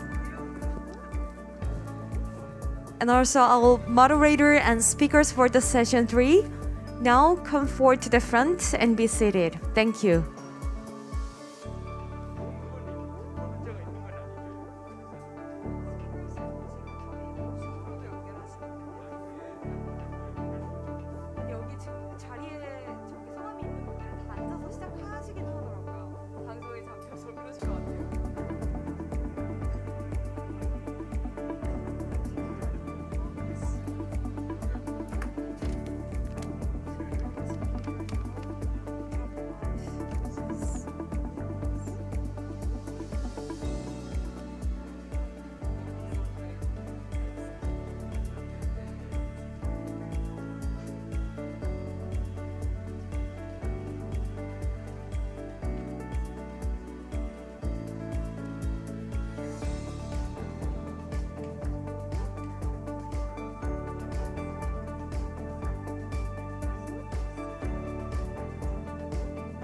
Okay, so now we are ready to start the last session for today. So in the session 3, we're going to talk about progress and future prospects in the field of prosperity. So we talked about people, we talked about people, peace, and finally, this is a prosperity. Professor Kim Hyun-chul of Seoul National University will moderate this session. Professor Kim, presenters and panelists are seated in the front. So ladies and gentlemen, please give them a big round of applause. Wonderful. And let me briefly talk about our moderator. Professor Kim Hyun-chul served as advisor to the President to Economic Affairs and as a chairman of the Presidential Committee on New Southern Policy, and currently teaches at the Graduate School of International Studies of Seoul National University. So Professor Kim, please lead the session. Thank you. 예, 감사합니다. Yes, thank you very much for that. 그 신남방정책 The previous session talked about 2 of the 3 pillars. They talked about people as well as peace community. And now in session 3, we will talk about prosperity, which is the 3rd pillar of NSP.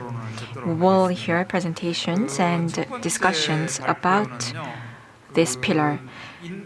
First, we will hear from Professor Mohanty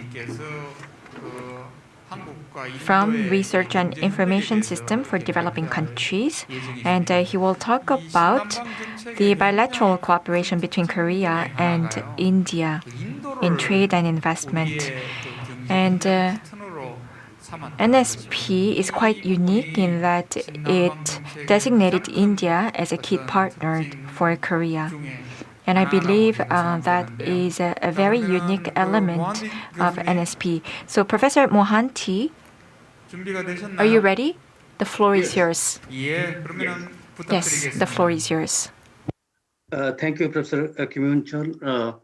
I am really thankful to KIEP for inviting me to this conference, international conference.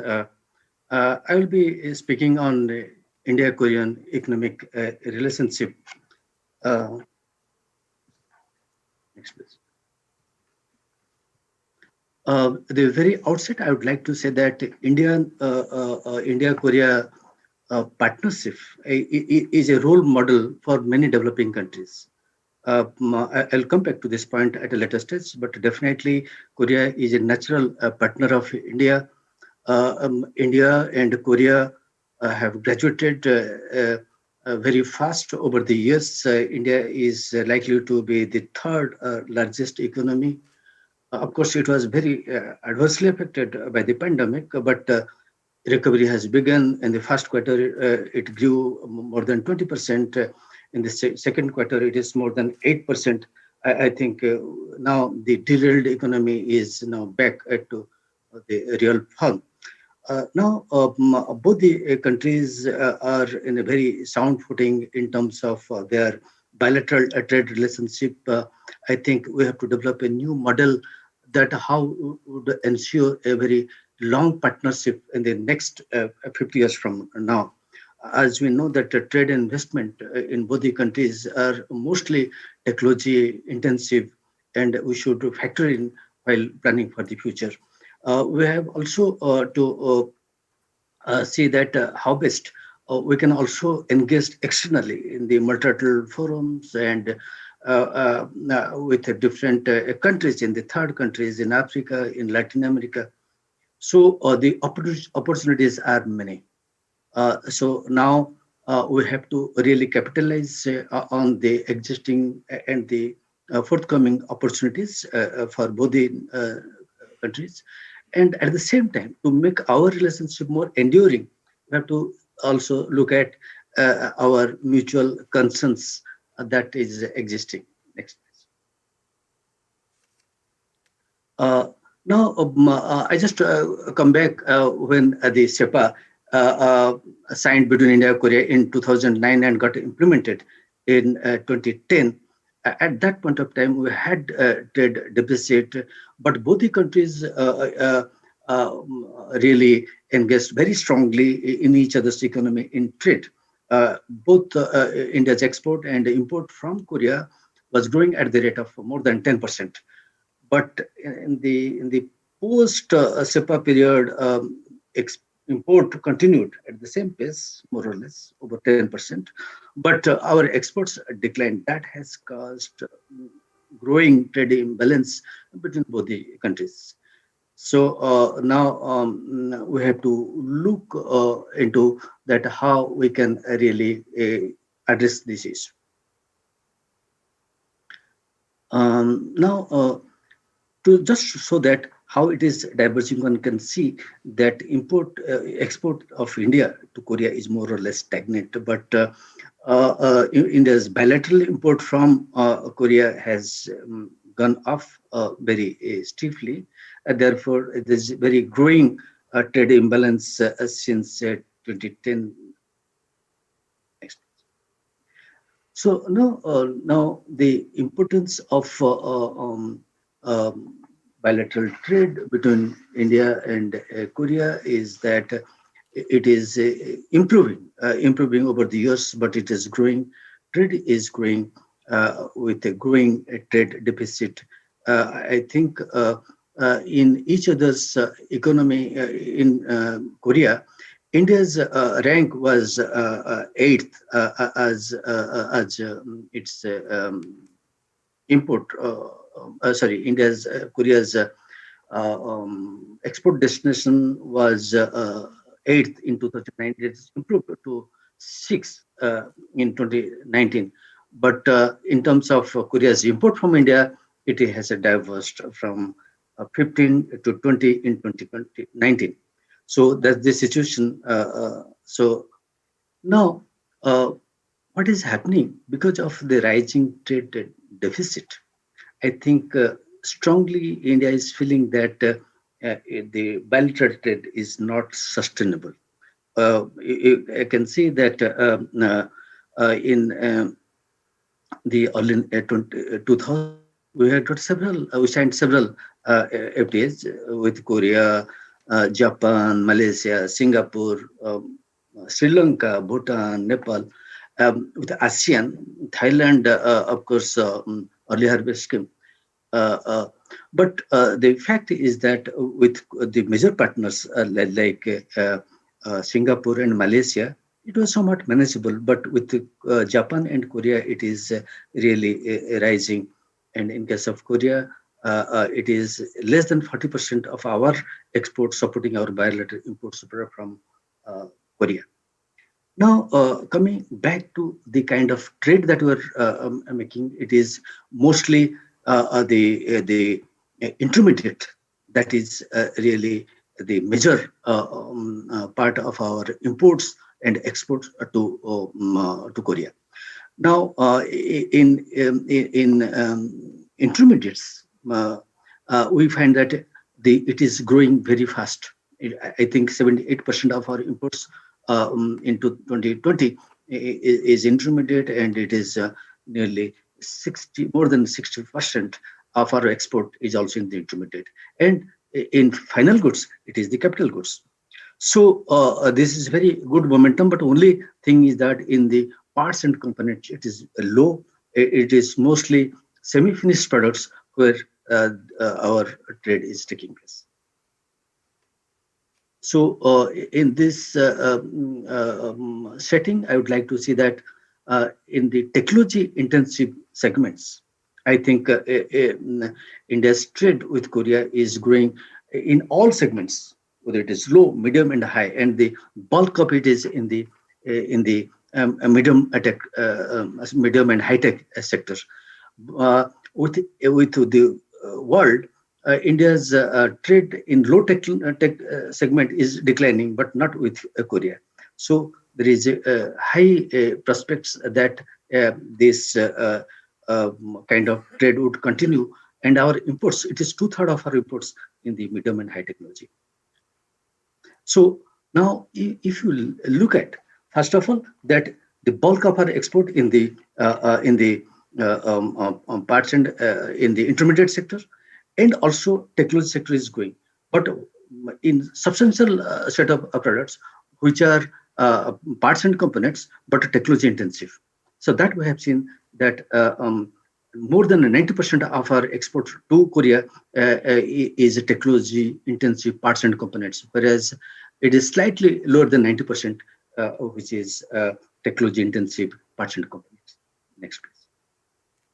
Now, there is, let us go to some sectors. I just give a glimpse of some sectors. In ICT sector, it is growing fast, but the share is very low. And in the semiconductor sector, I think India's dependence on Korea is very high, and it will continue to be very high in future.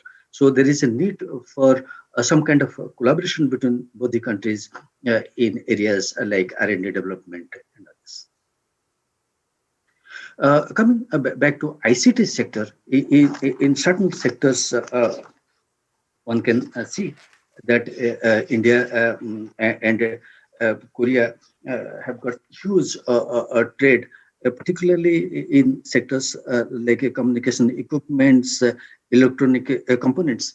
I think trade is very high in the ICT sector.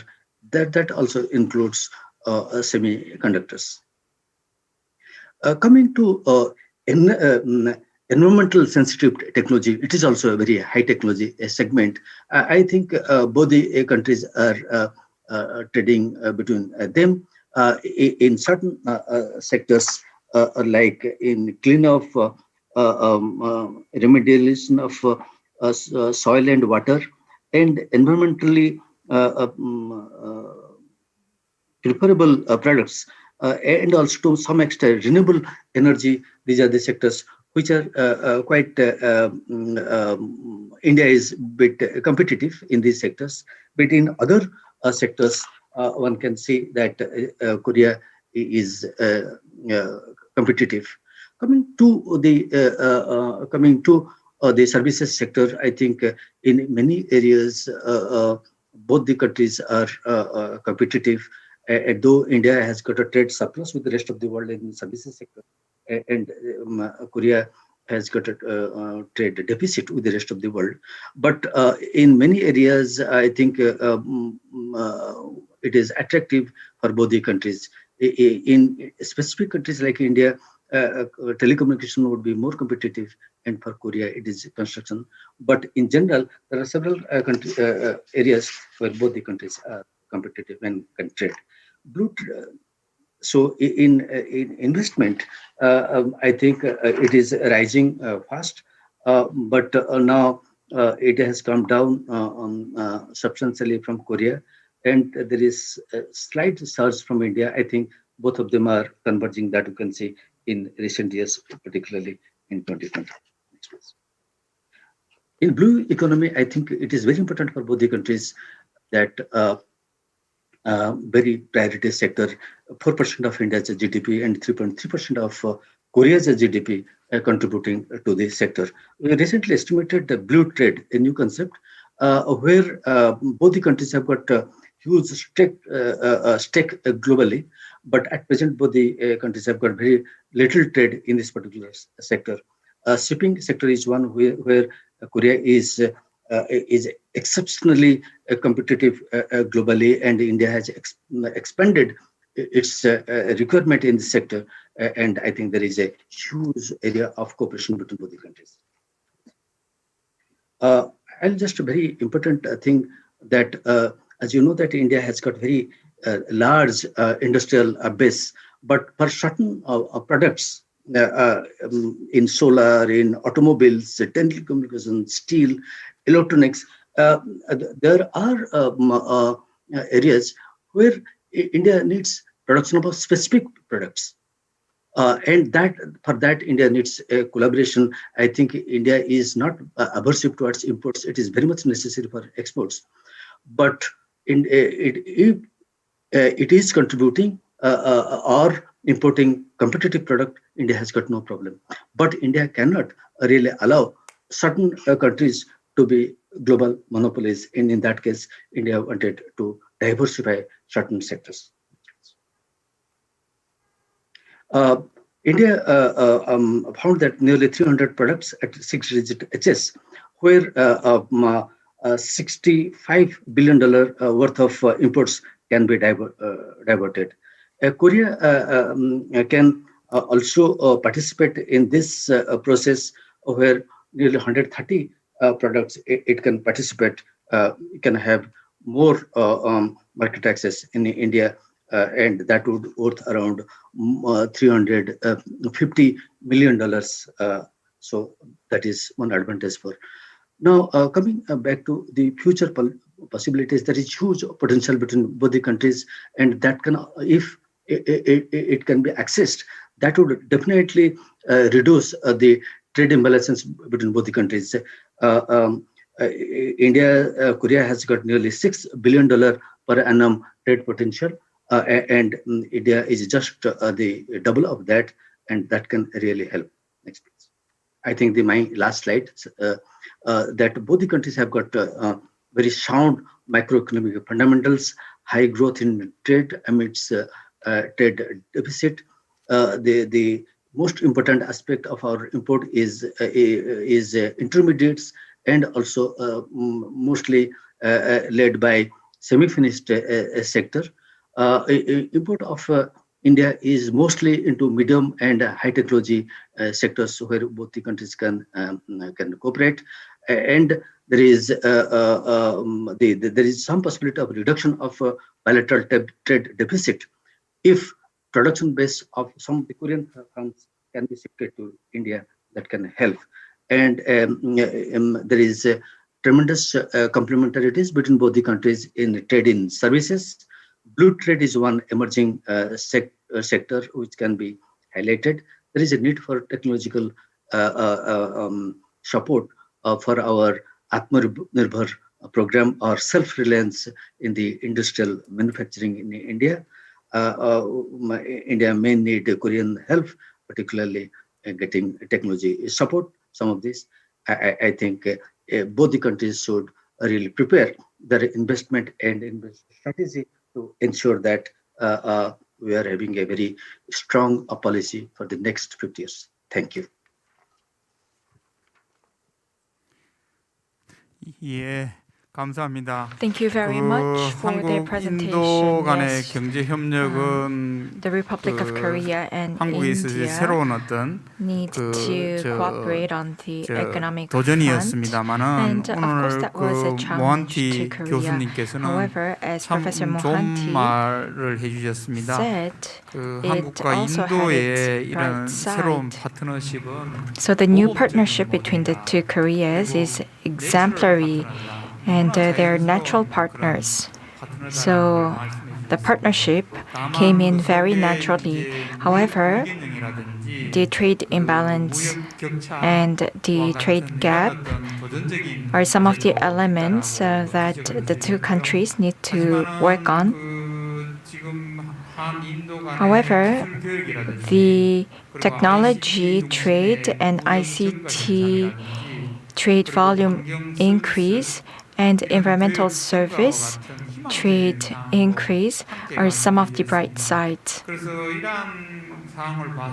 Now, given this, the Republic of Korea and India could further their cooperation in the economic field. So the potential is huge. So thank you very much for that, Professor. Now, we would like to talk about the global value chain between Korea and other countries.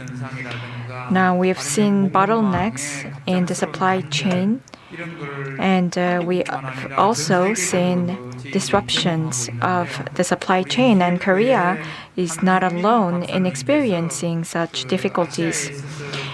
And Dr. Han Young-min will talk about the global value chain. So please give Dr. Han a big hand. Thank you, Professor Kim. I'm Hyung-min Han. I'm Associate Research Fellow at KIEP. Today I'm going to talk about recent trends of global value chains in Asia and policy implications. Today's presentation is based on the research that I worked this year with other KIEP researchers. So today I'm going to talk about three things: recent trends of global value chain, and how does COVID-19 affect GVCs, and lastly, the policy implications. So let's begin the recent trends of global value chain. So due to the technology improvement and free trade policies in many countries, production has been globally segmented, as we know. Many producers from all over the world now participate in the production process. These GVC blocks are now roughly divided into three regions: North America, Europe, and Asia. However, due to the recent global economic and political environment changes, the value chain network has been transformed over the years. And among these three VC blocks, GVC network in Asia experiences the most significant changes over the years. But one thing that we need to know first is that to understand the recent changes of global value chain, we need to know the factors that affect the global value chain. So figure 1 shows the trends of GVC-related productions and GVC participation of the world. So what you can see from the figure is that we can observe the trend shift time to time, such as global financial crisis or US-China trade conflicts. And in addition to this global financial crisis or US-China trade conflict, there are actually many factors affecting global value chain in recent years. Trade protectionism and policy uncertainty, changes of production environment and demands in Asia, digitalization, robotization of production, disaster, and health risks are regarded as the factor that affects the recent changes of global value chain. So protectionism in trade and policy uncertainty and high labor costs in Asia, they are generally increase the production cost, and it is expected to lead to a localization in productions. Figure 2 portrays the World Export Trade and Policy Uncertainty Index. The green line is the Policy Uncertainty Index, and blue line is the World Export Trade. And what we can see from the figure is that when there's a spike of Policy Uncertainty Index, there's an increase of the world export volatility of the world export trade. So this means that if there's a lot of policy uncertainty in the market, then the world export trade actually affect from it. So these two variables are correlated. Another thing is the digitalization and automation in production, and these two factors are generally decrease the production cost, and they are expected to expedite the online cross-border production. So this means that people can participate in production change with the help of online and automatic factories, regardless of the location and or the country. And one factor that we need to one factor that we need to understand is the natural disaster. The figure 3 shows the number of world natural disasters and technical disasters. The green line is the world natural disasters. And what you see is that the number of disasters such as epidemics and the natural disaster is increasing. So these natural disaster factors are quite important these days in regards to the GBC. And this trend is coming from the fact that the world is close to each other and the risks from the global warming is increasing. So all of these factors that I mentioned is now combined together, and they are reshaping the recent GBC structures. And so let's move on to the recent changes of global value chain. So through analyzing the trends of backward and forward GBC participation, we find that China's GBC-related production share reduced, Vietnam's shares of GBC-related production increased, Mexican's shares of foreign value added in production increased. And when we look at the final good network, we find several features. China's supply of final good to the US is still active. China's final good import from the US has increased. Mexico's final good export to the US has expanded, and China's supply of final good expanded to various Asian regions. And when we look at the intermediate good network, we find following features: increased connectivity between US and Mexico's in North America production network, increased movement of US intermediate good to the island, and expanded supply of intermediate good from Korea, Singapore, Australia to Asian production network. And we can just, the thing that I need to mention is that the Asian network are getting more complex if you see the figure 5 and 6. And the red circle represent the Asian countries. And what you can see from the figure is that Asian countries' networks are getting more complex. This means that the Asian country, other than the traditional export countries like Korea, China, and Japan, the other Asian nations start to participate in the world production. So this is what it shows. And next move on to the production length, which is defined as the number of stages of a product that consumed in the final consumer. So what we see from figure is that after the recent US-China trade conflict, the average production length slightly decreased. This is coming from the fact that the average production length in Asian countries has decreased between 2013 and 2019, especially the country with domestic economic-oriented policies such as India and China shows the most significant drops in production length.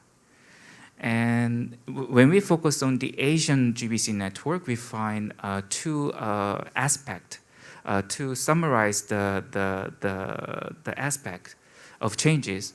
The first change is the ASEAN and India is becoming the world global production hubs. The shares of inward FDI in ASEAN and India has increased significantly over the years, and this is because the part of global FDI has been diverted from China to ASEAN and India.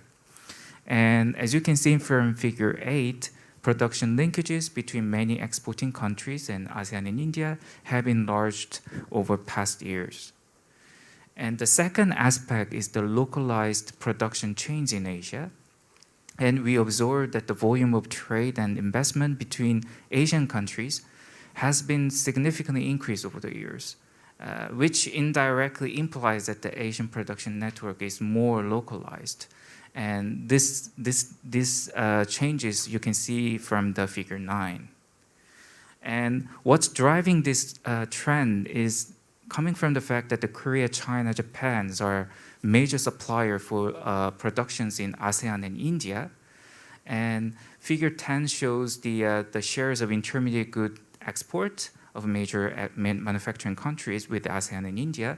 And what we see is that the shares of Korea, China, and Japan intermediate good export to ASEAN and India has been increasing rapidly.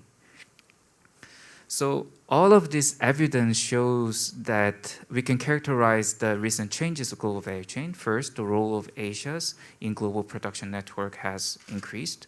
Second, the production is more localized within the regions, especially in ASEAN, Asia and North America. And third, global production is slightly close to the final consumption market. And now let's move on to the impact of COVID-19 on global value chain. So COVID-19 is now working as affecting the global value chain, as we know. But according to the theory, the firm's decision on global productions or offshoring is based on 6 factors. transaction costs, property rights, relative production factor price differences, and so on. So what the theory predicts is that if GBC-related costs has not significantly changes after the COVID-19, then COVID-19 may not be the important factor that reshapes the structures of GBC. However, if COVID-19 increased the possibility of accelerating the introduction of digital transformations or production automation, this is something that we are witnessing now. The global value chain structures after COVID-19 could be different, and the structure will be largely driven by the changes of production technology. But regardless of the debate on the impact of COVID-19 on GBC structures, the COVID-19 still work as demand and supply shocks. And if you look at the trade, the world trade has declined in most countries. But what is interesting is that the regional export of East Asia and Europe has decreased less. And despite the spread of COVID-19, China's position in world trade remains strong. And due to the demand of EUs and US, the export of Korea and China suffer less from the COVID-19 shock. So impact of COVID-19 on trade in East Asia is relatively low. And when we look at the FTI, the overall greenfield FTI has declined in most countries, but the regional greenfield FTIs of United States and China and France increased. So what these evidence tell us is that all in all, the global value chain structures after the COVID-19 has maintained or strengthened the previous trends of changes, such as increasing role of existing Asian production base and reducing the production length. And what is also interesting is that greenfield investment in most industry has declined, but the investment in the telecommunication industry has increased. So this implies that the many countries, this captures the many countries' response to the digitalization. So let me move on to the policy implications. So first I'm going to talk about the big layout, the big policy suggestions. So to cope with the supply chain disruption, building a robust and resilient supply chain is essential. The robust supply chain is the production network that producer can maintain operation in the middle of supply chain disruptions, and resilient supply chain is the production network that return to normal operation within a short period of time from the external shocks. Also, the policymaker need to focus on restoring the established supply network, and this is because that restoring supply chain with a long-term trustable supplier may cost less than switching to other suppliers. And with respect to policy suggestion to Korea, it is important to acknowledge that the production linkages between Korea and NSP countries are gradually increasing. So mid and long-term policy support is necessary to help this transition. And with respect to the impact of COVID-19 on global production network, the policy suggestions are following.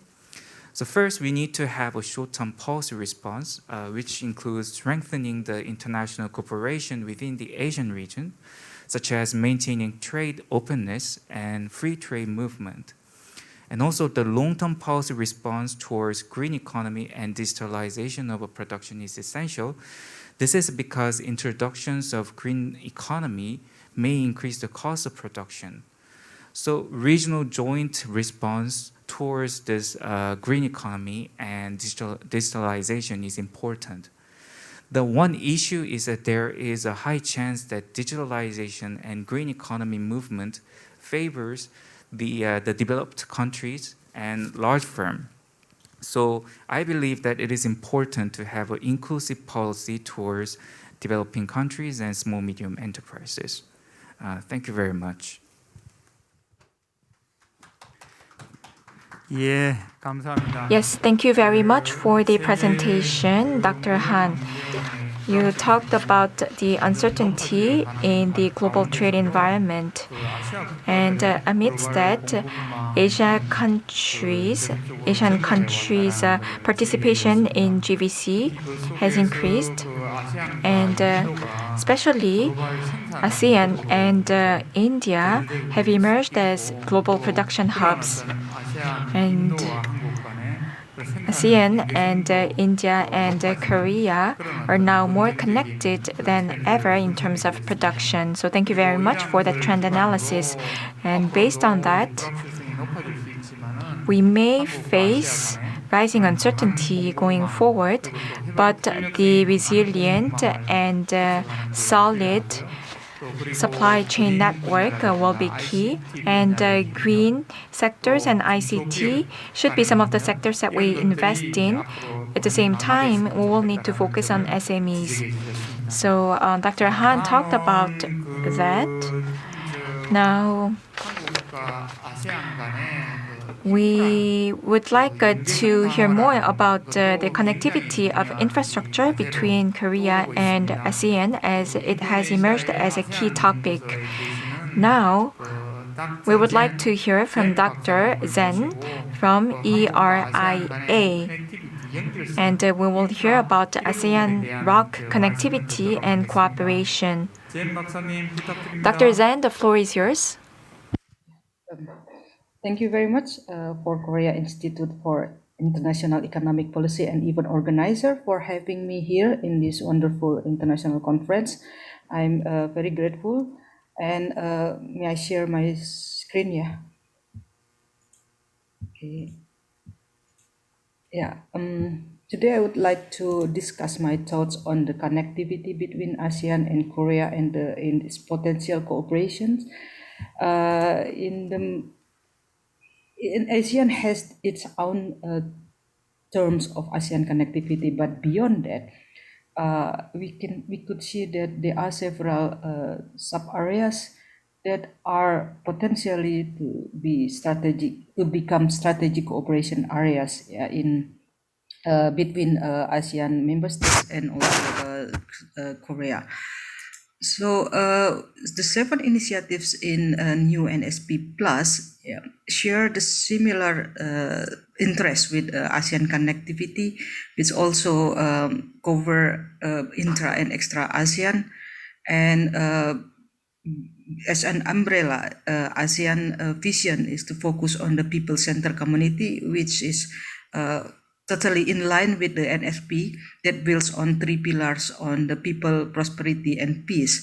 So the core areas of connectivity in this context we could say that the traditional ones, in quote infrastructures, transport, logistics, ICT, and related connectivity issues such as digital economy, resilience, financing, sustainable development, and cultural exchange.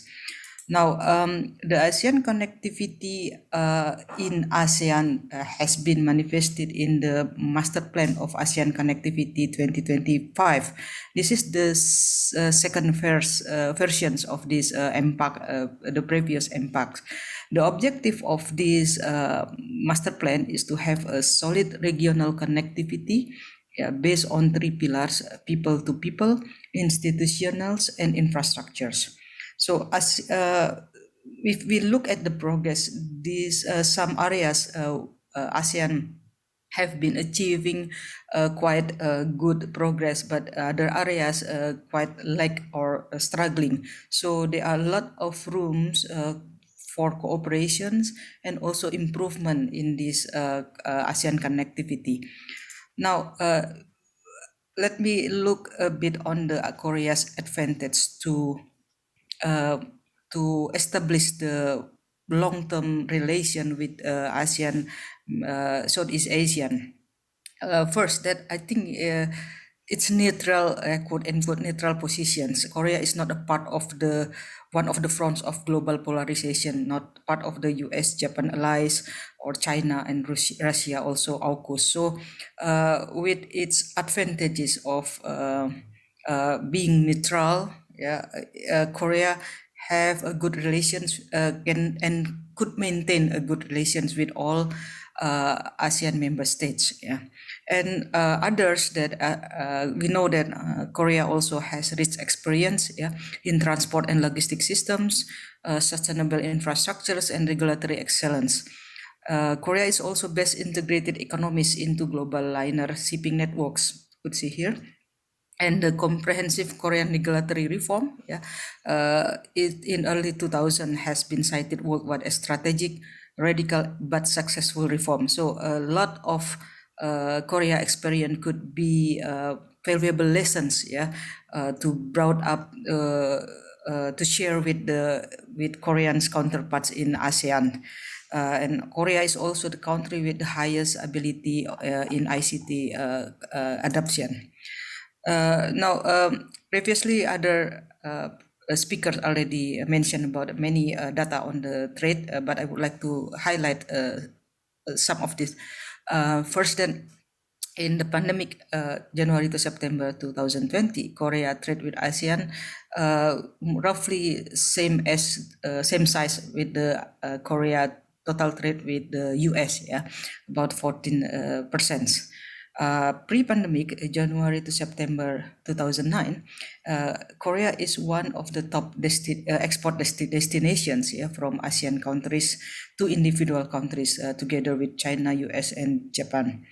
But the trade between Korea and ASEAN member states is not evenly distributed. It's dominated by Vietnam, about 43%, followed by Singapore, quite far from Vietnam, less than 20%, Malaysia and Indonesia. And it's also reflected in the primary investment destinations from Korea to ASEAN member states, which is mainly Vietnam, and then second Singapore and Indonesia. And then also we could see that the people movement between these regions in 2019, 41% of Korean visitors to ASEAN member state went to Vietnam. So we could see that there are a lot of potential cooperation on the trade, investment, and also people-to-people connectivity between Korea and other ASEAN members other than Vietnam. Not the intention to neglect Vietnam, but to improve your relationship with other ASEAN member states. And we know that ASEAN as a region is the highly attractive investment destination in the world. So FDI flows into ASEAN have been very high, even during the pandemic. And Korea is among the top global investors. But in investment into Southeast Asia, it's still less compared to the US, EU, and Japan and China. And major sectors of Korean investment in Southeast Asia is manufacturing.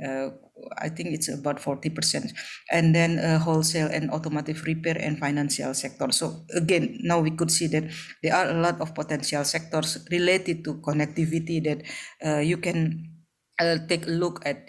For example, constructions, transportation and warehouse or logistics, and also real estate. Now, others are, we could see that global trends and also the current and the future directions of the world interest, like financing infrastructure and connectivity, because financing is always a gap between the demand and supply of the needs for building infrastructure, especially if we relate with the current situation. We need the resilient infrastructures. We need to infrastructures to mitigate and to adapt with climate change effect, etc. And others that I could see also the development and management of special economic zones. Korea has some successful stories in managing their special economic zones, such as Masan and Busan, and in some ASEAN member states, the government also have increasing interest to develop a special economic zones such as in Indonesia, Malaysia, Vietnam, and Philippines, and also Thailand. And look at this. I will cover the rest. In financing infrastructure and connectivity, our study in Comprehensive Asia Development Program in 2015, the simulations findings show us that enhanced ASEAN connectivity will also benefit Korea economy. And then so far in MPAC master plan of ASEAN connectivity, it is dominated by energy and land transportation. And if we look at the cross-cutting issues, that energy and land transportation also be have the intersection with the climate change adaptations. Yeah, other things that also important that in many developing majority developing ASEANs, yeah, countries are usually still need let's say that assistance, yeah, perhaps on the capacity building, the resources and technical assistance, also grants. So the package of investments that also cover these aspects, yeah, to support the host countries, yeah, will be very suitable, yeah, for the countries that especially that are still in early stage of infrastructure development. And we could also see the current issues like cross-sector issues, the one that I mentioned before, and also mentioned by other previous speakers. Yeah, on the climate change adaptations, such as how Southeast Asian countries can smoothly have transitions in energy, the current energy which is rely on fossil fuel to the green ones, and the climate let's say that the climate change adaptive infrastructures, and also green financing. Inclusive here is a circular economy and sustainable development, including sustainable finance. Other thing that already also mentioned by Professor Bhanti is a blue economy. And in these areas, yeah, blue economies, it's not only with ASEAN, but together India, ASEAN also share similar interests and share similar resources, yeah, to be developed in this sector, blue economy. Last but not the least, in the tourism and cultural exchange. Yeah, we know that because of this pandemic, tourism sector has been interrupted, but it will bounce back. Yeah, we could see that it has so strategic positions. Yeah, in 2017, for example, UNESCO reported that it is estimated at $3.6 billion export of cultural goods from Korea. And in 2018, Hallyu-related export and cultural content accounted for about $4.42 billion, yeah, or about let's say almost 5% of the total goods services services exported from Korea. And this the literature also found that the familiarity with the Korea's pop culture also create positive impacts on tourism and products made by Korean manufacturers. In this table, we could see that relative to the population, yeah, countries like Indonesia has fewer visitors, yeah, to Korea as a tourist, yeah. Compared to others like Malaysia, Philippines, Singapore, Thailand, and Vietnam. So I think Indonesia one of the a good potential partners to be paid attention by Korean tourism sector. Yeah.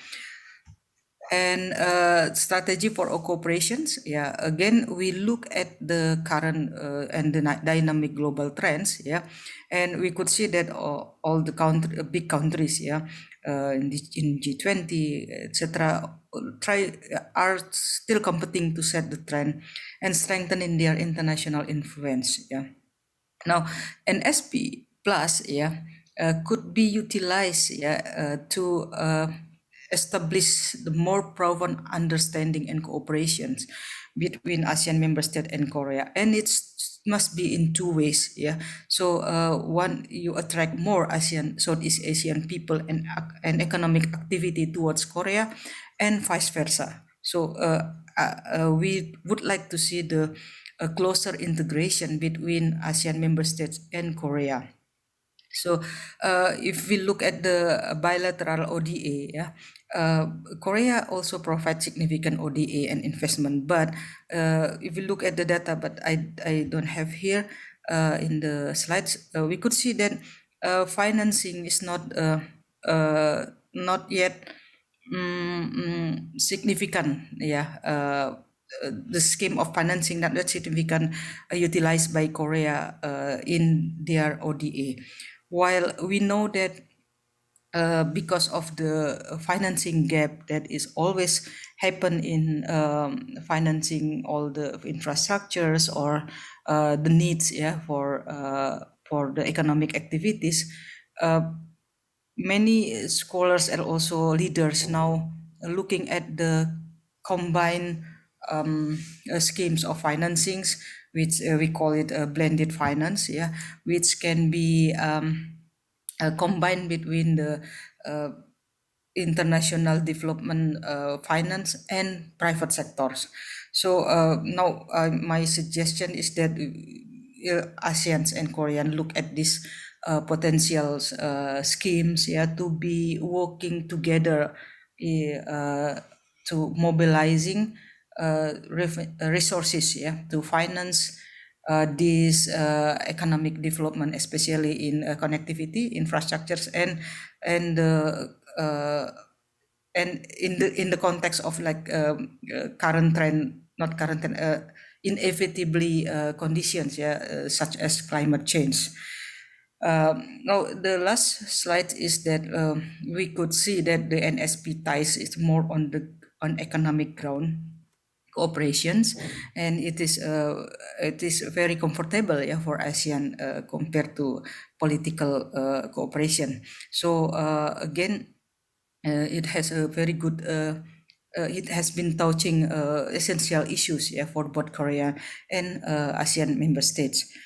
And so far, we could see that the NSP has been a standout Korea's foreign policy in the region, and I hope that you strengthen this in the future, because there's no return point, I think, for this. And we could also observe that the approach Korea's approach and present now is in conventional sectors like infrastructure, trade, education, and tourism, and using unconventional approaches like providing scholarships, cultural exchange, grants, yeah, for NGO, and direct public and private investment. But still, Korea and ASEAN could explore the new areas of development and cooperation, such as the sustainable development, green finance, blue economy, digital innovation, and regulatory reform. And again, blended finance schemes, yeah, to leverage the financial mobilization for developing economies. I think it's worth attention, yeah, for both Korea and leaders in ASEAN member state. So we hope that we could utilize Korea as India nexus in blue economy, digital connectivity, logistics, yeah, and cultural exchange. So that's from me. I'm really keen to listen to your inputs and discussion. Thank you very much. 예. Thank you very much. 감사합니다. 젠 박사님은 So Dr. Jen, she talked about the ASEAN Connectivity 2025, the master plan that ASEAN countries have come up with to strengthen the connectivity among themselves. And she mentioned that this is highly aligned with the Korea's NSP Plus, and Korea does have a lot of advantages for partnership. So unlike the US, Japan, China, and Russia, Korea is not a part of the global polarization, and Korea has a neutral stance, and therefore the Korea can contribute a lot to the ASEAN connectivity project for 2025. And also the Dr. Jen, she emphasized the four areas of cooperation. So transportation, construction, the industries that can strengthen connectivity. This is where the Korea's stronger investment and financing are needed.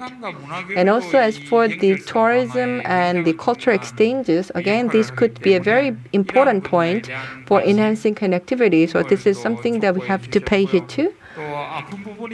And also, I think this is sort of the pain in the neck that compared with the Japan, Korea's ODA is only 1/5. So Korea has a lot to improve when it comes to the ODA expansion.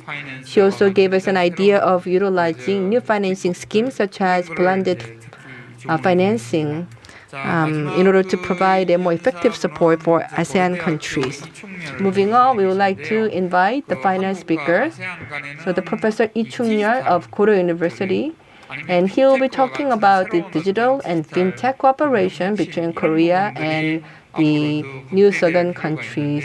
There are great need for the expansion of such cooperation, and he will be touching upon that.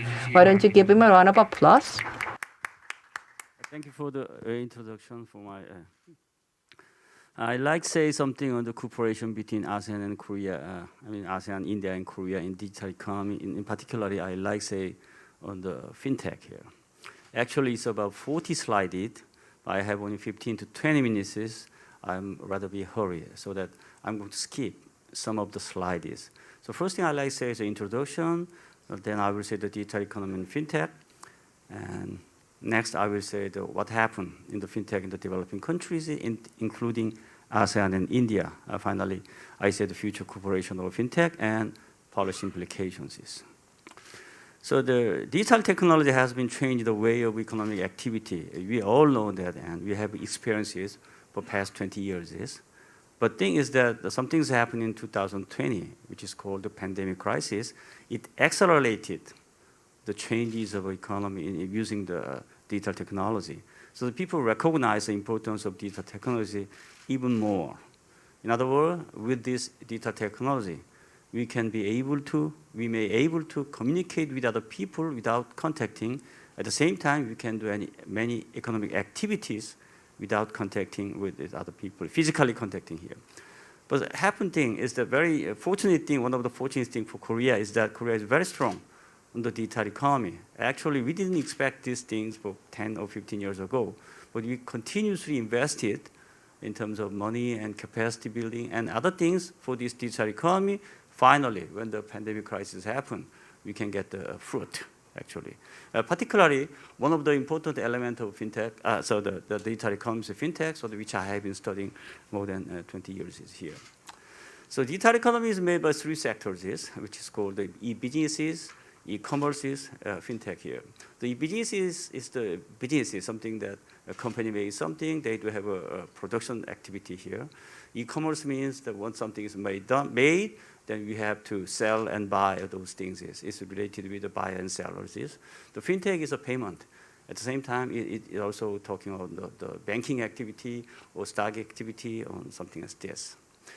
So these are the conventional economies. Say that people used to buy something in the market and they like the haircut on the beauty salon. These are the things that you do for more than 1,000 years.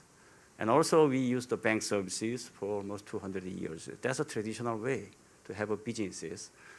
And the new one happened in the digital economy is a little complicated because we have a digital technology. C is first of all, let me see the green box, which is the e-businesses. It means that there's a factory on the right side, and they have to put the parts all over the world, and they make a production. Once they make a product, then they are willing to sell it. Then we move to the e-commerces. In the e-commerce section is on the blue boxes. Then there's a consumer and buyer and sellers. They are meeting together in the websites or maybe computer screens is rather than on the stores is. So that all day is that they look watching on the computer screens is or their smartphone and just push the button, they can order it. And the orders come to the producers, and producer makes also order to the factory send the product to the consumers. So that we don't have to have a big storage. Instead, we need a big warehouses there. Once those transaction is done, then we have to pay it. Then we need the activity with the banks and other financial institutions, so that we have the red boxes, which is the e-payments or fintech sectors. Actually, the world of fintech was made around 2010. So that before that, we called it e-payment or e-commerce, e-finance or e-banking or that, but later it all integrated the fintech here. So that even though the fintech world is made after 2010, it has been, the same services has been in maybe 70s and 80s, even 90s here. So but the digital economy expanded from the country I, J, K, L, M, and country C. Say like there's a buyer in country I, he may buy something in the Amazon, then the producers, or maybe sellers located in country J, which is maybe the US. And then something T-shirts was ordered, then T-shirts was made in, say, like Indonesia, which is located in country K. And also, if they like to make like a T-shirts, then cotton is made by some countries in Egypt or like that. So the many countries are connected with all these traditions in the digital economy. Actually, this kind of global value chain has been made in maybe 200 years ago in maybe first industrial revolution. So the people in England used to have cotton raised in India, and they make T-shirts and they sell it again here.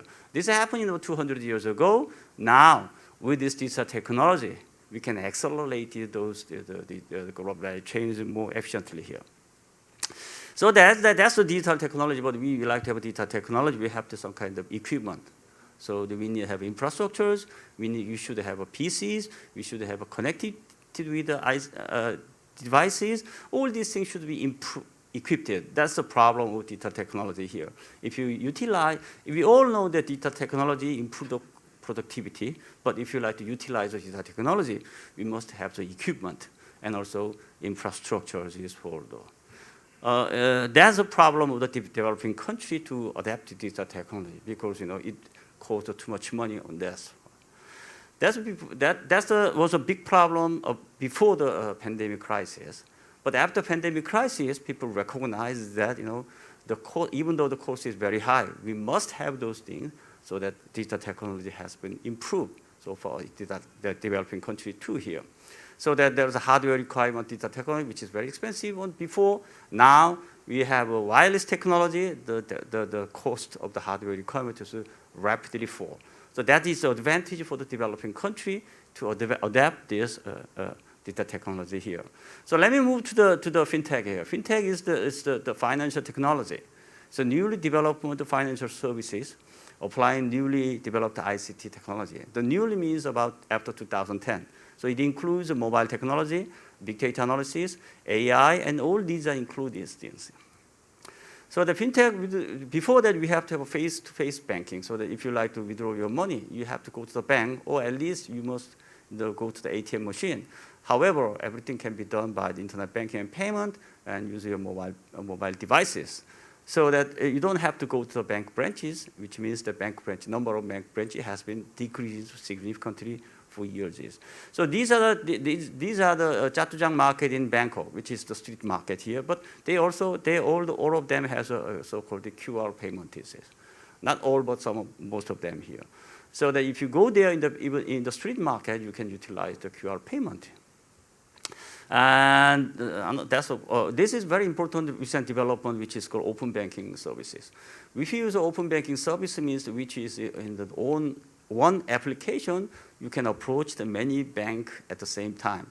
Which means that if you approach formally, if you like to use a bank number one services, then you have to approach the bank number one application, or you have to visit the branches of number one bank.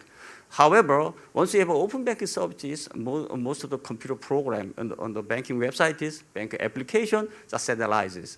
Which means that when you use a bank A application, then you can utilize bank B and bank C and bank D again here. Which means that it's similar to offline sales. You go to the branches of Bank A. On the branches of Bank A, you can utilize the service of Bank B. It means that there is a big competition happening among the banks. So that why the bank branch is important? Because if the bank branch is located in the central area, then many people can approach without any difficulties. That's a big advantage of bank branches. But now, even in the website, as a Bank 1 website is, you can approach the Bank B and Bank C and Bank D. That's open banking services, which was developed in recent days here. So there are many things are developing here. But what happened in the fintech in the developing countries is including ASEAN and India. So in the early days of development, fintech wasn't applied to high-income countries. That's a very important point, as I told you in the digital economy, because it can be supplied only when the several conditions were satisfied. The condition means that a good ICT infrastructures, so-called high-speed internet, should be provided.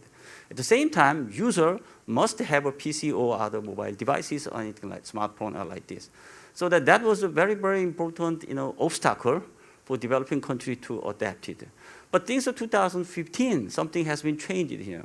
Instead of making a high-speed internet on the wired services, we have a wireless services which is relatively very cheap. At the same time, the mobile phone price has been relatively fall, decreases. Therefore, people can afford to buy a smartphone which can apply for these fintech services. So this is a very important development of the past few years so that people in the developing country can afford to use the banking services. Let me show you this very important statistics you see. The figure number 6, the first one is the number of deposit account with a commercial bank for 1,000 adults. The left one was Kenya located in Africa here.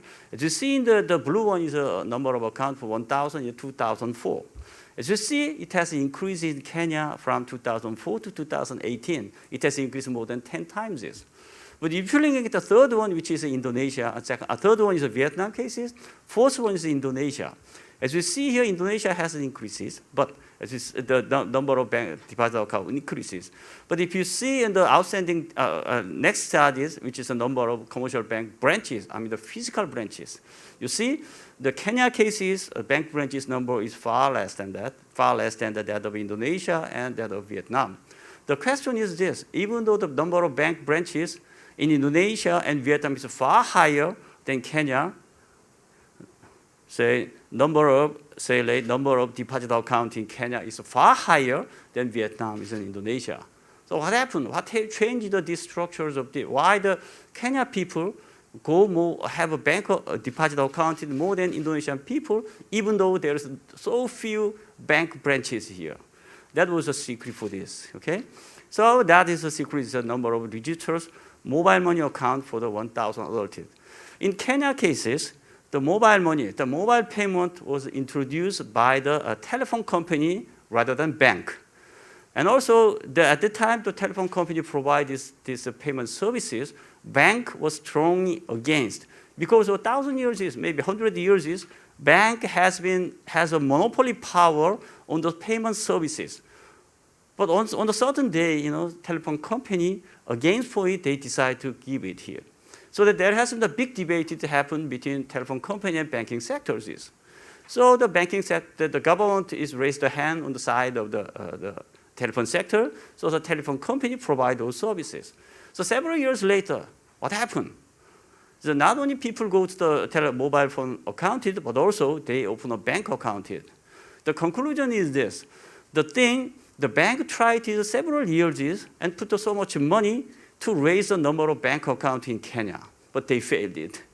But telephone company did the same thing, and they not only increased the mobile bank account, but also mobile payment account, but also they are able to use the bank deposit account because they recognize the convenience of the banking services. So the thing is important one why I say is that sometimes the bank and telephones are competitors, but in this case it clearly indicates in the developing country they can working together. And sometimes they are competitors, but they are helping with each other here. And most developing countries still have a problem in the say that. So that was the fintech the status in developing country, and so, the lesson from the African cases. Here's a case of Korea and ASEAN, India here. Fintech cooperation is relatively very difficult. Why?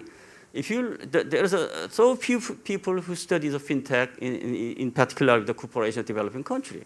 If you like to be a specialist on fintech or the international business, then he must know the finance. He must know the knowledge of the ICT. Also, he must know what happened to international businesses. It is relatively very, very difficult to find a person who knows the finance and ICT and international business together.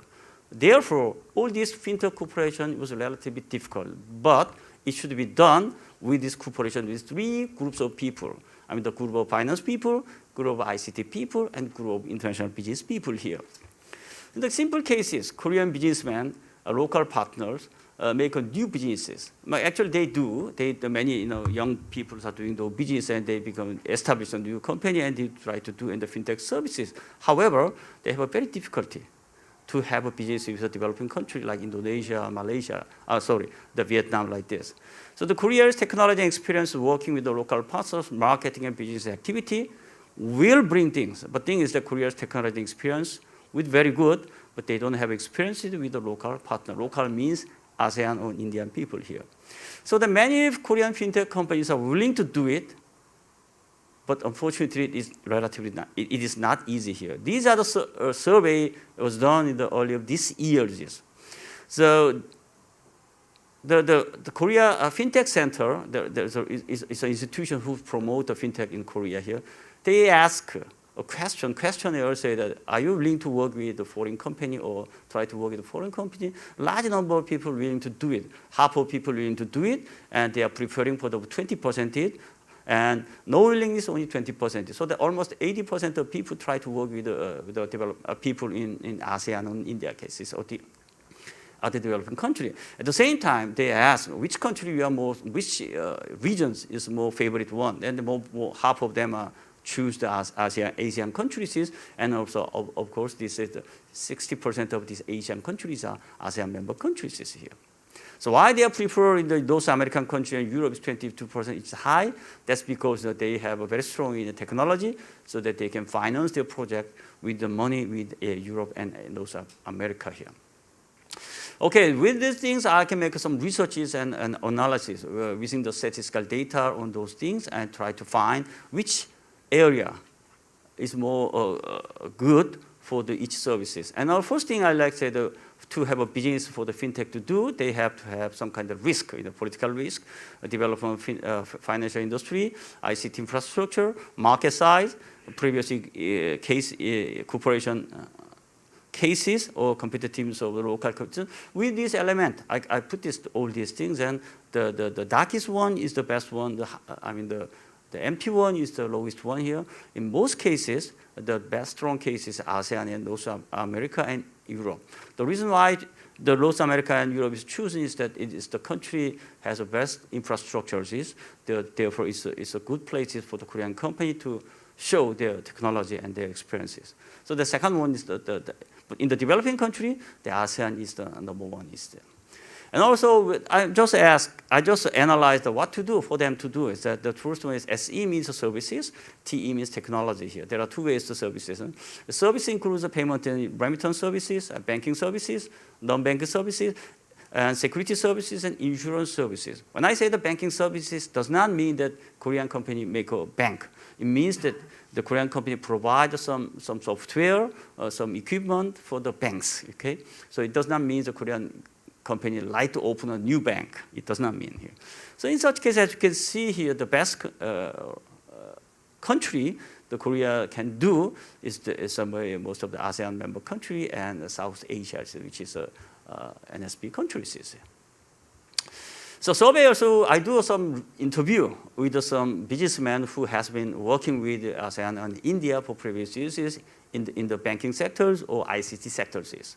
some of them are in fintech sectors too, and say that they have some problem to work with the Korean companies, and say that is simply most of the Korean companies who like to work in the ASEAN and India are not giant like Visa or MasterCard or Alipay or UnionPay. They are the relatively small venture companies, but they have a technology and they have a bright idea. They like use this idea in those countries. That's what they. But problem is that they cannot figure out the local demand. At the same time, they have a difficulty to find the local reliable partners, which means that they are most of them are 25 years old, maybe 30 or 40 years old, relatively young. They have idea and technology. Unfortunately, they have no experiences of the overseas businesses or maybe what happened in those countries here.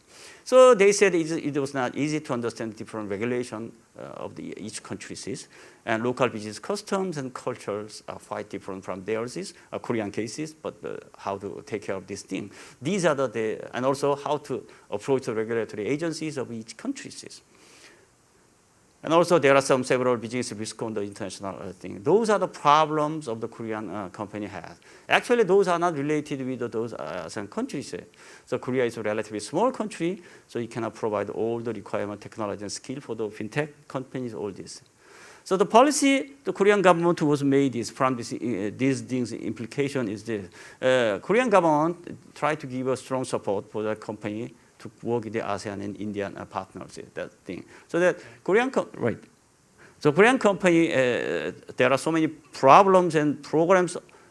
Problems are there, and also so many programs are already done. The problem is that the fintech company is very localized one, and they don't know how to utilize the Korean government problem. So that we must have some kind of bridges with the Korean previously existing Korean company the program and made the Korean companies.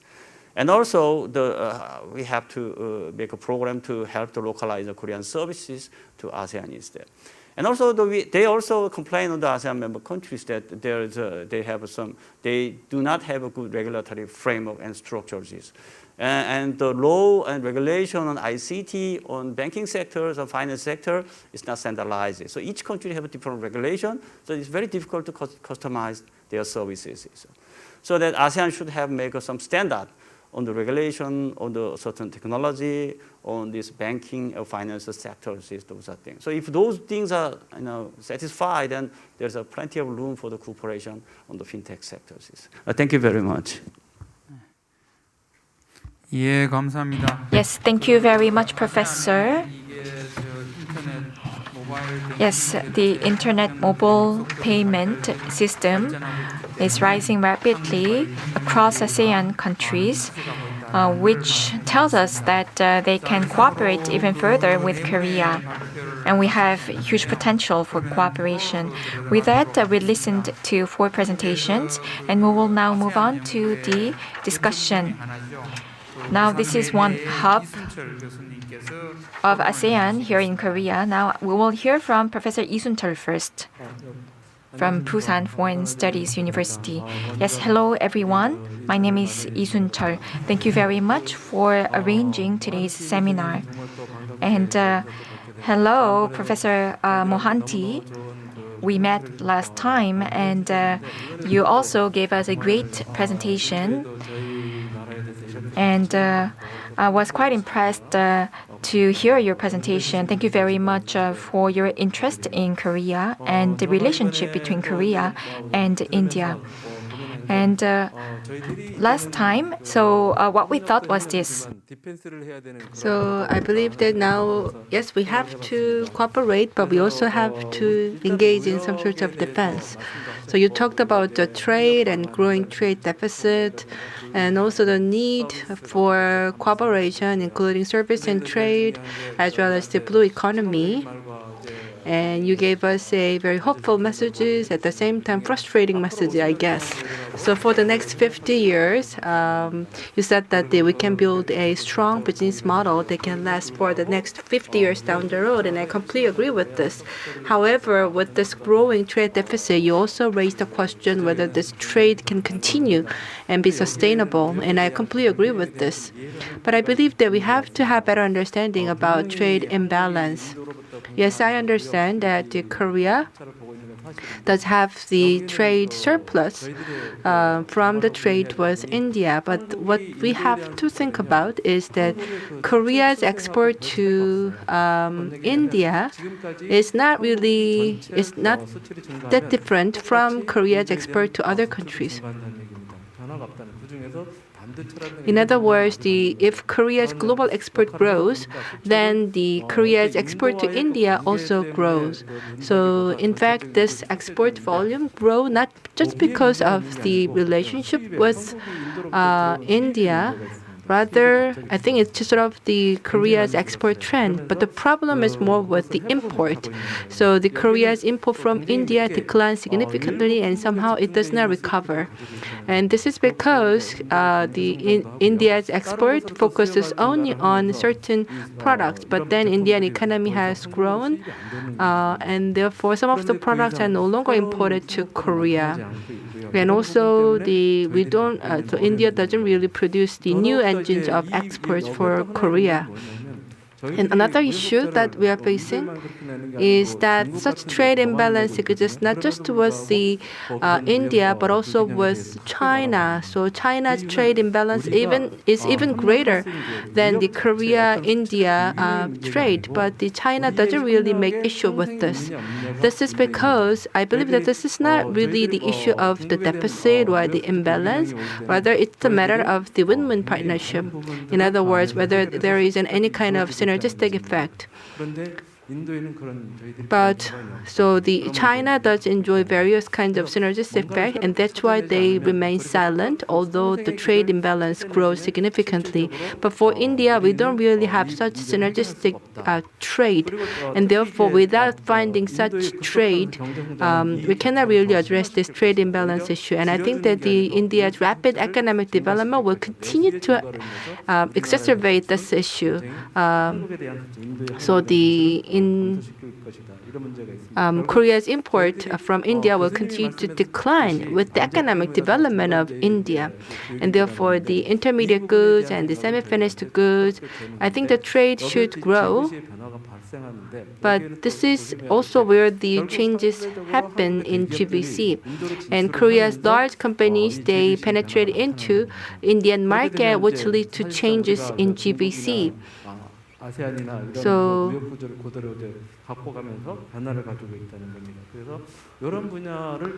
in this sector, I believe that Korea, yes, should expand investment, but through what ways? So rather than finding out how to expand trade, I think it's easier to find out ways to expand investment.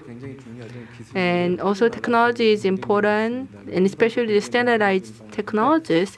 That's India's key advantage, and Samsung relies heavily on this. India's technology. So this is one solution that we can explore. And also you talked about the environment sectors and renewable energy. And renewable energy is now garnering attention, especially India does have a huge solar resources. So for green and digital economy, you can see that the sheer size of these two sectors indicate the importance of cooperation, especially the battery and the fuel cell. I think that these will be the key engines for growth, and they will be heavily needed, not just in India, but also in Korea. And this is where India's engineering strength can come in to create further opportunities for cooperation and also for service. Yes, Korea. I agree that Korea doesn't really have a strong service advantage against India. So the transportation service could be the only area where Korea does have some advantage. But despite that, also for India, you see that our service trade remained only in the certain sectors. So I think we have to explore further areas for cooperation. And also, so the software is the only industry that we can think of when we think about the partnership and service with the US, rather with India. But Korea doesn't really have a strong BPO industry either, and therefore finding out new areas for service cooperation, I think this is a new challenge for us. And you also talked about the shipbuilding, and I think this is an area where a lot of investment and funds are required. And we actually had some discussion with India to foster cooperation in shipbuilding industry. When Korea's shipbuilding industry struggled a lot at the time, we tried to relocate the manufacturing base to India. So we had some discussions, but then we found there are a lot of limitations and constraints. First of all, there is no land, and the Indian government doesn't really provide the land, and also there were a lot of government restrictions and regulations, and also the problems with the investment landscape. So that's why somehow the plan got discontinued. I think that these issues have to be resolved. And also this is related with the ODA. As you know, the Southeast Asia, Bangladesh, and Sri Lanka, we do have a lot of ODA projects. But for India, we don't really have significant ODA projects. Of course, through the EDCF, we have provided some support. However, it's very time-consuming. It takes years. So EDCF, when EDCF is needed,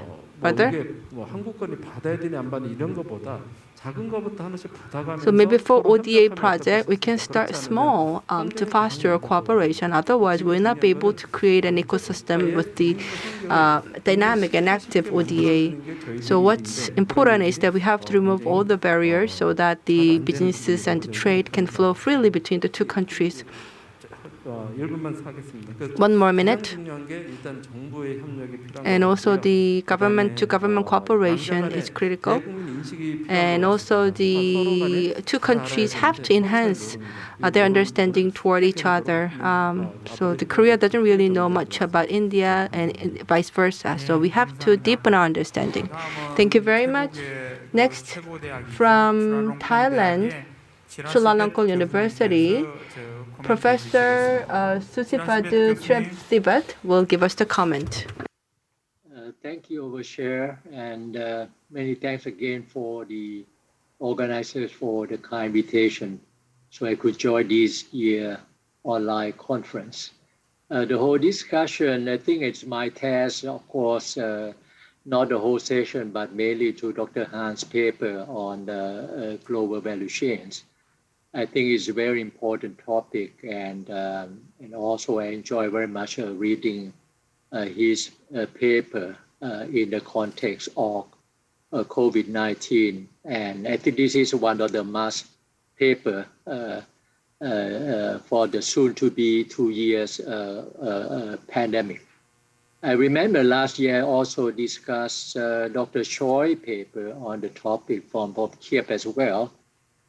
So I think this adds very much the progress to what we have been discussed earlier. I think it's the takeaways from the works of Dr. Hans are fourfold, four issues I would like to outline. First, I think very much, the global value chain we used to know were built on efficiency, seamless connectivity. We discussed here ASEAN-Korea connectivity, which had helped to reduce costs and increase productivity and competitiveness worldwide, of course. But however, this pandemic proved otherwise. It has caused production disruption of all sorts, and as well as GVC, the global value chain. So I think that we have not paid enough attention to another dimension, that's mean resiliency of the global value chain. So and I hope very much, of course, firm could stand, must be stand strong on the kind of issue, how they adjust. during the past 2 years. I think we have enough lessons. Of course, no one mistake it happened. So what to do? I think this is some of the discussion. We could bring a lot of micro issues to discuss on it, which this paper merit a lot of discussion on it. And also, I think is I hope that the worst is over and is behind. So firm at all level could move to the next stage. We have a big firm and a small firm. We have the upstream and downstream. They had to keep this lesson experience behind. A second issue, I think, is also as well, that's a pandemic crisis could be even worse without the digital adoption we have done the past few years. So this is something I think that we all seen that. But the pandemic also have accelerated digital transformation at all levels, wherever or whenever possible, from utilizing, the tracing, the COVID itself, to purchasing goods by e-commerce, and also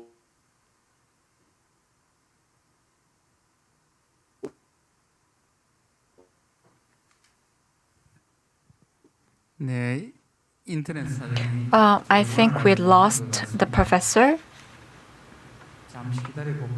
Should we wait for a moment? I think we have some connectivity problems, connection problems. So as we wait for the professor, we will turn to the next discussant. This person is the most renowned expert in NSP, Professor Park.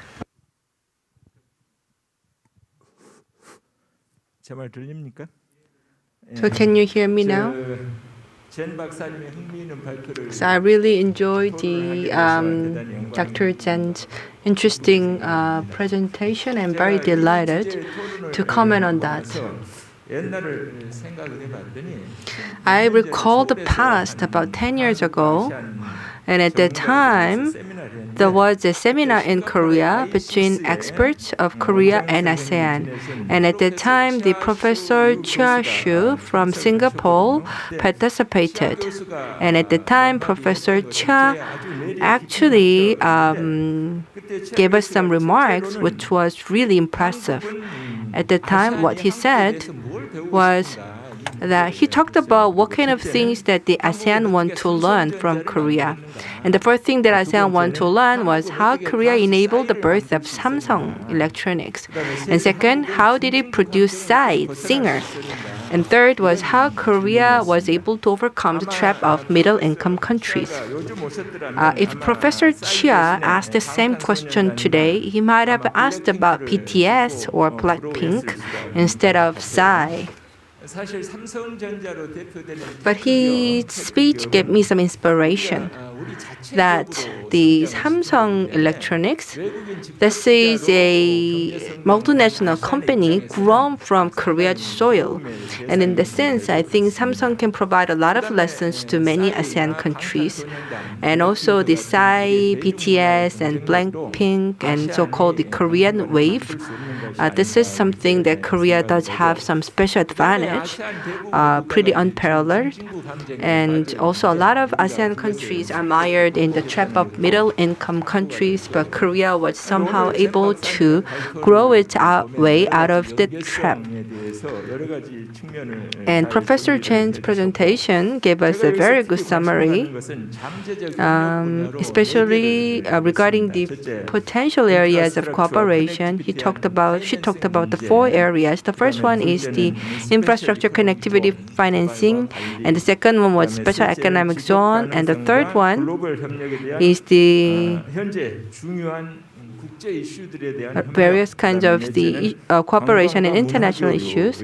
And the fourth one is the culture and the tourism sector. So all these four sectors are important. And I think that these are the areas where ASEAN needs some assistance. So this is something that we have to bear in mind. However, out of these four areas, can really Korea play an appropriate role? This is something that I actually have some questions. Because as for the infrastructure and connectivity and financing, the first area, Korea does have a small ODA, smaller than other countries. But compared to Japan and China, Korea doesn't really have competitive advantage in this field. So in ASEAN, there is a railway project going on with Chinese ODA support that connect the Kunming and the Jakarta or the Indonesia and also some other countries, and the Japan and China are competing to pour ODA. So Korea doesn't really have any motivation to be involved in that. And Korea does have a huge technological excellence. That's why Korea was able to enable the birth of Samsung Electronics. And this is something that Korea does have some strong advantage. And this is where Korea and ASEAN can cooperate. And also regarding this special economic zone, a lot of ASEAN developing countries fiercely developing the special economic zone. If you go to Cambodia, Vietnam, Laos, PDR, around the border areas, there are many SEZs being developed. But unlike its original intention, rather than factories, casinos are in place there. And therefore, rather than developing new special economic zone, what's important is to make the better utilization of existing SEZ. And third, as for the international cooperation regarding climate change and some other issues, I think this is very important and this requires strong cooperation between the two sectors. Especially, I do have I pay special attention to RCEP. So RCEP will soon be launched without participation of India. So I think ASEAN and Korea should make some efforts to include India in RCEP so that we can have a very dynamic economic map that can connect Korea, ASEAN, and India, which will contribute greatly to the enhancement of the connectivity. And the fourth one, the culture and the tourism, I think that there are some sensitive issues. Before COVID-19, back in 2019, you see that the Korean people visiting ASEAN was almost 2 times higher than Japanese tourists visiting ASEAN. But the Korea's population is smaller than Japan. So if you look at the phenomenon with some statistics, it actually means that the Korean visitors are 4 times more likely to visit ASEAN than Japanese counterparts. But the problem is that these tourism destinations concentrate on certain countries only. But this also indicates that the ASEAN countries have to develop their resources and contents for tourism products. And also the cultural exchange is very popular nowadays. And K-pop and K-drama and K-beauty are widely popular. But this is all because of the market mechanism. This is not something that we can control. So from Korea's perspective, the K-wave will contribute to the growth of the Korean export. So this is advantageous for Korea, but this could be a concern for many ASEAN policymakers. So in order to have more equality, yes, if there are more ASEAN cultures being introduced to Korea, then that will be ideal. But as you know, Korea already established the ASEAN Cultural Institute in Busan, and we have made a lot of efforts to introduce ASEAN culture to Korean people. However, when it comes to pop culture, I don't know whether it's really effective. So in other words, the ASEAN countries have to produce the high quality cultural content. However, because of some political and the religious as well as the social restrictions, I'm not quite sure whether ASEAN can create cultural content appealing to Korean public. So in Thailand, the BL drama or soap opera is very popular. And in fact, this is pretty popular among females in their 10s and 20s in Korea as well. And this is because China doesn't really have a full freedom of expression, and that's why they actually produce a very reward soap drama that only target niche markets. So I think that this kind of restrictions on the freedom of expression must be removed. And also, in order to promote ASEAN culture more in Korea, maybe we can include Bahasa in the curriculum as an elective course for high school in Korea. So Bahasa is in use in various countries in ASEAN. So currently in high school in Korea, we teach Germany, Spanish, Japanese, and Chinese, and we can actually include Bahasa, and we can teach them as well. And ASEAN's cultural capacities have to be strengthened in order to have a fairer exchange between the two parties, and that's where Korea can contribute. And last but not least, we would like to hear from the Dr. Damri from the Indonesia. Dr. Damri? Thank you very much, Chair. I hope I'm audible enough there. Okay. Thank you very much for having me in this conference and allow me to share my perspective on this new Southern Policy Plus issues. I think a lot that has been discussed by previous speakers and a lot that has been provided in the discussions and recommendations during this conference. Allow me just to review a little bit about the relationship between Korea and ASEAN, as some of the speakers in the sessions already mentioned. Most of the relations between the two economies are increasing and growing very fastly, very significantly during the last 20 or 30 years. But we can also see that the trade and investment relationship, especially, has been concentrated only in some countries, or most importantly, on mostly to Vietnam, where the trade dominates around 40% or more than the trade relationship between Korea and ASEAN.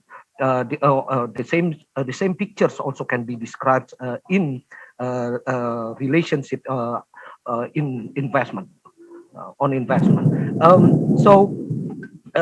In my opinions, we do need to change these pictures by having diversifications, greater diversifications, to diversify Korea relationship with ASEAN, but not only on the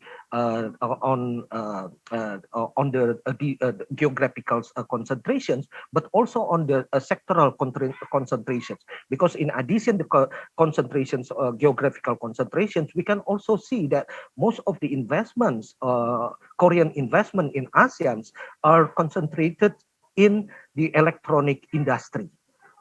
Although Korea actually has a strong, other strong manufacturing sectors such as automotive sectors. Automotive sectors in Korea remain to be directed toward either North America or European market and European production. So this is also another diversification. We need to encourage greater diversification, geographical diversification by by utilizing or by encouraging trade and investments relations between Korea and other ASEAN countries, but we also need to explore more the sectoral diversifications by looking at other sectors outside of the electronic industry. But of course, this is not an easy task, and basically the diversifications of business are the result of business decision process. It doesn't come from the government. So new certain policy should be regarded as the one that facilitate and promote this kind of diversification.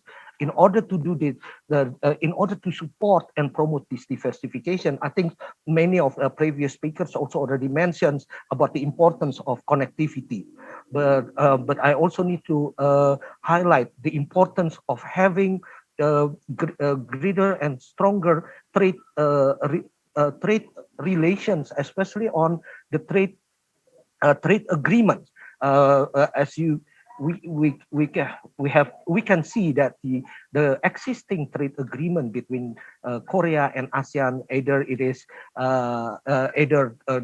done it bilaterally or at the regional level, such as RCEP, tend to focus more on tariff reduction. Now we need to have a serious discussion on how to move beyond this traditional focus of tariff discussions by looking at how to promote and adopt certain elaborative rules and principles that can harmonize the economic activities and business activities in the regions. This kind of trade agreement can be facilitated by RCEP, not only by including India, but also by extending the content of RCEP to also include many other, various other aspects of the economic relations that hasn't really been discussed deeply in the existing form of RCEP. The New Southern Policy Plus can also take up the opportunity of a greater digital transformations by encouraging a more and more focus on the digital relations and digital connectivity. With that, I conclude my discussion.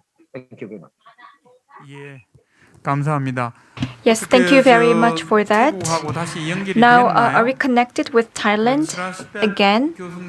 Professor Shirativat, are you with us? 아까 Yes, we lost you before. Would you like to finish? Maybe summarize your comments? Could you hear me now? Okay, all right. So I'm sorry for the kind of disruption we had earlier.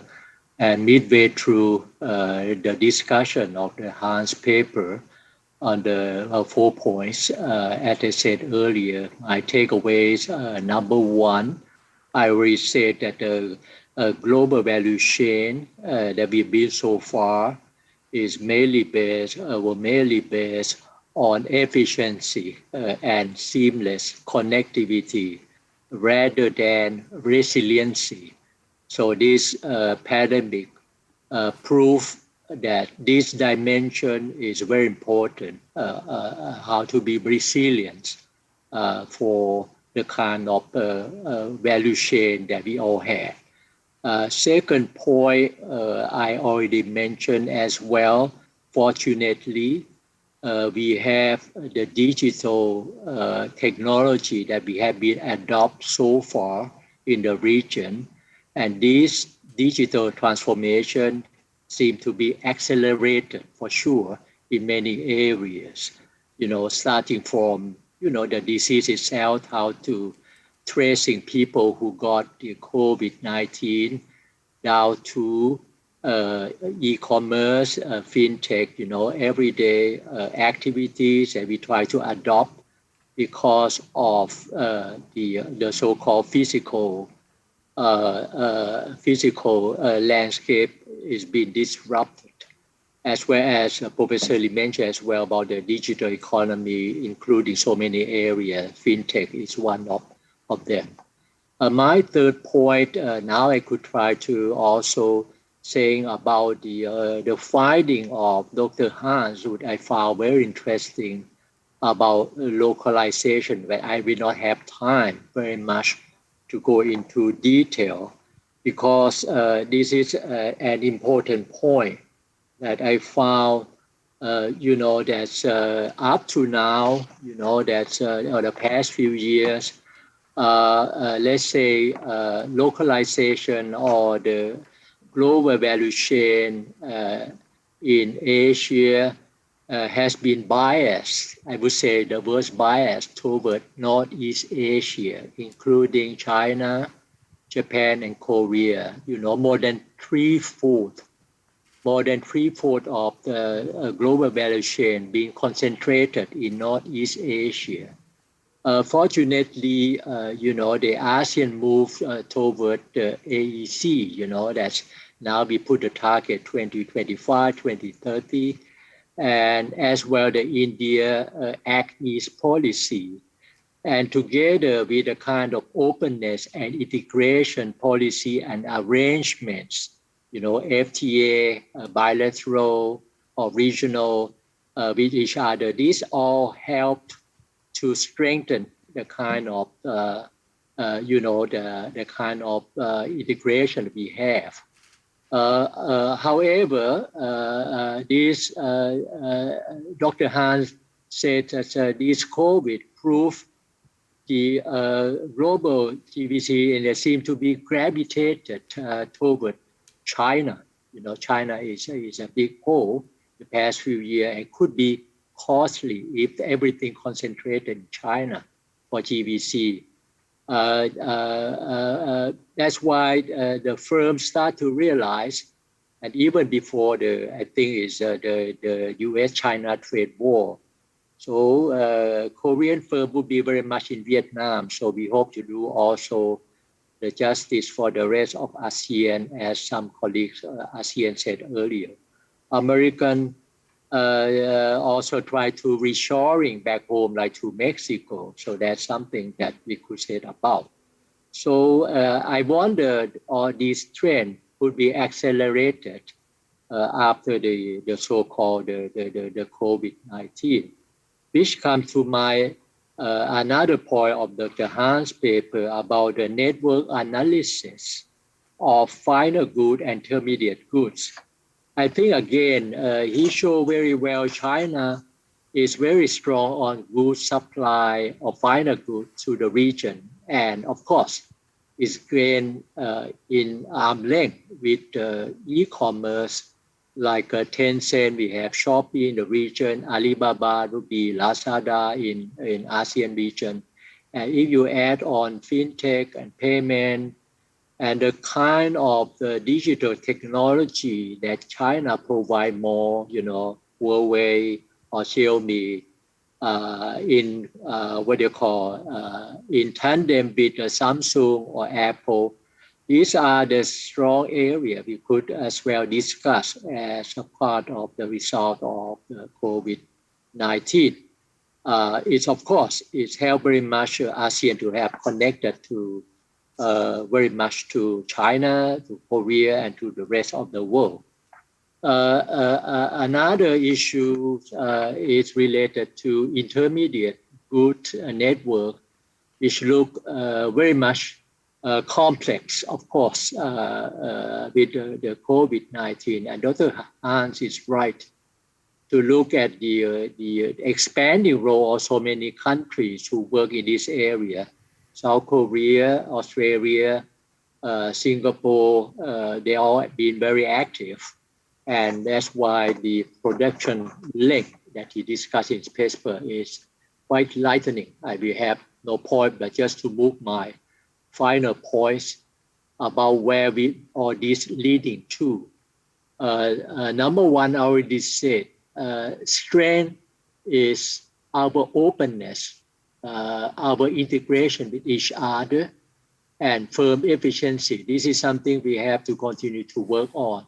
But how to add resiliency and robustness, in face of health crisis or national disaster in the future. So that's something very important. The second point, needless to say, about the increase of intra-regional trade investment is quite evident.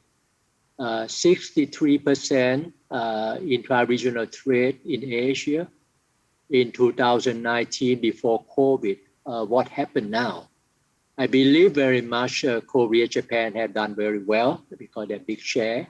China is catching up. ASEAN is making more inroad in connection to Northeast Asia and South Asia with India. So all this, he had not mentioned about the role of RCEP, for example, the new RCEP or existing FTA, because RCEP come to add on, or CPTPP. So this is something that policymakers are still working on, as well as I think the issue of interplays, because between the physical and digital landscape. What I think is about the kind of COVID make people work from home. What about the people who have to really move to work? The cheap labor and the new. You're talking about the new labor movement. What would that be? And robotization during this pandemic. Which big firm can do better. Small and medium firm have less to do. So this kind of thing is about the interplay and inclusiveness we have to work on. Very last, of course, all these give firm more to localize and regionalize rather than globalize. That would be the trend of new next normal that we see we are moving on with this openness.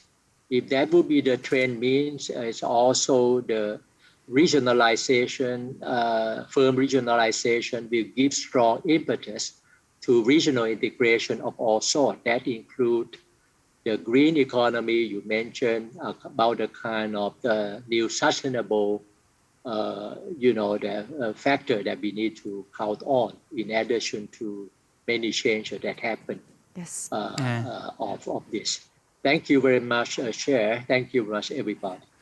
Yes, thank you very much, Professor, for the comment. So, session 3 talked about the prosperity of NSP. 4 presenters and 4 discussants talked about the achievements, but at the same time, the tasks forward.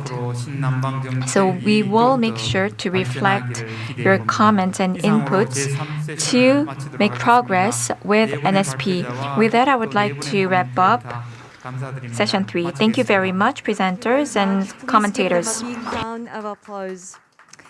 So this is the end of the session 3 of today's conference. So we thank all participants, both online and offline, for making it possible to spread a new insights and share knowledge. And sadly, we conclude today's international conference on the new Southern Policy plus Vision, Progress, and the Future. So once again, we sincerely hope that everyone who participated in today's conference had a very meaningful and productive time. So thank you very much for staying with us until the end. Have a wonderful evening. Thank you very much.